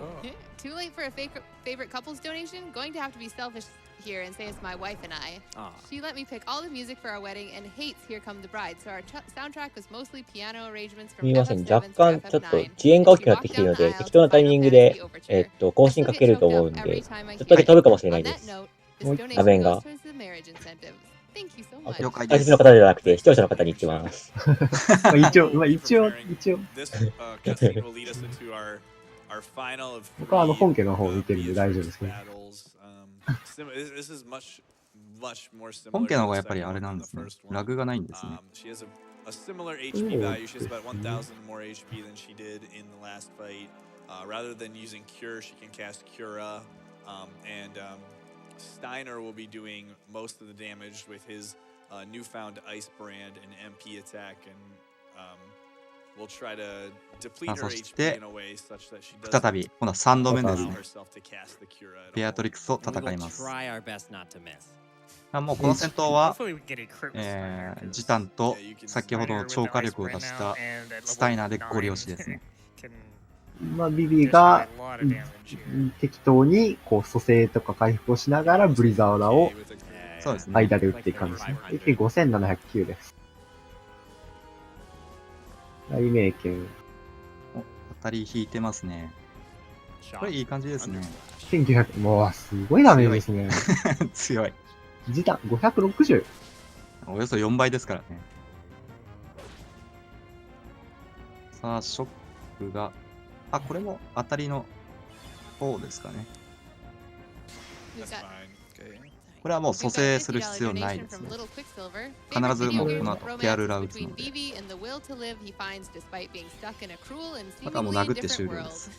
It's beautiful and amazing Daning. Had to get that one in at the end. これで終了です、ね。ここだけクライムハザードになるんですね。確か。そうですね。Steiner's so high level, he's dishing out a lot more damage than he normally would. クライムハザードは、Despite that, she defeats us again. 結構特殊技のように思えるんですが、一応スタイナーでも使用可能になります。めちゃくちゃ後ですが。スピードランではまず使いませんね。そうですね。もう、クライムハザードが使えるようになってる頃にはもう、通常攻撃が関数を出すんで。ね、もういらないんですよね。いらないんですよね。悲しい。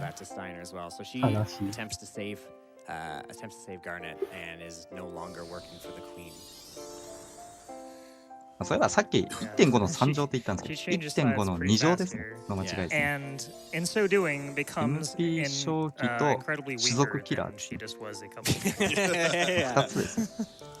訂正しておきます。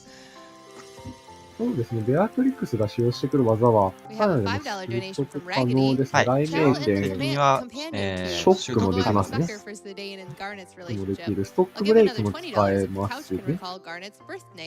I know for a fact someone on the couch knows her first name. I have mentioned this a number of times. Her first name is actually Sarah. You have to do quite a bit of searching in the game in order to actually find it. But yeah, her name is ここでベアトリックスが、まあ、こちら側につくと。Get ready for the terrible, deadly, スタイナー剣技に関してはそうですね、かなり才能ありますよ。確か、この物語の前、どれぐらい前だったのかちょっと忘れたんですけど、一度勝ってるんですよね、ベアトリックスに。そうですね、ちょうど10年前ですか。10年前だったかな忘れましたけど。まだスタイナーが20代の時に、そうです、20代の時にベアトリックスに勝って、それでプルート隊を結成してるんですよね。プルート隊ができたんですよね。基本的にアレクサンドリアでは男性がこう優位に立つというよりは女性が有能だったはずなんですよね、確か。なんで。そうですね、確かに男兵いませんもんね。そうですね。大体女兵ですからね。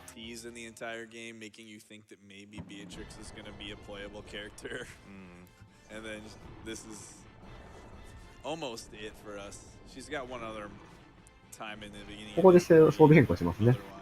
スタイナーのパワーベルトを黄色いスカーフにして、チェインメールをブロンズアーマーにします。ジタンは最強からの川のリスト装備で、アビリティが MP 消費攻撃、ビーストキラーですかね。そうですね。で、マンイーターと眠らずの術はついてない時につけるって書いてますけど、どうなのかわかんないですね。この時は、ついてるはずです。ここで、車同士、C ですね。タイプ C ですね。杖まで持ってこう、なんか、ますますこう、強そうに。一番強い車同士になりますね。ただ、戦うか、反対ブリザラで終わりです。お、珍しい。物理攻撃。来ましたね。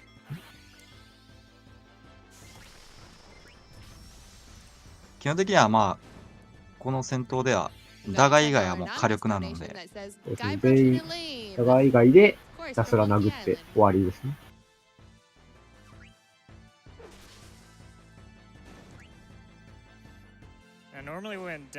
ダガーは見捨てられましたね。経験値が入らなかったんですが、まあそこまで大した影響はないので。まあ、ダガーはあんまりこう経験値をこう優先してあげないといけないってわけではないと思うので。そうですね。終わったら、基本的に、ダガーが戦闘不能の場合は蘇生させて、ダガーの全体 KR で。ここで、犬ですね。バンダースナッチ、寄せ戦闘です。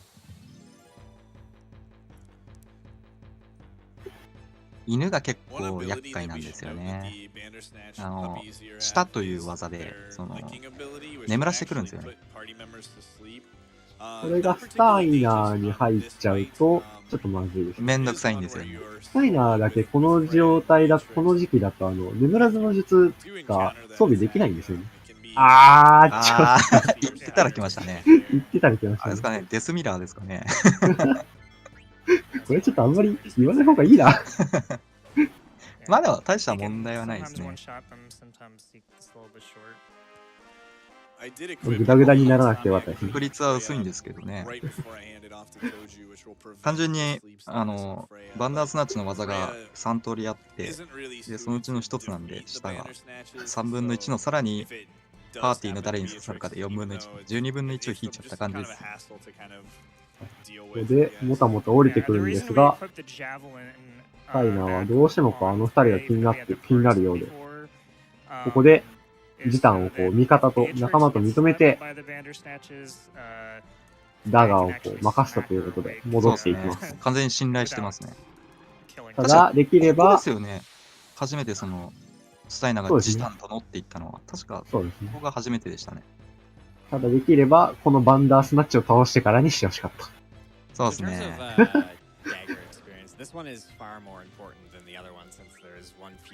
なんだったらもう、ダガーの代わりに、スタイナーをこの後連れて行きたいですからね。まあ、そうですね。ダガーもういらないんで、お城守っといてって感じで。もう何もすることない。回復くらいしかすることないですからね。My favorite RPG couple is Seymour and Seymour from Final Fantasy X. Such a lovely couple, though he only loves himself. AP 的にもすごい助かるんですけどね。スタイナーがついてきてくれるとね、ものすごい助かるんですけどね。ここはクライムハザードで終わりですかね。もう一発で終了です。このベアトリックスはかなり強いです。ただちょっとアビリティがつけれないんですよね。なので、先ほど言った眠らしてくる攻撃に対して、まあ、防御ができないという状態です。これ大丈夫か？ちょっと危ないですね。でもよかったですね。おー、危ない。危なかったですね。ちなみにここでフライヤーが落ちてしまうと、AP が入らないので、そのリカバリーをディスク3でしないといけなくなっちゃうんですよね。ディスク2ではこの後もフライヤーは操作が、連れていけないので、そうですね、パーティーに入らないですから。で、ここでスタイナーが加入しますが、クライムハラザードで終わりますね。ただ倒す前にちょっと相手の行動によってはですね。あと ATB ゲージの乱数によっては変わりますね。フライヤーが落とされた状態ではなるべく倒したくないですね。似合うかな？ラッシュ、ベアトリックス。一旦窓しこで動かないのを確認して、大丈夫ですね。そうですね。かなり AT に関してはすごくギリギリだと思いますね。キャラクターによっては。もうギリギリです。これ以上ないぐらい多分ギリギリで、今のチャートは組まれてますね。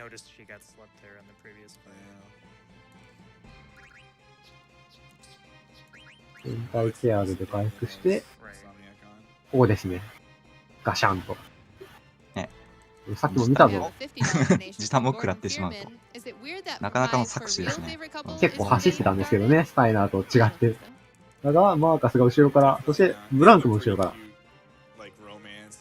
ブランクがここで復帰してるんですよね。そうですね。ブランクは病み上がりなんですけどね、大丈夫なのかなここ確か走ってる時、病み上がりだからちょっと待ってとか、そんな、なんか。そうなんですか。言ってたような気がしますね。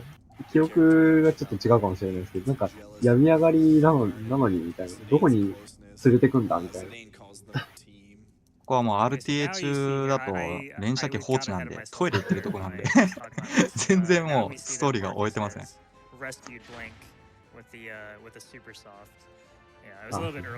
ュアンス的にはそんな感じですね。そうです、そうです。そう、ダガーの下りもわかんないですよ。もうその時にはもう森でこう固まってますから。確かに。確かもともとマーカスとブランクってすごいこう、タンタラスに入る前は仲が悪かったっていうか。そういう感じだったはずなんですよね。設定があるんですね。で、こう何かがあってこう、すごい仲良くなったっていう感じですね。和解というのか。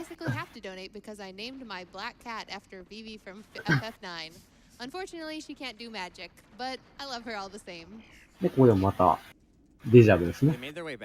再び、ここで、ボスが。ラルバラーワではなく、ラルバイマーゴですね。なんか、アシュみたいな感じなんですかね。どうなんですかね。これ、ちょっと僕もよくわかんないです。再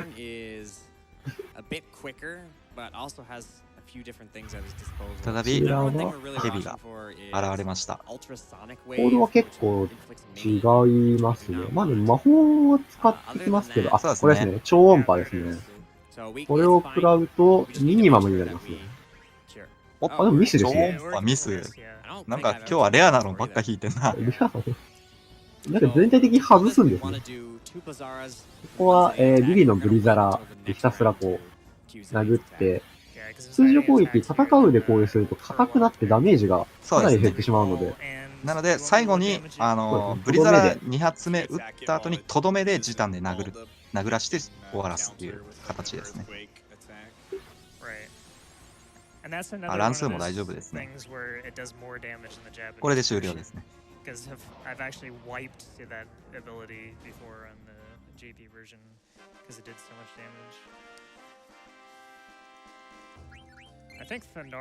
ーテル2個、美味しいですね。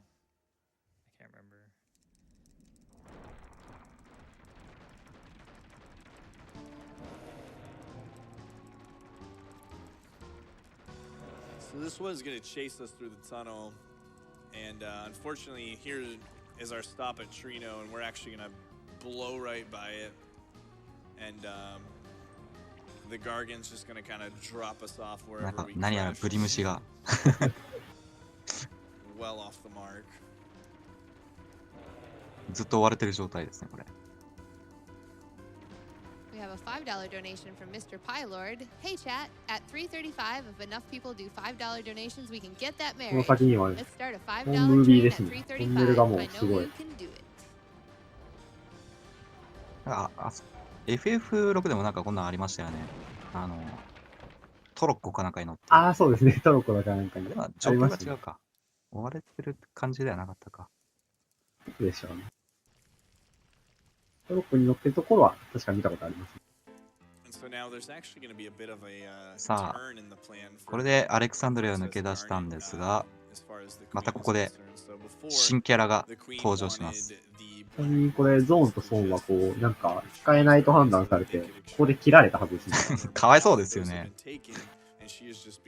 ここは割とかわいそうですね、本当に。オーディンをね、せっかく手に、確か、ソンとゾンですもんね、手に入れて。そうですね。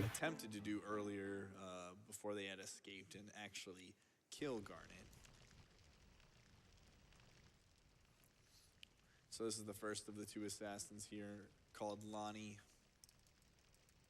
And then up here we have さあ、赤髪のキャラクターが出てきましたね。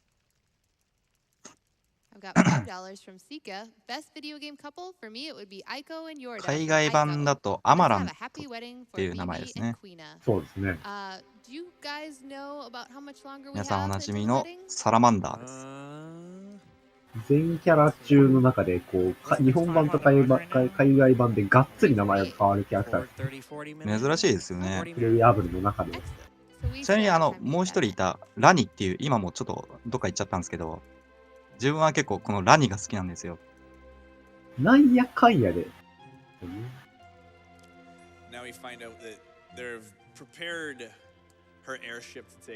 ん中の子かわいい。マジか。まあそういう方もいますね。まあ一応39歳ですね。39歳なんで一応年齢だけで言えばね。あ、ここはピナックルロックスですね。Having lost all of her summon abilities, Garnet's actually going to run into a ghostly figure who reveals himself as ピナックルロックスはですね、リンドブルムの近くですね。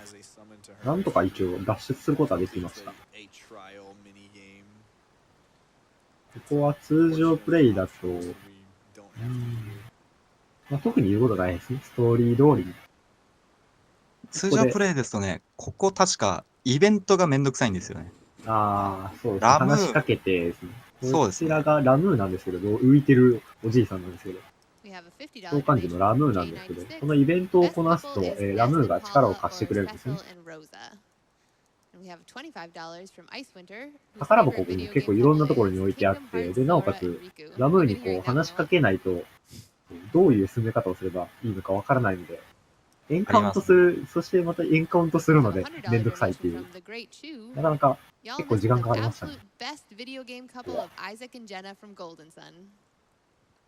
といった場所なんですが、ここ装備変えるかな？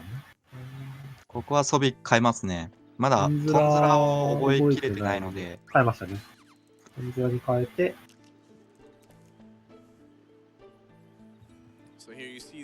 で、多分一旦エンカウントリセしましたね。エンカウントリセする前に塩化してしまうという、なかなかついてない感じですね、これ。今日はエンカウント的にはもうあんまりよろしくないですね、本当。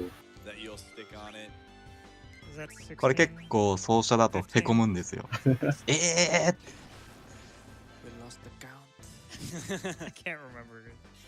ま、ここのモンスターはもう狩る必要がないので、ひたすら逃げるだけです。そうか、狩猟祭で出てこれなかったから。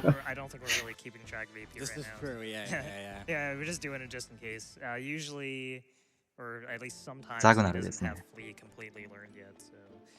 こで、ラブなんですが、諦めるを選び、奥へ進んで、ピナックルロックス終了です。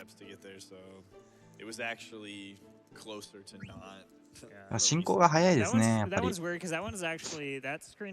ぐ一ダンジョン終了って感じですね。これにもし諦めるっていう選択肢がなかったらもう地獄でしょうね、ここは。地獄ですね。やりたくないですもんね。ここはあるかないかで、ワンチャン30分くらいかかるんじゃないですか。15分くらいですかね。RTA だと多分、もしここ諦めるっていうのがなかった場合は、まあ、5分ぐらいは絶対変わりますね。ここリンドブルムですね。アレクサンドリアがリンドブルムをこう攻めてます。ブラネがもうちょっとさっきのオーディンで味を占めてね。そうですね、味を占めちゃいましたね。世界征服みたいな感じで。黒魔導士兵と召喚獣と、そして、まあ船の装備ですね。実際怖いですよね、こんな人形が襲ってきたら。しかも、全部同じ見た目で、キルってずっと言ってますからね。裸足で逃げますよ、俺。こんなん来たら。しかも、こんだけだって数いますよ。どんだけ数いるんじゃっていう。But if you guys want to see it, you have to get your donations in the next 20-30 minutes. もともとは仲のいい国だったんですけどね。詰め込んでしまって。そうですね。まあ、やっぱりちょっとブラネがちょっと変わってしまった感じですね。またムービーで、ここでアトモスが召喚されますね。このアトモスのムービーもすごいですからね。すごいですよね、これ。19年前ですよ、これ。PS1 でこのクオリティなのっていう。最初やった時はびっくりしましたね。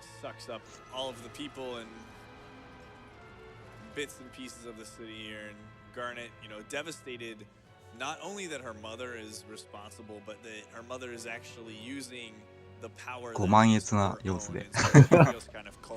しかし改めて見ると本当に39歳で全くもって見えない。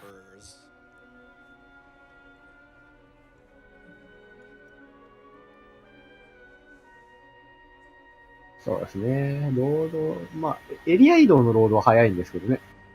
ただ、バトルのテンポがすごく良くないですね。バトルのテンポぐらいですかね。そうですね。そこだけが本当にテンポ的に言えば、そこはあんまり良くない。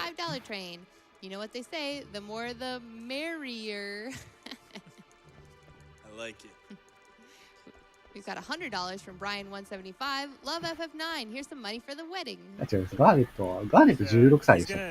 ガーネットは15か16どっちかですね。同い年か近いくらいだと思ってたんですけど、近いくらいですね。何気に FF シリーズの中だと、ジタンは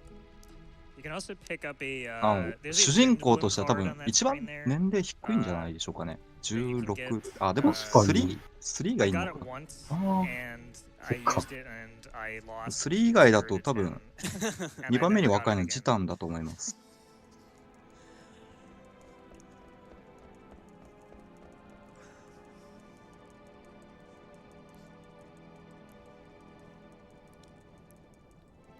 We got a $5 donation from Corinne. You guys are missing the most wholesome one, Octodad and his wife.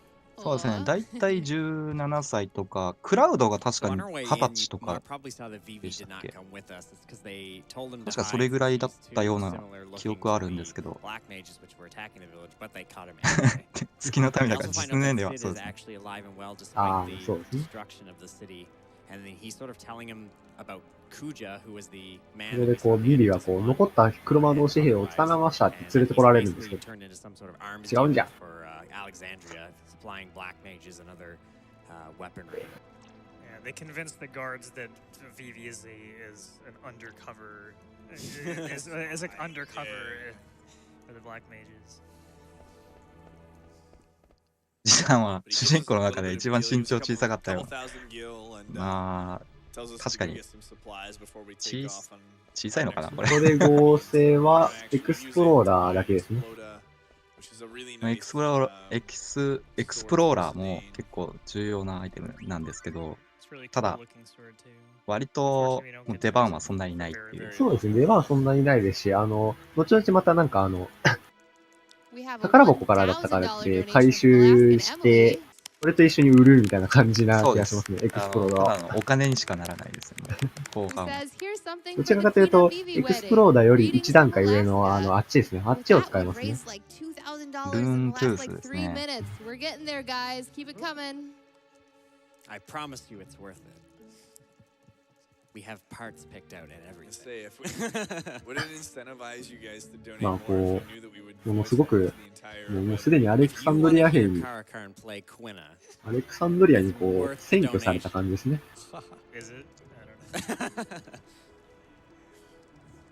We've got $100 from Pseudo Design 76. I've got room for 20 in my private car. エクスプローラーの素材はメイジマッシャーとミスリルダガーになります。攻撃力31の、闘魂解放でしたっけ？あれは、迷惑っていうデバフを持って。そうですね。闘魂放棄ですかね。迷惑。まあ、こちらは、RTA ではほぼ使わないですね。そうですね。基本的に殴る用ですね。ライフレジョンとリーチセブンというアビリを持ってます。特技ですね。リーチセブンは、まあ、ロマン技です。そうですね。まあ、説明しますと、チタンの HP の、もう一桁ですね。が、7の時に、リーチセブンを打つと、ダメージが7か77か777か7777のどれかを引くっていうロマン技です。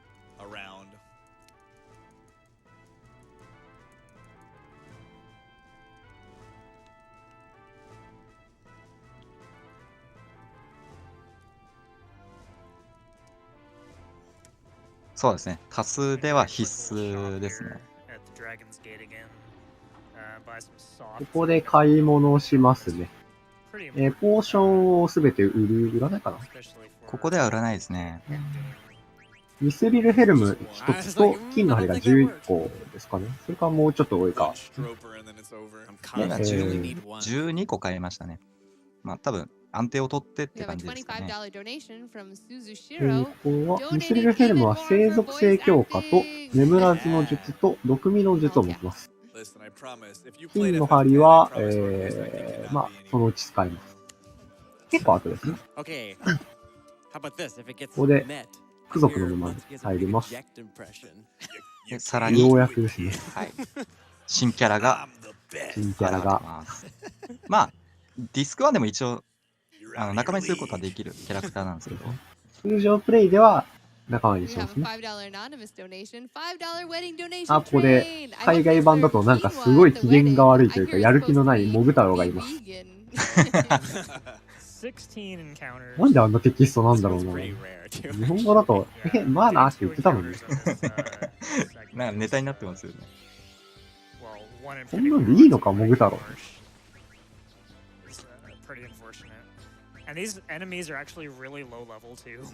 カエルを落とせ。RTA でもね、やりたいんですけどね。時間かかっちゃうんですよね。い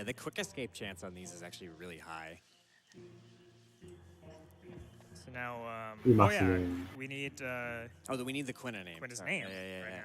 クイナの名前は、フランスのレストラン経営者らしいですね。なるほど。グルメですからね。まあそう、クイナは。フルネームがクイナ、クエンですからね。どっちなんだ？かっこいいですね、でも、フランスの。よう考えますね、こんな。止まってますが、操作が。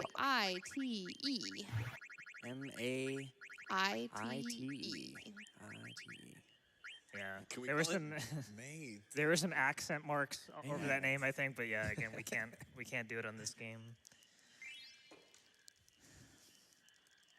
So there's actually like a mini game here that 名前も決まったところで、このクイナなんですけど、まあ、このチャートでは割とエース級の働きをしてくれます。すごい有能ですからね。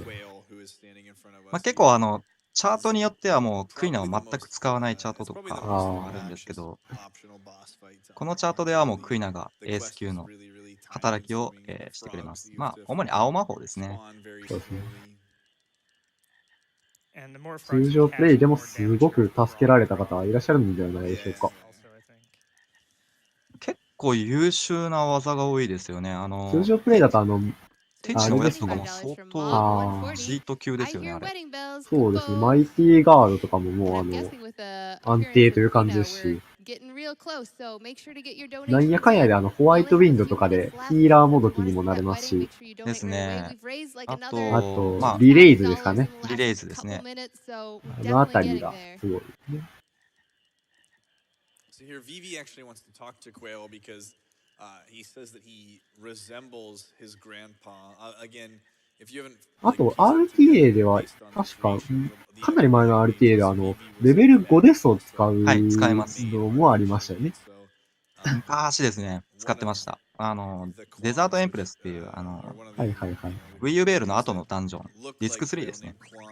そこに出てくる敵がすべて5の倍数、レベル30、30だったっけ ?35 かどっちか忘れたんですけど、なので、まあ、問答無用で倒してくれるっていう、優秀な青魔法ですね。覚えるモンスターもね、一応、いるという近くに。近くにいるんですよね。ちょっと捕鯨チャートみたいな感じで呼ばれてて、なんか。そうですね、捕鯨チャートです。懐かしいですね。笑っちゃいました。でも結構この、作るのにあたって、めちゃくちゃ調べたんですよ。最初には。Google でこう FF9 チャートって言ってめちゃくちゃ探して。およそ5年ぐらい前です。捕鯨チャートっていうのは。結構9の RTA の歴史は結構面白いんですよ。はいはい、なんかカードゲームとかでもチャートありますからね。ああ、カード、まあ、カードでもちょっとチャートによっては使うカードが変わってくるんですよね。そうですね。今回は違うんですけど、カードをこう全部捨ててから、こう新しいカードをもらえる時があるんですけど、そこでこう、トットもらえるカードを使うんですね。そうですね。セーブザクイーンチャートみたいな、そういうあれですね。ここは、アーモデュラハンが追いかけてるんですね。これは、当たってしまうと強制エンカウントになります。さすがにないでしょう、当たるってことは。一流プレイヤー。例えば装備変更しましたっけこれ今。入る前に。ちょっと見てないですね。ちなみに、装備変更する場合は、ジタン最強でエクスプローラーを装備します。で、さらに、ボーンリストも装備しますね。で、クイナをヘッドギア装備して、隊列を後列に変えます。多分知ってると思います。ですよね。この後、ラニーの戦闘なんで。ちょっと喋りに集中しすぎて、全然見れてない。さあ、ここで、ラニーちゃんが登場します。なかなか、スタイルいいんですよね。もうちょっと戦う機会増やしてくれてもよかったんじゃないかなって。増やしてほしいですよね。19歳の、何でしたっけ美の狩人でしたっけなんかありましたよね。そうですね。狩猟祭で、こう、ポイントが集めてるときに、こう、ポイント上位に入ってくることがあります。そうなんですよね。確か、リンドブルの宿屋かなんかに、エントリーかなんかで、兄の、確か情報があった気がします。というわけで、ラニ戦ですね。ラニ戦は、ラニは基本的にダガーを優先というか、ダガーを集中的に狙ってくるので。まあ、それを利用して、ジタンとビビで、ひたすら削っていくと。そ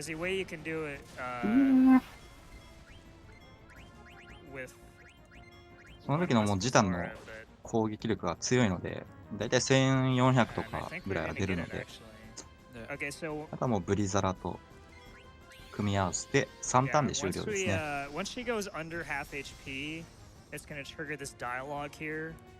Where she says, "Why aren't you giving up?" That actually resets her ATB, and if you cue that attack on Zidane there before, おっと全体ウォーター。全体ウォーターですね。これが結構強烈なんですよね。強烈です。that dialogue, he'll actually get that. まあヘッドギアつけてるから大丈夫ですね。終わりましたね。あと素早さも結構速いんですよね。速いです。こいつはマックスあります。ステータスで言うと50ですね。ああ、すごいですね。まあ、確か49か50どっちかなんですけど、もうこいつはめちゃくちゃ速いんで。すごいですよね、本当に。さすがボスという貫禄ありますよね。ここそれ変更と回復かな全体ケアで回復して、ゲルミナスブーツに変えますね。そうですね。で、警戒をつけますね。警戒をつけて、マンイーターと眠らずがついてない状態はここでつけるみたいです。ああ、なるほど、なるほど。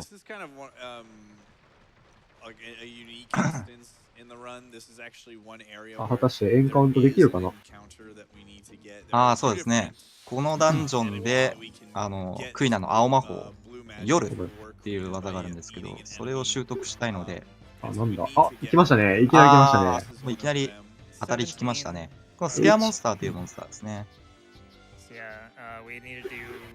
基本的にチタンで一発殴って、660以上のダメージが出れば、もう食べるラインに入るので、食べて終了です。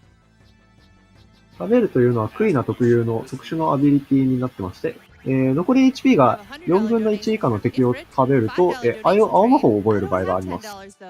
ちなみにクイナがトランスしていると、こちらの食べるが、調理というアビリティになって、こちらの場合だと、残り HP が2分の1以下の状態だと成功するという感じですね。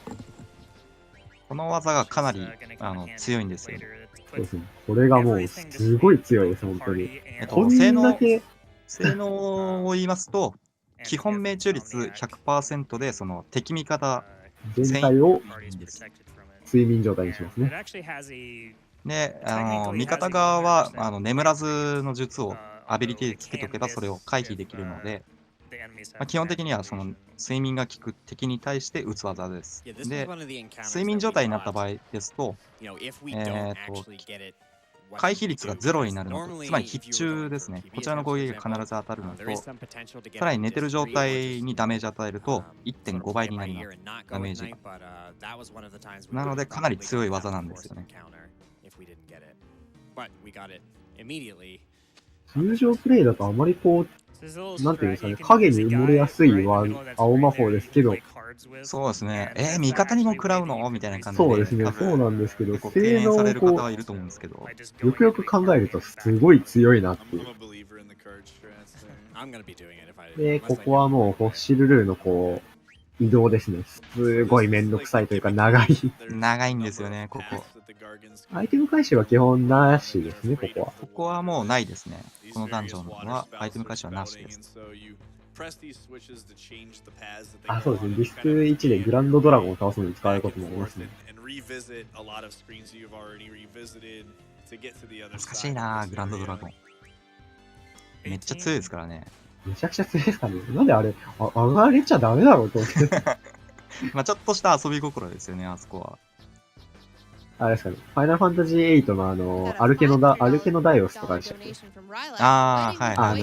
初期のマップの森でこう、たまにエンカウント。ティラノサウルスみたいな。そうですね。あの日じゃないですからね、グランドドラゴンは。まあ、そうですね。まあ、言えばあんな感じですよね。このゲー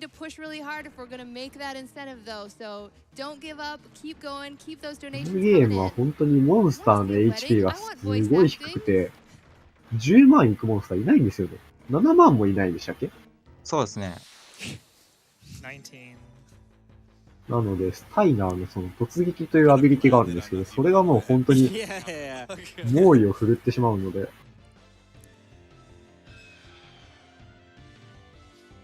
あとはもう、このダンジョンはひたすらエンカウントしたら逃げるっていう形ですね。基本的にFF9 のその RTA はあまり稼ぎがそこまで多くない作品なんですよ。なので、基本的にはやっぱりエンカウント少なめでいくのが理想です。強制戦闘が結構多いので、そうですね。で、その強制戦闘の、戦うモンスターが経験値を持っていることが多くて、なおかつ、そうですね、あんまりレベルが上がるというよりは、AP が上がった方が、みたいな感じのゲームなので、どちらかというと経験値よりはアビリティの方が重要なゲームになっている。We've got $5 from Coaster. Choo choo! All aboard the $5 train. And don't forget, the best video game relationship is one between a 結 Pokemon 婚 and 式の their ドネー trainer. ションはサブイベントみたいな感じですね。Yeah.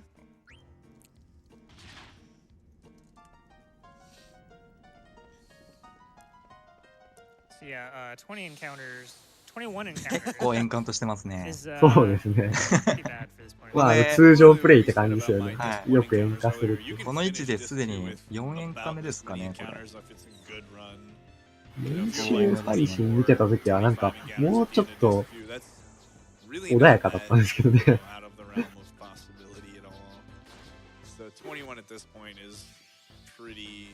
bad. So yeah, that under 60 potential donation is looking pretty dicey right now. But who knows? We could have really good luck later. Maybe. リリとクイナの結婚式あと7000ドル ?6400 ドルくらいですかね。かなり進んできましたね。It says, love is one of our best weapons against cancer. Let's see that wedding. And with that, we've hit 33,690. We're getting there, guys. Don't stop now. 少しで、その場面に行きますからね。そうですね。もうここ、時間で言うとどのぐらいだろう。10 We have 20 minutes, but that's not that long to raise that much money, so keep it up. でも、あれですね。どうだったっけ？先に黒魔同士の村に行くので、そうですね。最初に行った時だと、結婚式イベントはないから、でもそれでも10分くらいですか？そうですね。会話とかしかしないですね。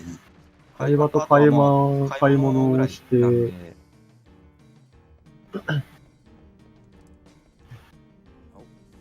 ここでちょっと話しかけて、これもテクニックの一つなんですけど、でもこれミスしてますね。丸ボタンじゃなくて、日本版の話で言うと、丸ボタンじゃなくて四角ボタンで話しかけて、このカードバトルを申し込んで、それでエンカウントリセになるんですよ。そうですね。カード対戦の画面に入ってからキャンセルをするとエンカウントリセットになるんですね。ただ今ちょっとミスってしまいましたね。丸ボタンで話しかけて。丸ボタンで普通に話しかけてしまったんで、少しロスしてますね。一応仮ですけど、そうですね。そのカード勝負ができる NPC、キャラクターがいろんなところにずーっといる設定だと、ちょっと歩いてカード対戦を挑んでキャンセルしてっていうのを繰り返すと、一応エンカウントなしで進めるっていう。なかなかないですね。ほぼないです。あと本当にラスダンくらいですかね。ラスダンも、あれもちょっと怪しいですからね。有効なのかどうなのかっていうのは。So there's a specific movement you'll see Tojju here. He's gonna climb around these vines in a specific way. And if you do this, then the fountains will actually not knock. そうなんですよ。トンズラがないと本当きつい作品になるんですよね。途中でね、時短が抜ける、パーティーから抜ける時もあると思うので。あと、ここ結構歩くのが難しい。今うまいですね、歩き方が。結構引っかかったりしやすいダンジョンなんで。これで、スポッシュルーは終了ですね。で、ここから外側の大陸になります。そうですね、ここから大陸が変わります。で、外側の大陸の表示がまた出てくるんですが、この表示が出てる間はエンカウントしないので、ちょんちょんではなく、普通に歩きます。抜けたら、ここからちょんちょん移動で、海岸付近のチョコボの足跡まで向かいます。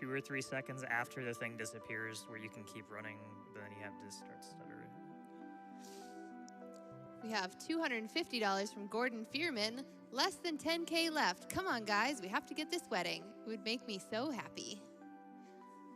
We have $50 from Duke of Funk 251. Cutest video game couple, Luca and Robo. We have $50 from Druidic Fireball. Currently playing FF9 with my girlfriend and her two favorite characters are Quina and Vivi. Here's some matrimony for the wedding. Best video game couple is Cloud and Barrett. コンベアパタへ向かいます。You do have a pretty adorable date if you do enough story triggers, I guess, properly.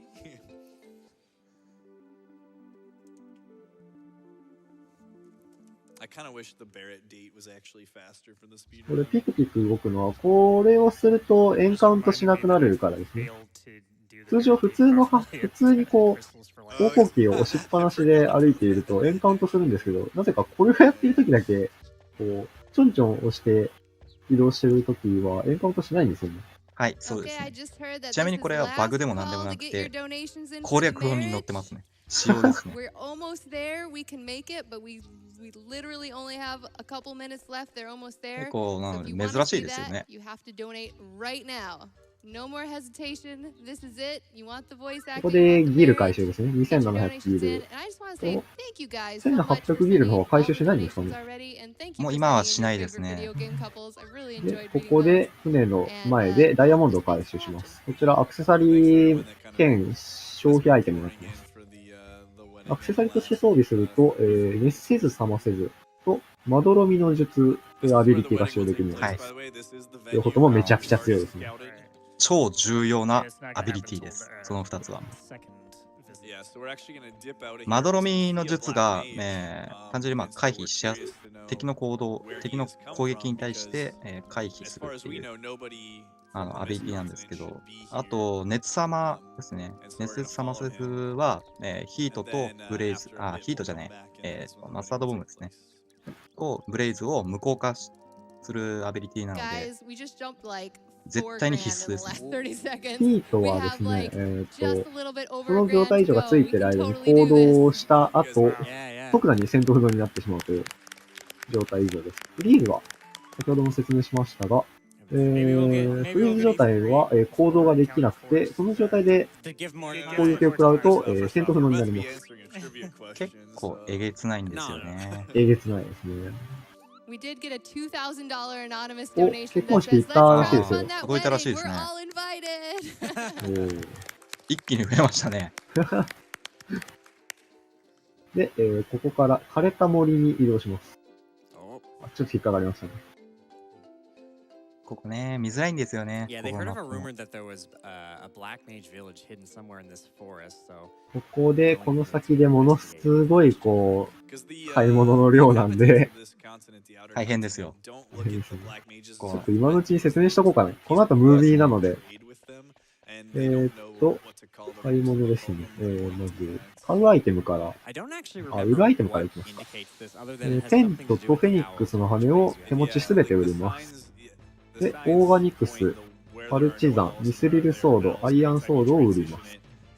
で、購入するアイテムは、メイジマッシャーが1本、ミスリルラガーが2本、雷の杖が1本、オークスタッフが1本、ボーンリストが1つ、魔法の腕輪が1つ、魔術師の帽子が1つ、ラミアのティアラが1つ、ミコシカ付き帽子が1つ、アダマンベストが1つ、最後に魔術師の服が1つとなっています。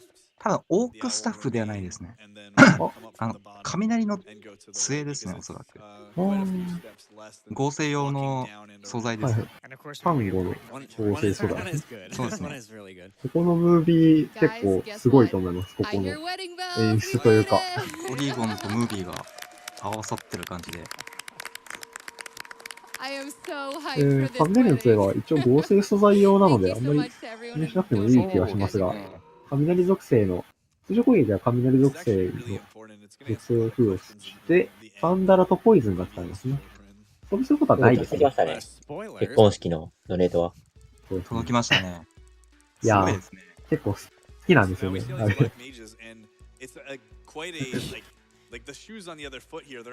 人間だ、逃げろって言って。ここ、左の武器屋になってるんですけど、ここの手前で、入り口前でエリクサー回収します。こ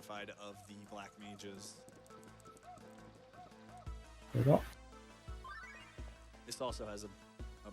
で、中に入って、ここで一気に売る感じですね。必要ないのと、フェニックスの羽、オーガニクス、アイアンソード、マルチバイン、売りました、ミスリーダガー。大丈夫ですね。魔法の腕輪は魔力がプラス2されますね。沈黙回避の術とサイレスが習得可能になってます。で魔術師の帽子が魔力プラス1。闇属性と聖属性が強化されます。沈黙の回避の術とファイラが使用可能になります。で、ラビアのティアラが風属性半減。魔力と気力がプラス1。コンフ、レビテと混乱回避の術。といった感じになってます。で、こちらの装備だけ女性専用の装備になります。みこし担ぎ帽子。力がプラス1されます。アビリティの方はカウンター、暗闇回避の術、アンデッドキラーとなってます。アダマンベストは、非属性攻撃を半減して、ストーンキラーとバードキラーが主力になります。なります。で、魔術師の服が、魔力プラス1、霊属性の強化、眠らずの術、MP10% アップとなってます。いや、このゲームほんと買い物多いんですよ。しかもそれをこう、めちゃくちゃ速い速度でこう、やっていくので、装備変更とかもすごいですよね。装備変更も簡単に見えますけど、結構いろいろやってますからね。録画見てて、ツイッチの録画見てて、こう、スピードをこう 0.25 倍にしないと見えないっていう。だからね、装備変更の時だけ、それをこう、ずーっとこう 0.25 倍にして、やばい、見えなかったってなったら、またこう5秒前くらいに戻って見直しをして。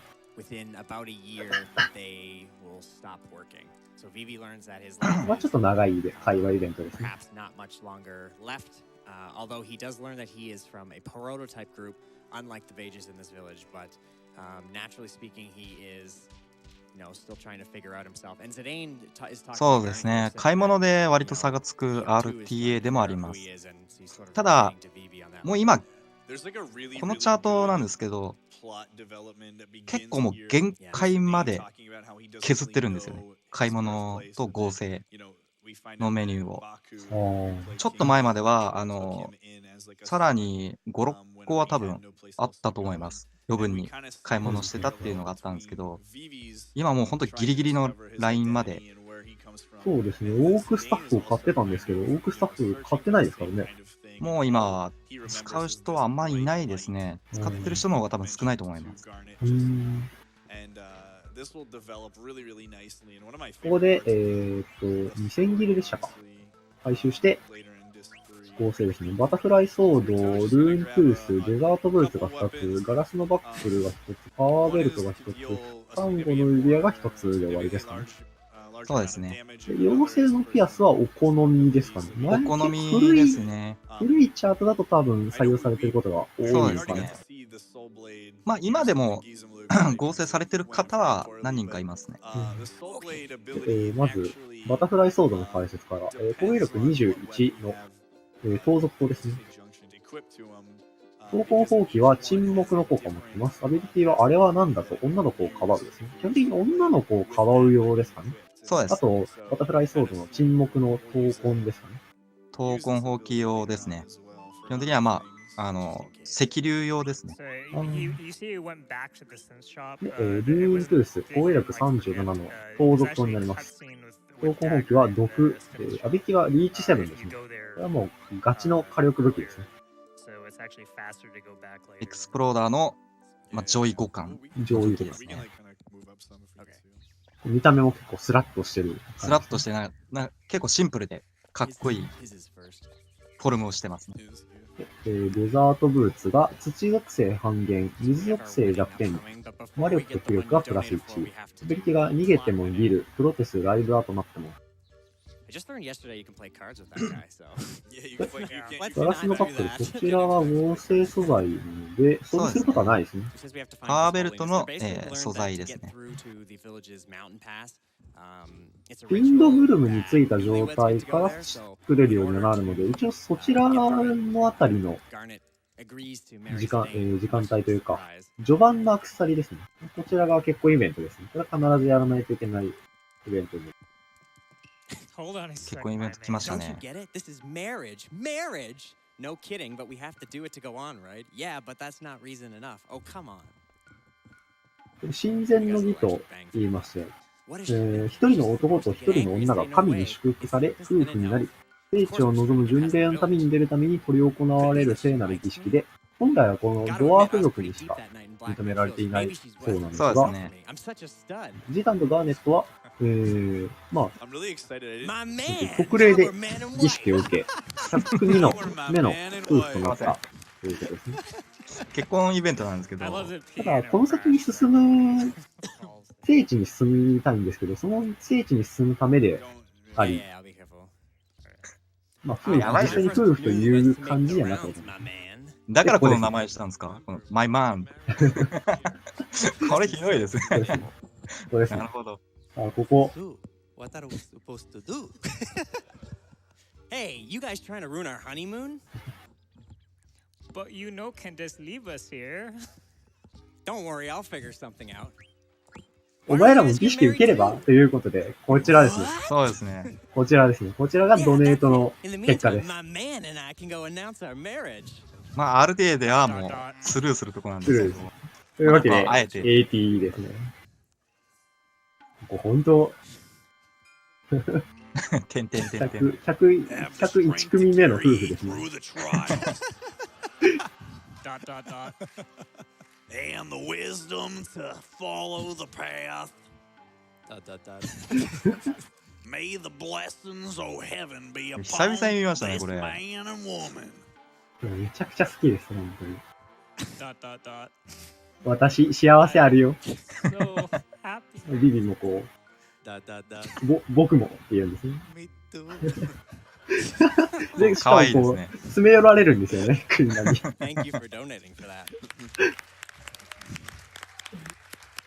クイナは性別がないですからね。ちなみにクイナはだいたい70から90歳らしいです。ビビは、これ一応年齢的には1歳らしいので、すごい年の差です。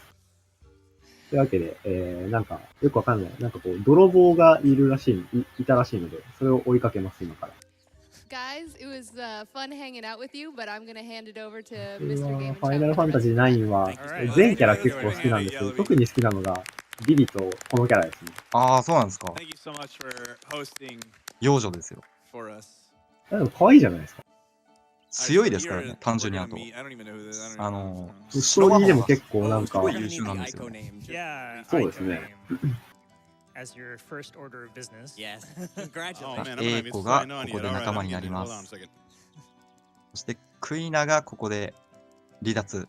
離脱ですね。という形ですね。ほんとクイナ自由だな。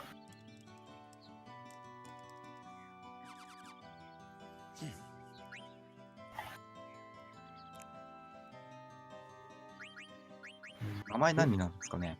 Alright, ready for that name? いいですね。Igo's name is いいですね。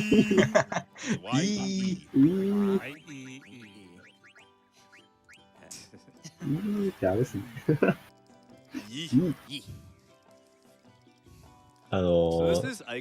なんかイタリアの恐竜アニメ映画の恐竜の発音がひどいっていうので、それをネタにしたマッドがあって、それが元ネタですね。いいってやつですね。道なり進んで、話しかけるのかな。おそらくストレッツキーには話しかけますね。生物をストレッツキーに話しかけて。ストレッツキーに話しかけると、お札とテントとエーテルがもらえます。そうですね。666ギル、確か払う感じですね。ただお得なんですよね。まあお得ですね。エーテルが1000ギルで売れて、テントが400ギルとかですね。そうですね。で、じゃあ今のうちにちょっと装備変更あるので、装備変更していきます。リターンは最強ですね。ルーントゥース、ニコシ担ぎ帽子、ボーンリスト、アダマンベスト、パワーベルトとなってます。アビリティは、MP 消費攻撃でアンデッドキラー、そしてビーストキラーを外してます。で、ビビは、最強で、魔術師の靴を装備。氷の杖、魔術師の帽子、魔法の腕は、魔術師の靴、魔術師の靴という魔術師装備になってますね。そうですね。でビビは眠らずと沈黙を、これはすでにつけてるのが必要ないですね。で、A 子がサファイアからデザートブーツに入ってきます。アビリティがレベルアップ、毒味の術、眠らずの術。これつけたりつけなかったですかね。で、ダガーがデザートブーツですね。アビリティは毒味と、混乱回避の術です。さあ、ここで、ボス戦ですね。結構強いボスです。ヒルギガースというボスですね。アースシェイクってくるので、先ほどのデザートブーツですね。それでまあ、地属性の魔法を半減していって、まあ、全滅を回避するという形ですね。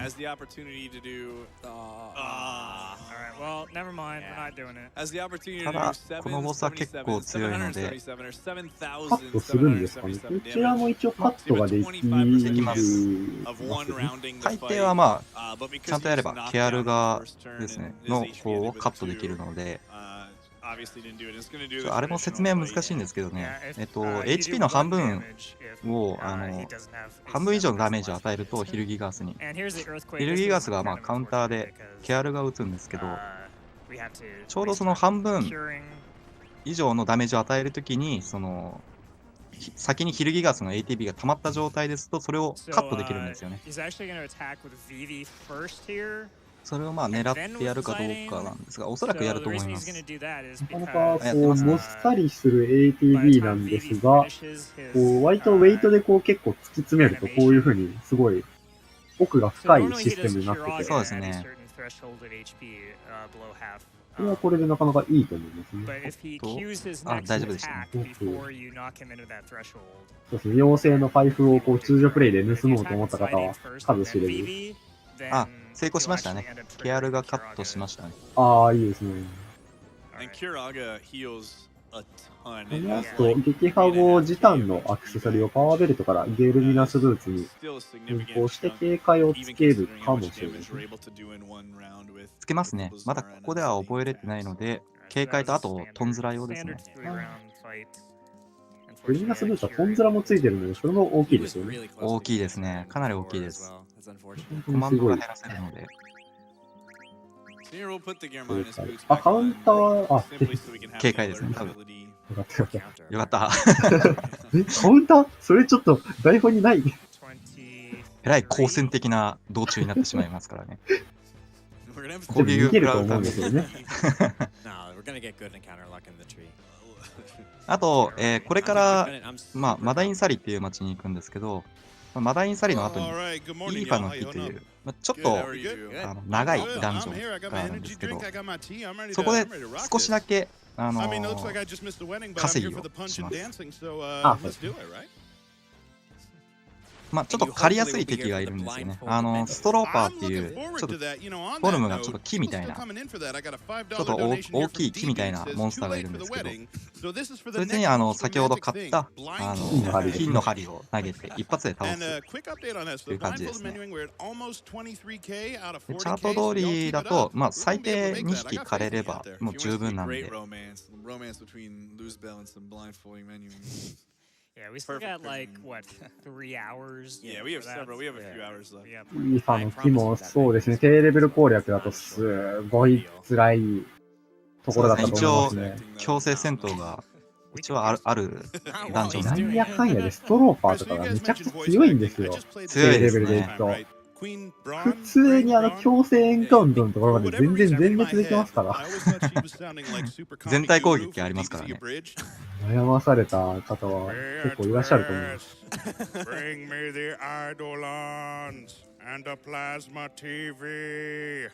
これはマダインサリという町になります。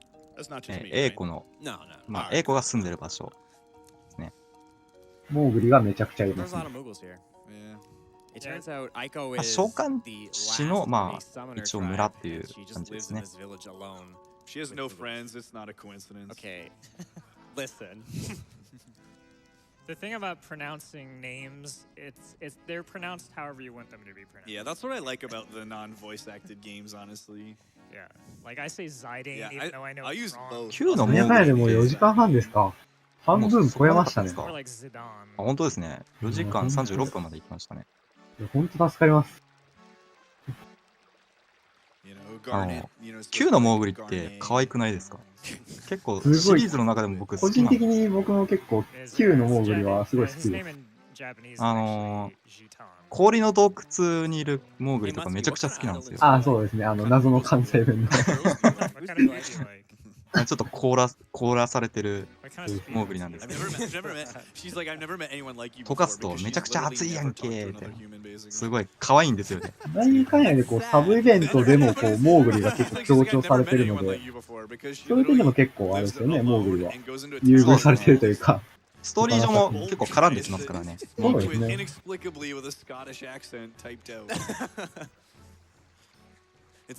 その頭についてるポンポンの色が普通のモーグリと違う色が違うこうモグがいるんですけど、こちらが結構ストーリーに絡んできますね。絡んでくるモーグリです。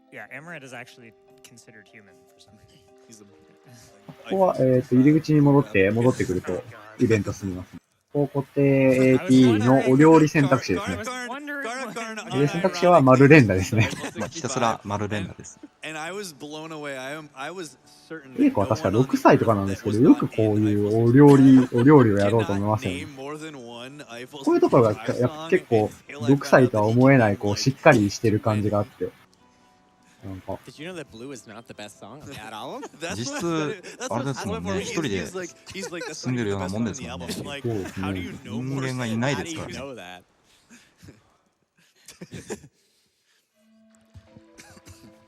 で、家に入ろうとすると。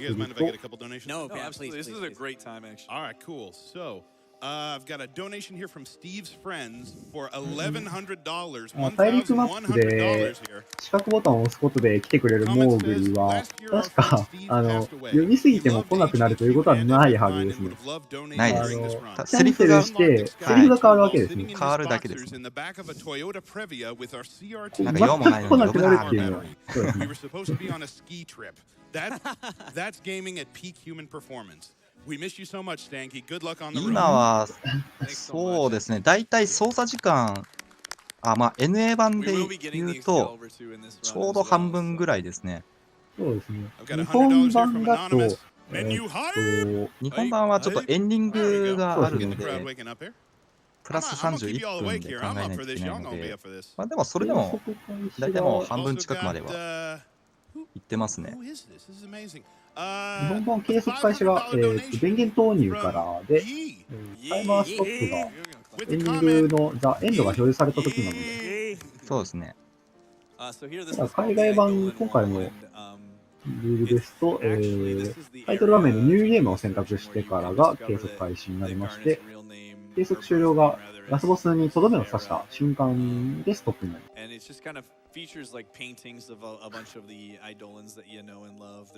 9のエンディングが長いですからね。30、確か1分24秒とかだかな。そのぐらいあるんですよね。So here, Aiko is trying to impress Zidane by cooking for him. She makes a fish. なんか言われてますよ。今、ザ・エンドって言ったって言われてますよ。ダメか、やっぱり。まあ、言おうかなと思ってたんですけど、それとなくここごまかして言おうかなと思ったのに、ダメか。ちゃんとリスナーは聞いてますね。こ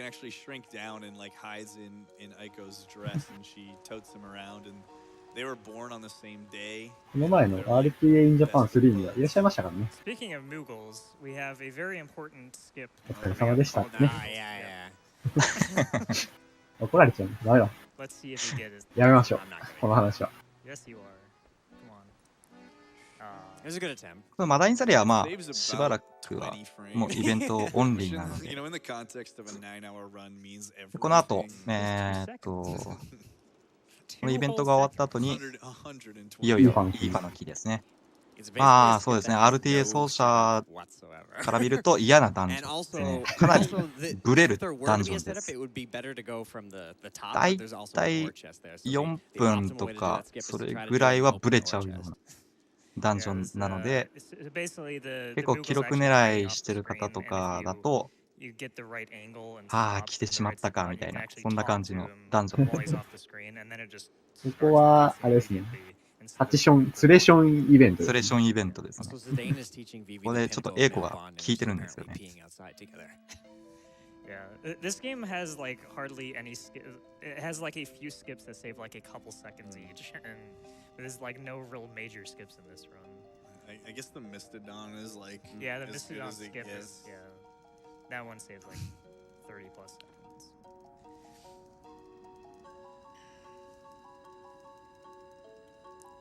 You guys mind if I just keep coming in with Yeah, information? absolutely. All right, cool. Just making sure.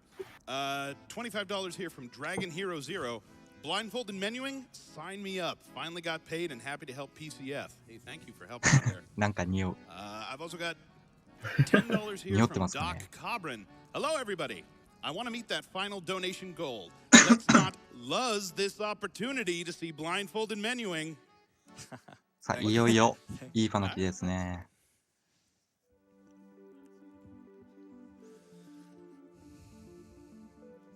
So now we're gonna head back the way we came and actually go the other direction. When we defeated Hilgagars, Aiko actually told us like that the Aoife tree was in one direction and that her house was this other way. このボスがね、結構特殊ですね。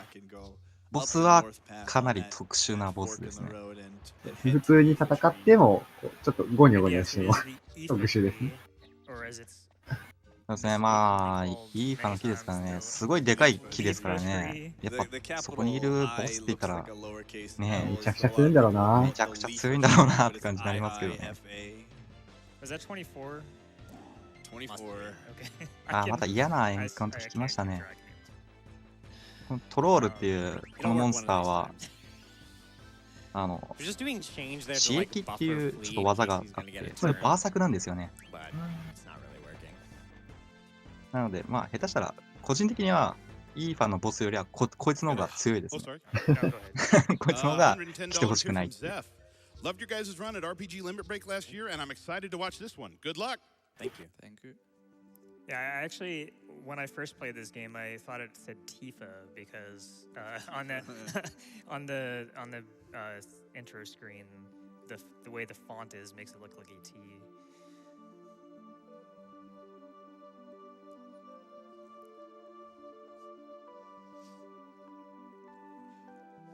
I've got a $50 in it. Words are hard. あ、ここでもセーブするんですね。Man, vocal warm-ups only まあ get 一応一発勝負ですからね。$50全滅したら Hopefully I can 相 hear 当 this 戻ります comment からね。 over my snoring roommate if you decide to read it. I mean, I can be a little bit louder if you need that, J Hobbs. Like, I'm always here to back you up, man. I'm awake and loving it, though. Keep up the great work, guys. Thank you, Hobbs. I want to know who his roommate is. あ、いいファにつきました。Let me check on that. 来ましたね。ここで狩りをどれぐらいするかによって、先ほど言ったちょっとネタになってるボスなんですけど、ここの狩り数によってちょっと難易度が変わってくるんですよ。特殊な技をしてくるんですよね。そうでしたね。そういえば使ってきますね。はい。レベル5ですっていうちょっど技をしてくるんですけど、このイーファの道中で狩りが少ないと、ジタンのレベルがちょうど15とかになって、5の倍数になってしまうんですよね。その5の倍数になる可能性があるのが、ジタンとビビとエイコですね。なので、3人同時にレベル15とかになってしまって、それで5デスを打たれてしまうと、全滅もあり得る。一応ボスにはなってます。まあ、なので、だいたい3から4回ぐらい狩りをすれば、まあ、それが回避。出ましたね、ストローパー。こちらがストローパー。そうですね、ソフト。キーの針を使うと、一撃で倒せます。ちなみに、トンズラするのとタイムは変わりません。なので、勝った方がお得です。低レベルでは、勝ってしまうと経験値が入るので、なんとかトンズラでいなすしかない。結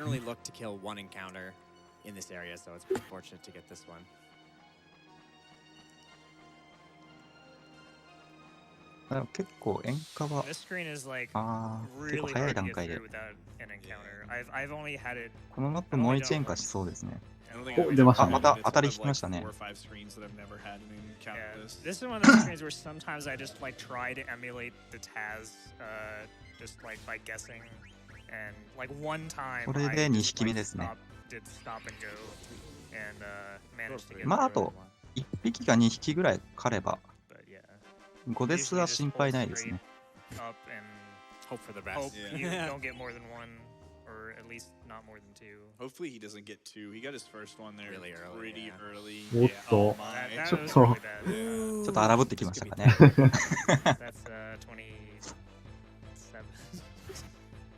ゾンビ3体か。外れですね。これは逃げた方がいいけど、ジタンの ATB がちょっと悪いですね。強いんですよね、こいつ。間に合うかな。あー、危ない。危ない危ない。危ない。いや、これはちょっと危なかったですね、今。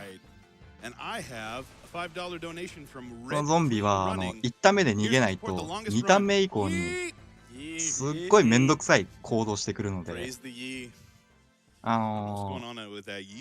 死のルーレットっていう、エフェクトも長いし、誰が死ぬかわからないっていう、結構やめてほしい技を打ってくるので、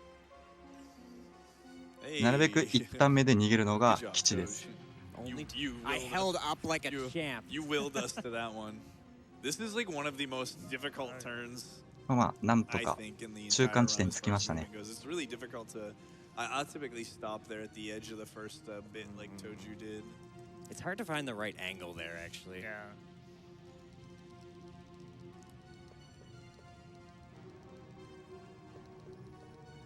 レベルはここは本当に地獄で。こ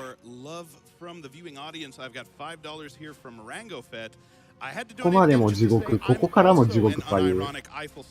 そうなんですよね。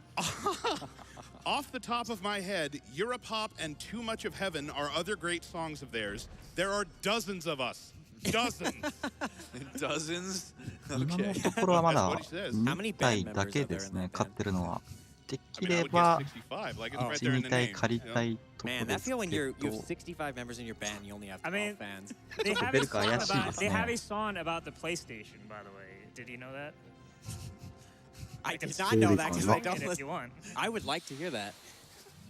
今ちょっと移動ミスしたから、その関係で出てくれましたね。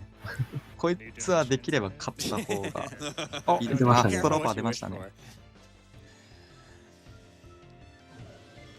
しかも ATB 溜まってますね。いい状態ですね。Sadly, Final Fantasy 9 is not part of that song. No.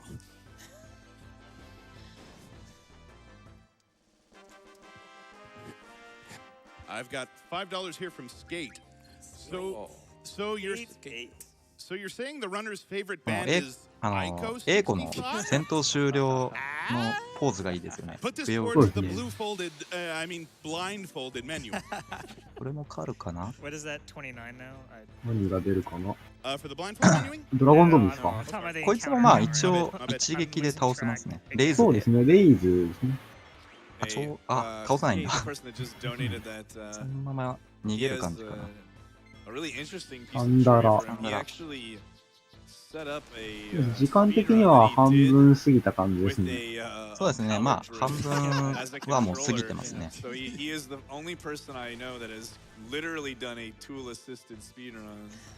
Oh, that is so bad. It's a thing, though. I'll run that one by Dwango later. I'm not sure if he's considered that.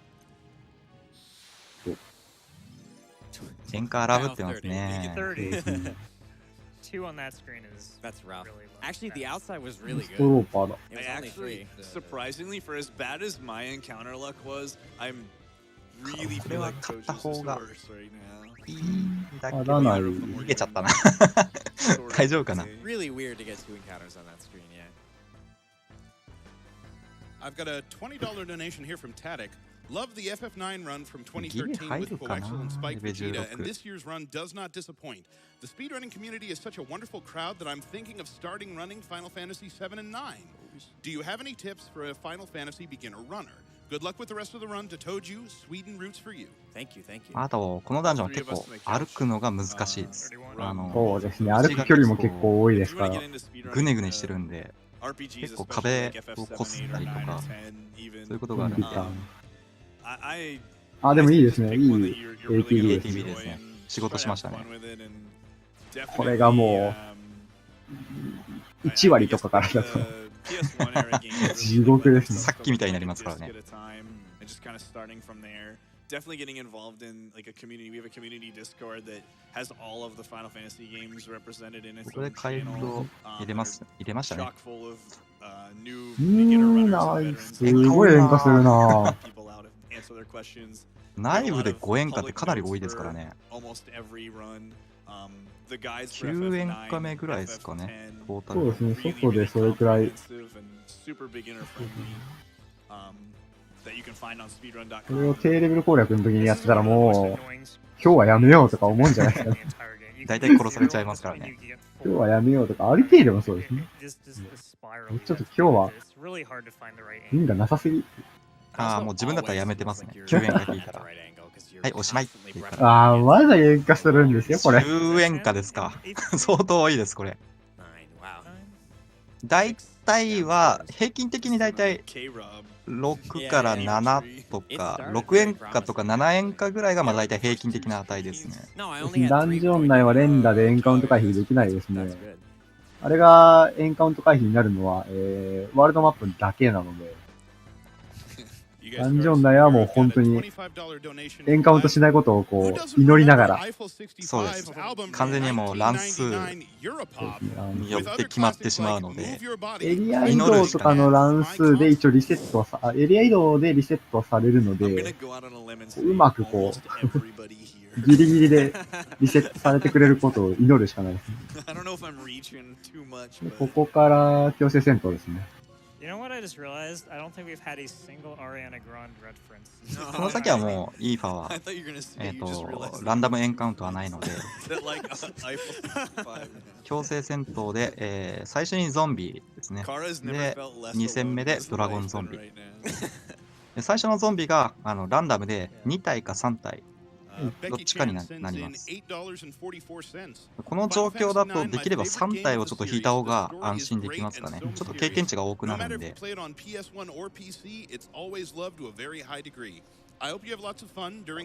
方はどんな感じで倒すんですかね。こっちだと一応見たのが2、3回見たんですけど、戦うや単体ファイラで1体ずつ処理するか、全体ファイラを使ってからハイポーションや戦うで処理するかですね。ああ、まあもう ATB のケースによりけりですかね。ここは、あ、真ん中のアングルなんで、これは3体ですね。1体処理。ジタンがまあ先制できる場合は、殴りで1匹減らして、敵の行動を1回減らす。レイジ使いましたね。もうこれはビビのファイルを打たないで、ジタンで殴るで。そうですね。終了。まあ、なるべくFF9 の戦闘とかだと、やっぱり魔法のエフェクトが長いので、極力その打たなくてもいい魔法は打たないっていうのがもう鉄則なんですよ。ファイラはちょっとエフェクト長いですからね。レイズはまあそうでもないですけど、これ、ヒールして、ドラゴンゾンビですね。まあなので、今の戦闘だと、ビビのファイラを使わないで、ジタンで殴った方が、まあ、エフェクトが短くて早い。で、まあ、選択しましたね。次はドラゴンゾンビ戦ですね。レイズですかね。これもレイズか、もしくはエリクサー、もしくはちょっとケチるんだったら、フェニックスの方ですかね。フェニックスの方で、あと嫌なところに刺さったんで、これ、あ、これ、いっちゃうのか。これちょっとやばいですよ。あ、ミスだ。ミスった。お札を振った方がいいです。今逆にミスってくれたんで助かりました。ゾンビ状態ですと、AP と経験値が入らなくなっちゃうんですよ。なので、今もちゃんとお札を使って、ここから仕留めるって感じですね。よかった。これ助かりましたね、逆に。そうですね、助かりました。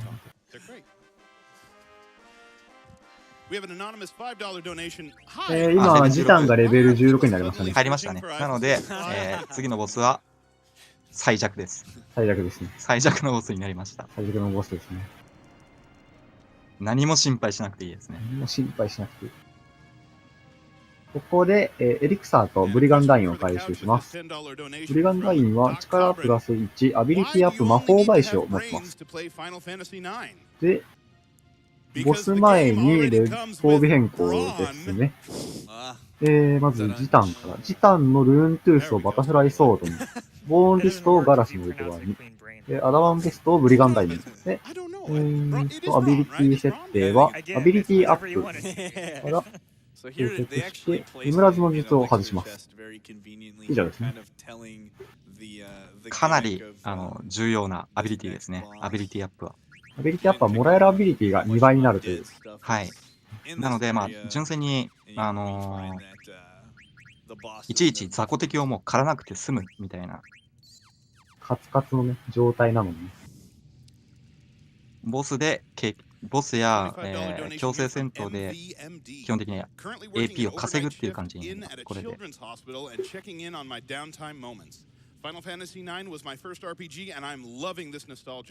き出し品弱そうだな。これが罠なんですよね。通常プレイはやりました。通常プレイはやりました、それ。完全にこれ罠ですよね。初見殺しですよね。まさかあんな方法で簡単に倒してしまえるなんて。というわけで、ボス戦ですね。ソウルケージがソウルケージでしたね。そうですね。HP9765 です。まあ見た目かなり強そうですね。レベル5ですとか、まあ、そうですね。非属性が弱点なんですけど、非属性の攻撃を食らうと、こう、特殊技を使ってくるようになって、それがちょっと痛いんですよね。めちゃくちゃ強いです。なかなかやらしい。高いですからね。高いですからね。どうやって倒すんですかね。てか、回復したんですかね。回復はしてましたよ。してました？してました。装備変更後に。いや、これは強いだろうな。しかも喋るしな。あれでも、回復してないんじゃないですか、これ。A 子の MP が。あ、エリクサ使いますね。先に撃たれた。撃たれましたね。5です、レベル5ですを先に撃たれちゃいましたね。これがまた全員分のこう、レベル、ミスでもこう、エフェクトがあるんで、結構長い。で、エリクサを、A 子に使わないのかな、エリクサを。MP が。あれ、敵に使ってますね。敵に使うと、終了なんです。死にますね。実は、このザ・ソウルケージ、アンデッドなので、レイズやエリクサーで倒してしまうんですよね。まあ、ただ、なるべくレイズで倒したいですよね。まあ、FF の伝統ですね。必ずこういうボスは1匹はいますからね。悲しい。マレッシャしかり、そうですね。FF8 にもいますからね。大統領だったかな、偽大統領とかもエリクサーで落とせるんで。大体の作品いますよね。アンデッド。アンデッドのこう、定めという感じですね。というわけで、霧が晴れました。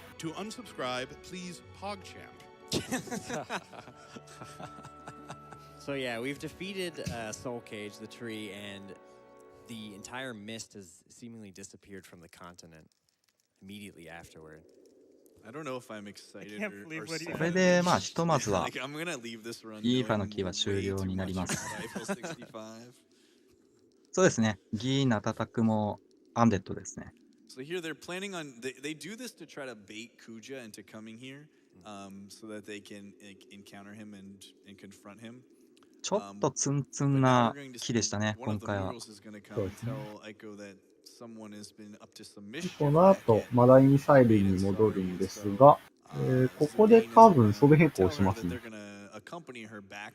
一応装備変更すると思うので、ジタンを最強にします。ルーントゥース、ゴーンリスト、ブリガンダイン、パワーベルトで、ニコシカ付き帽子ですね。アビリティが MP 消費攻撃とカウンターです。BB が三角帽子、シルクの服。そうですね。A 子が魔術師の服。で、アクセサリールビー。アビリティが毒味の術と眠らずの術を装備します。それでもジタンは先ほどのソウルケージですね。あそこで AP を9で、さらにアビリティアップですね。AP アップで、2倍になるんで18、獲得したので、警戒とトンズラはもう習得されている状態ですね。なので、特にゲルミナスブーツをまたつけてっていう感じはもうそういったことをする必要はもうないですね。ここからはもう逃げ放題です。どんな装備でも逃げてますね。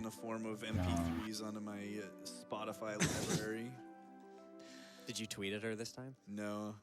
I have tweeted at her before other 5時間超えましたね。超えましたね。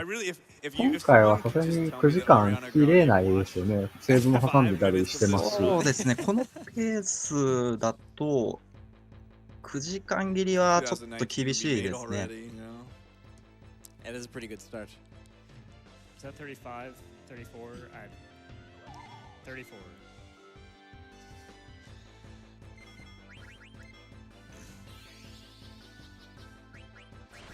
まあ、あと、割と運がなかった感じです、ここまで。そうですね。正直めちゃくちゃ運がないです、ね。そう、なんかレアなツンを引いてる感じでしたね。そうですね。ギザマルークテントが当たんないとか、ゾーンソーンでメテを打たれるとか。なかなかないですからね。なかなかこう、攻撃ミスとか、あとテントも入りませんでしたもんね。そうですね。一度のこれが何回もこう、ね、やり直してるならまだしも、一発勝負でこれですからね。I forgot to equip Insomniac. セーブですね。 Before I sleep, I wanted to donate for that blindfolded menuing. I better see it in a highlight reel when I wake up. Good luck on the run. Hashtag blindfold hype. はい。ここでセーブはあれですね。すぐボス戦があるんですよね、この後。There's also an anonymous $100 donation. I have こ forgotten. のサバイバルベストって回収するんですか？もう今はしてないですね。ああ、やっぱりしないんですね。フェニックスの羽もしないのかな。あ、する場合はするのかな。ない場合がほとんどですかね、このチャートだと。あんまりお金が必要なチャートではないんですよ。削ってますからね。かなり削ってます、回収を。安定を取るんでしたら、フェニックスの羽をもしかしたら回収するかもしれません。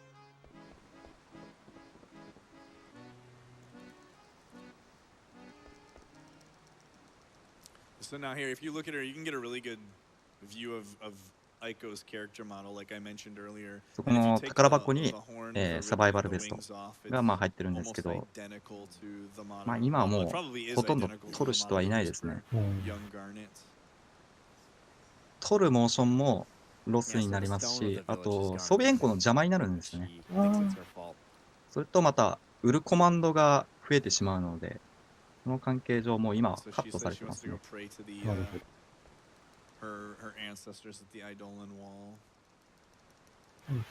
そろそろもう本当にディスク2も終盤になりましたね。ね、あっという間でしたね、ディスク2。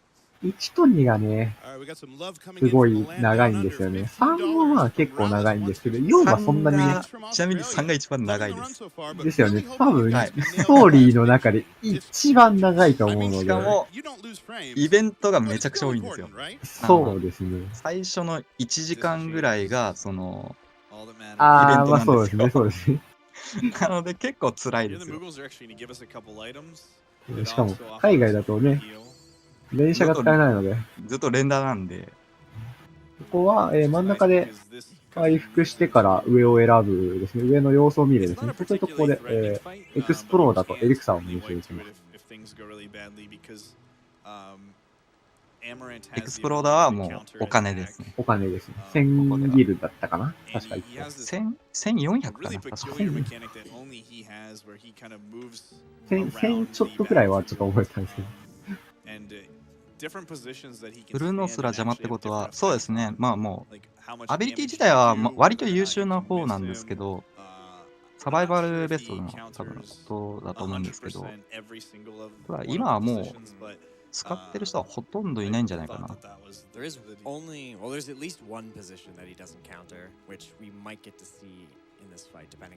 ブリガンダインの方が、物理防御力も上なんですよね。サバイバルベスト。is saved by the second of the two bounty hunters, Amaranth. Despite the fact that he was hired by the queen, he does not like the way that she's going about her business. さあ、ここで新キャラクターが出てきました。サラマンダーですね。26歳です。通称サラダって言われてます。RTA 界隈では。ここでジタン対サラマンダと1対1ですね。タイマンなので結構 HP 管理とかは気をつけないといけません。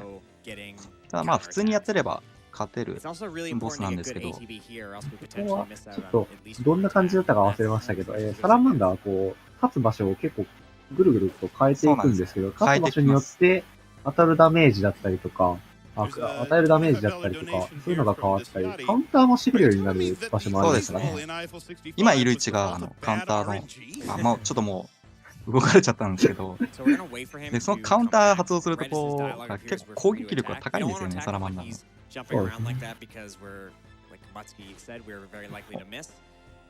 カウンター欲しいですね。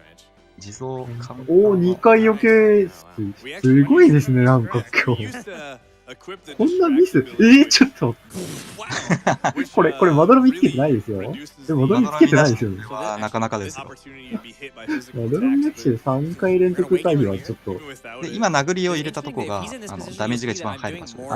2800も入りますね。これで終了ですかね。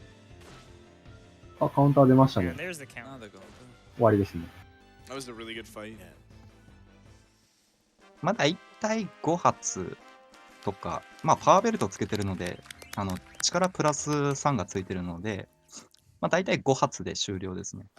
めちゃくちゃ強いアクセサリーですね。これをこうイベント見るだけでもらえてしまうので、500ギルで500ギルで手に入るっていうのがなかなか。普通に買ったらなんか2000とか3000ギルくらい。そうですね。まず合成するのに必要な素材をさらに合成しないといけないので、そうですね。割とお金はかかっちゃいますね。ここでサラマンダーが仲間になります。ここで名前変更ですかね。いや、この後ですね。この後です。ここからだいたい6分ほどイベントがあって、その後ですね。イーファの木にまた再び行くんですけど、その直前にサラマンダーが仲間になります。で、このゲームで初のメンバー変更になりますね。メンバー選択ですね。まあここで一人クビになると。まあ今のメンツを見てみると誰がクビになるかはまあわかりますね。わかっちゃうかなっていう。通常プレイでもこういう切り方しますよね。そうです。多分こういう切り方すると思いますよね。ちなみに自分は残しましたよ。あ、そうなんですか。通常プレイの時は。逆に誰抜いたんです？それも入ってからにしよう。入ってからに。そうですね。僕はあるキャラクターは全然育てなかったんで。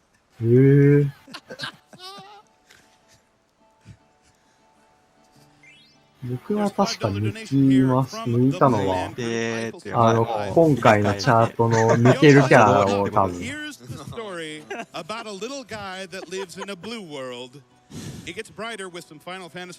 なので、自分はあそこで相当苦労しましたよ。ディスク3の最初の方で。はいはいはい。なんかもうコメントでなんか言ってらっしゃる方がいらっしゃいますね。ショックで。言葉を失ってしまうかもしれませんね。ディスク1から、ゲーム開始からずーっとこう、あれですかね、良くないことにこう巻き込まれてますから、ね。そうなんですよね。ここからは、だいたい5、6分ぐらいですかね、のイベントですね。ひたすら、まあ、NA 版だとひたすら連打して、日本版だともう連射系放置で、だいたいトイレに行ってるか、まあ私の場合だとだいたいコーヒー入れてますね。すみません、ちょっと僕もここでちょっと初の食事タイム。お手洗いとちょっと水分補給してきます。わかりました。いってらっしゃい。Typically, Mighty Ducks and chicken and waffles are a hot topic. Oh, yikes.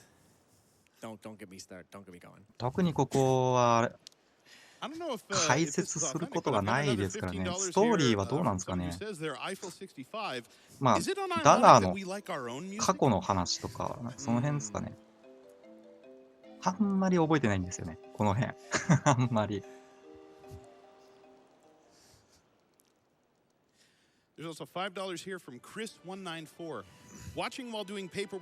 誰かを助けるのに理由がいるかいっていうのは、このシーンじゃなかった気がします。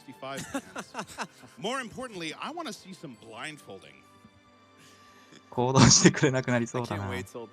Hashtag unironic 65 fan. It's gonna be trending on Twitter.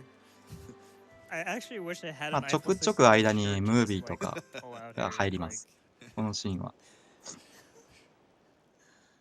More love from around the world. $25 here from Smooshy Duck. The PlayStation song from Eiffel 65 is literally one of my favorite jams, followed closely by Move Your Body. In fact, Eiffel 65 was one of the bands on rotation when my older sister and I would play this game as kids. Haters gonna hate. そうですね。ここでこれがダガーの記憶になってますね。I have absolutely no idea where this Eiffel 65 thing started, but there is a lot of chuckles in the chat. Serves me right for coming in late. Good luck on the rest of the run. Love from Australia. How did it start?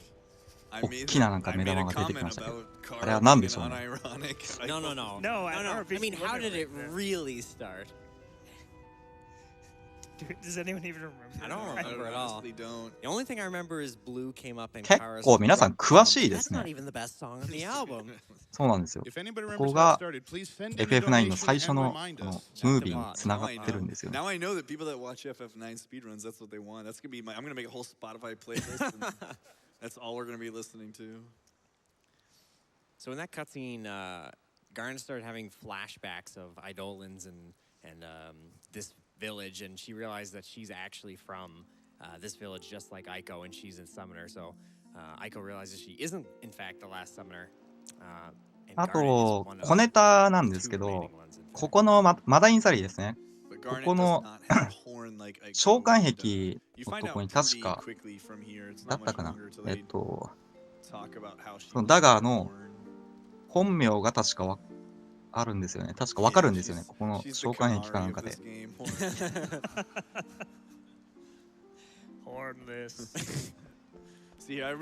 皆さん覚えてますかね。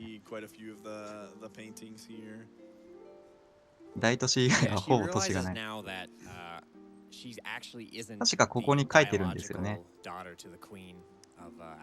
ちなみに皆さんは今都市の話になったんですけど、FF9 の世界もし住むとしたらどの町がいいですか？どこの町が一番人気あるんだろう？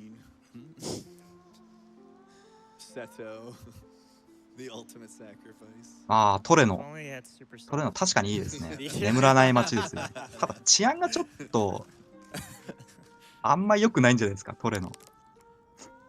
ああ、リンドブルーム。まあ、多分一番進んだ街ですよね。いろいろ進んでる街はリンドブルームかな。お待たせしました。あ、お帰りなさい。ちょっと質問なんですけど、FF9 でもしFF9 の世界で住むとしたらどの街がいいですか？今皆さんにも聞いてるんですけど。街ですか。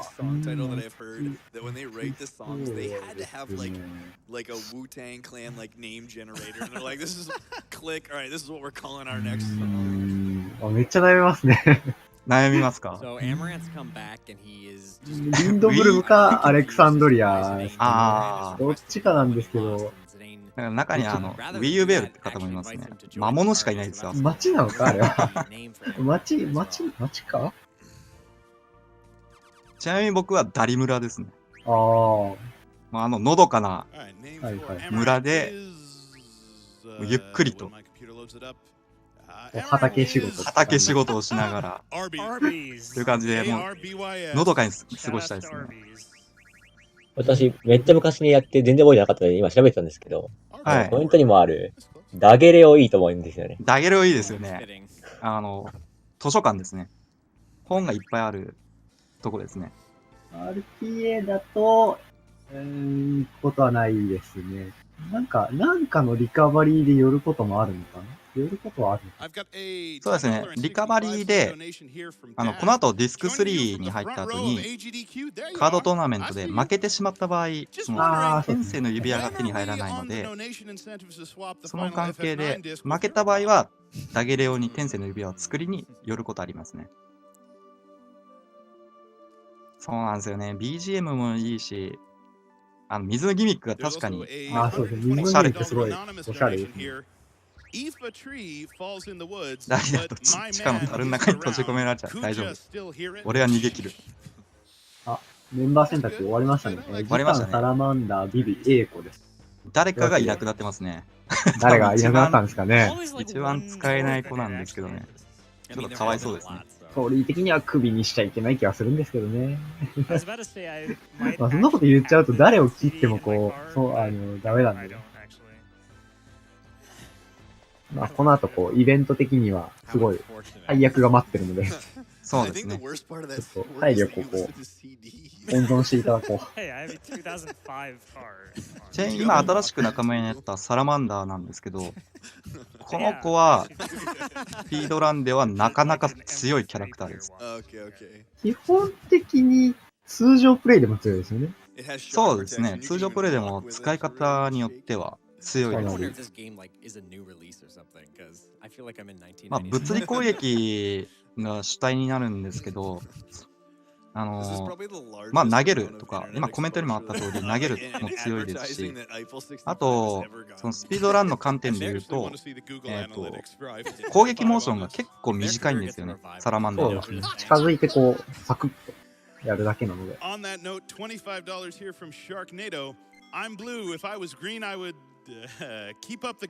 マンダーの隊列を一応後列にもうすでに変更してます。そうですね。ここで後列にしといた方がいいです。もしサラマンダー戦でジタンの MP が結構減ってるのであれば、エーテルで回復していくのもありというふうには書いてます。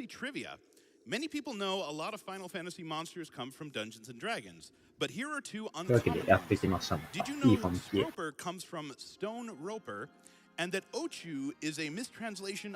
ァミキの2回目ですね。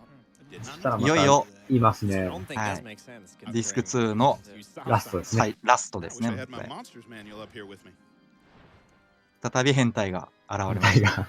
必ずあれですね。ディスク1の最後にも出てきて、ディスク2の最後にも出てくるっていう。ディスク2は結構ね、出てくる出番が多かったよね。そうですね。ちなみにディスク3の最後も出てきますね。この変態は。ちなみに、どうやら年齢的には彼は24歳だそうです。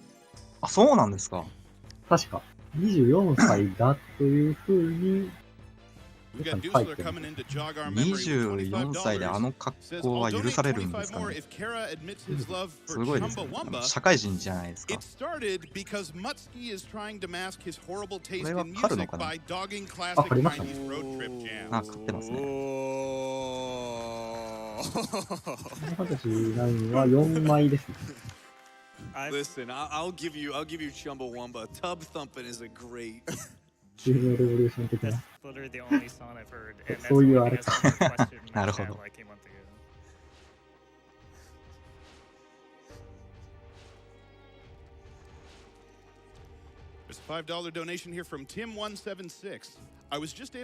こは、もうスムーズにいきましたね。1回目とは大違いですね。あとは、ディスク2、残りはもう強制戦闘だけです。残ってるのは。霧の魔獣っていうモンスターですね。なんやかんやで結構戦うことになりますね。そうですね。あと、割と美味しい敵なんですよね。アンデッドなんで、レイズでも倒せますし。レイズやエリクサーで倒せます。そうですね。あと、落とすアイテムが結構、エーテルを落としてくれるので、確定ではないんですけど、まあ、エーテルが多いに越したことはないので、このそうですね。後半はもうMP をひたすら回復するので結構。そうなんですよね。MP 序盤は、あれですね、金策に使って、後半はもうがっつり使うので。2 marathons in a row.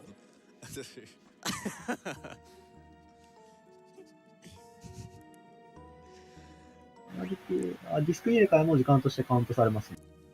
そうですね、リアルタイムアタックなので、ディスクの入れ替えもある程度はやっぱり早くないとロスしちゃいます。大した差はないですけどね。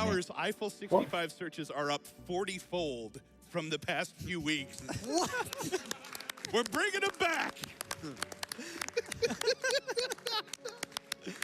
I love GDQ. Y'all are great. Have I officially lost my metalhead status? 腕が多い人が有利ですね。We love all comers here, right? 確かに。I will go from 4本での弟とかね、有利ですね。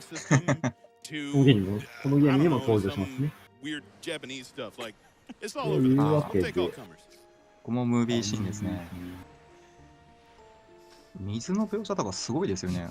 そうですね。すごいですよね、これ。あと個人的になんですけど、FF9 のそのグラフィックですごいなって思ったのが、最後の、ディスク4の最後の、クジャ戦の入る直前の雲ですかね。雲のグラフィックがあるんですけど、そこの、なんか、質がすごいっていうか、こんな感じでできるんだっていうのは、初見プレイではかなり印象に残ったところですね。まあ、だいぶ先なんですけど、まだまだ。あ、そうですね。ここで、霧の魔獣と強制戦闘です。他に村根は、クジャを倒しに来たんですね。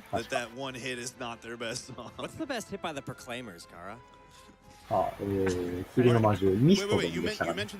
ミストドンですね。レイズか、エリクター。エリクター多分つかないと思います。まずはレイズで1匹落としましたね。もう1匹は多分戦うですね。ジタの殴りで。1473なので、そんなに高くないですね。そうですね。ただ、乱数によって、ちょっと足りない時があるんで、今足りましたね。フェニックスの王を敵に使用すると、HP が0から9のどれかになるので、運が悪いと、ってことです。運がいいと逆に運が良くないと即死にならないっていう感じで、フェニックスの王は、まあ、きちるのには向いてるんですが、そうですね。即死になる確率がかなり低いですね。どうしてもエリクサーとかを使いたくないときは、フェニックスの王を打って、で、ビビとか他のキャラクターで殴って殺すって感じです。Good luck and thanks to everyone involved. I think my favorite song in the game has just been ruined. あと、この後なんですけど、この魔獣、この次の戦闘が終わった後に、さらに、ずっと木を降りていく。あ、そうですね。追いかけてくるやつですね。そこが、ランダムで、1体か2体かです。そうですね。1戦か2戦って変わってくるんですよ。結構、1戦だけのパターンを引いた場合は、結構なそのタイムをまあ加速っていうか、まあ大体40秒とか、場合によっては50秒ぐらい短縮できるので、それが引けるかどうかも割と見ものっていうか、まあ見どころですね。どうなるんでしょう。まあでもなかなか引けないんですけどね、あれ。あと割と結構びっくりしますよね。こう、急にこう、鳴き声と一緒にこう来るので。そうなんですよね。ちょっとびっくりしますね。この後ですね。これ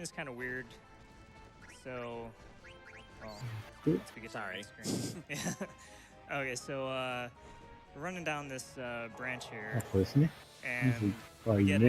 まず1体目引きました。でおそらくちょっと1体目が出てくるのが早かったので、2体目もこれ引きますね。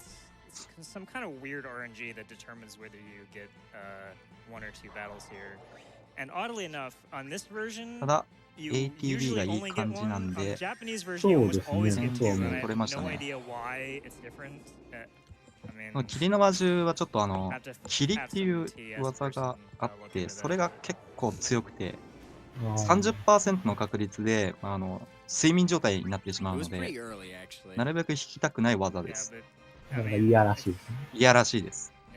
Don't say it. Just wait. $25 donation here from Eiffel65 Analytics. I love that you guys are looking into this. I just went on to Google Trends and checked the search interest for Eiffel65. It's currently experiencing its largest bump in search interest since January of 2018. これかなりレアですね。Whopping 100 searches on Google so far. 一線をカットしました。ここで、アクアマリンを入手しますね。アクアマリンは、使わないけど一応言ってきますか。アクセサリで、リヴァイアさんの召喚と、HP10% アップがついてます。はい。こちらも消費アイテムになりますね。アクアマリンはこのチャートでも割と重要なアクセサリー。使いましたっけ？使います。HP10% を覚えさせるために使ってますね。どっかで装備してるかな。ダハーカ前ですね。ああ。装備してたのか。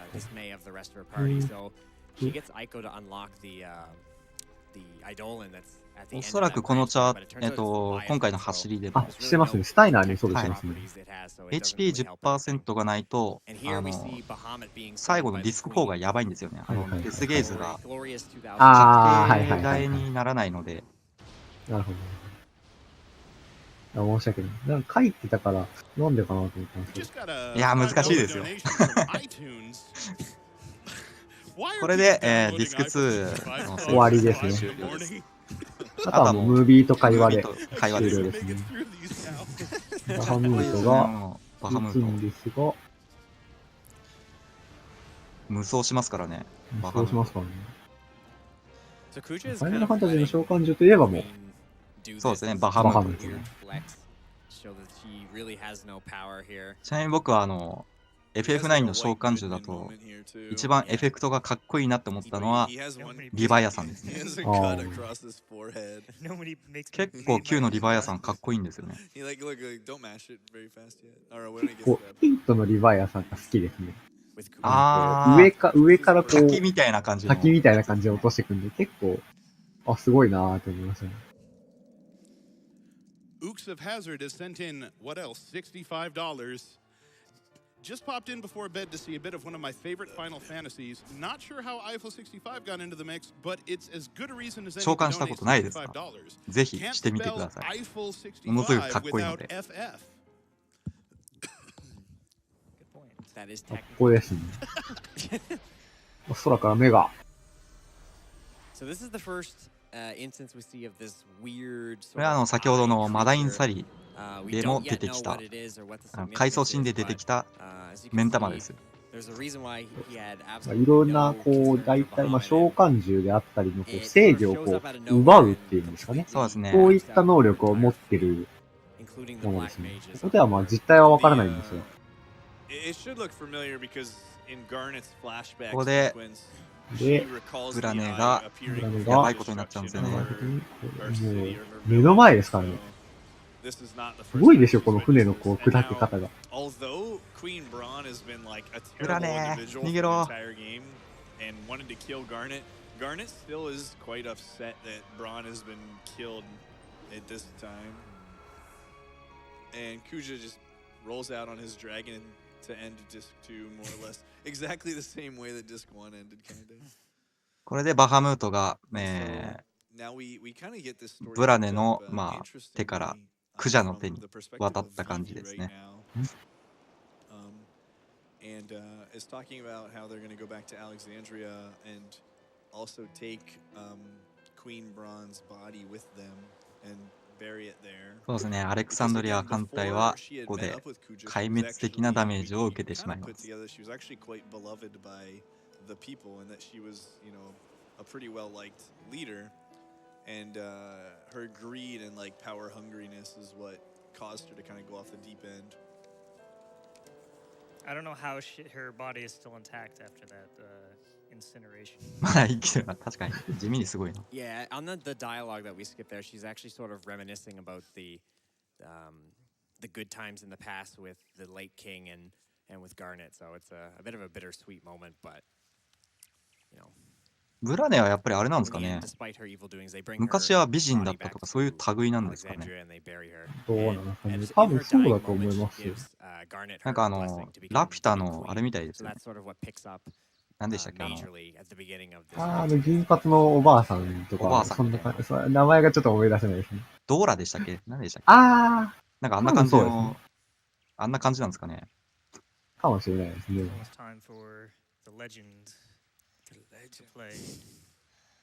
で、この後、ムービー後、ディスク2が終了になりますね。ここから、まあ、ここまでもすごい見ものでしたが、ここから多分、装備変更の熟練度がものすごいことになるんじゃないかなと。ここで走者変更ですね。割と、そのディスク2までは、装備変更も簡単なんですよ。そうですね、簡単なんですが、ただここから結構コマンドが忙しくなってきます。忙しくなりますね。ディスク3からですね。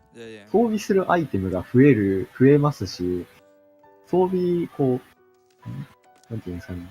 まあ、このボスやる前にこのアビリティをつけるとかが多くなるので。ここで、あれですね、走者変更で、ラズベルさんが、ここから、しばらくは、まあ、ディスク3を走る感じですね。世界1位ですからね。世界1位です。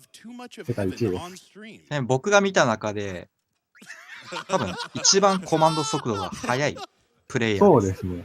僕も、この方のAGDQ 前の配信を見て、自分で文字を起こして作りましたから、正直言ってすごいです。相当大変だったと思います。早すぎます。もう、すごいです。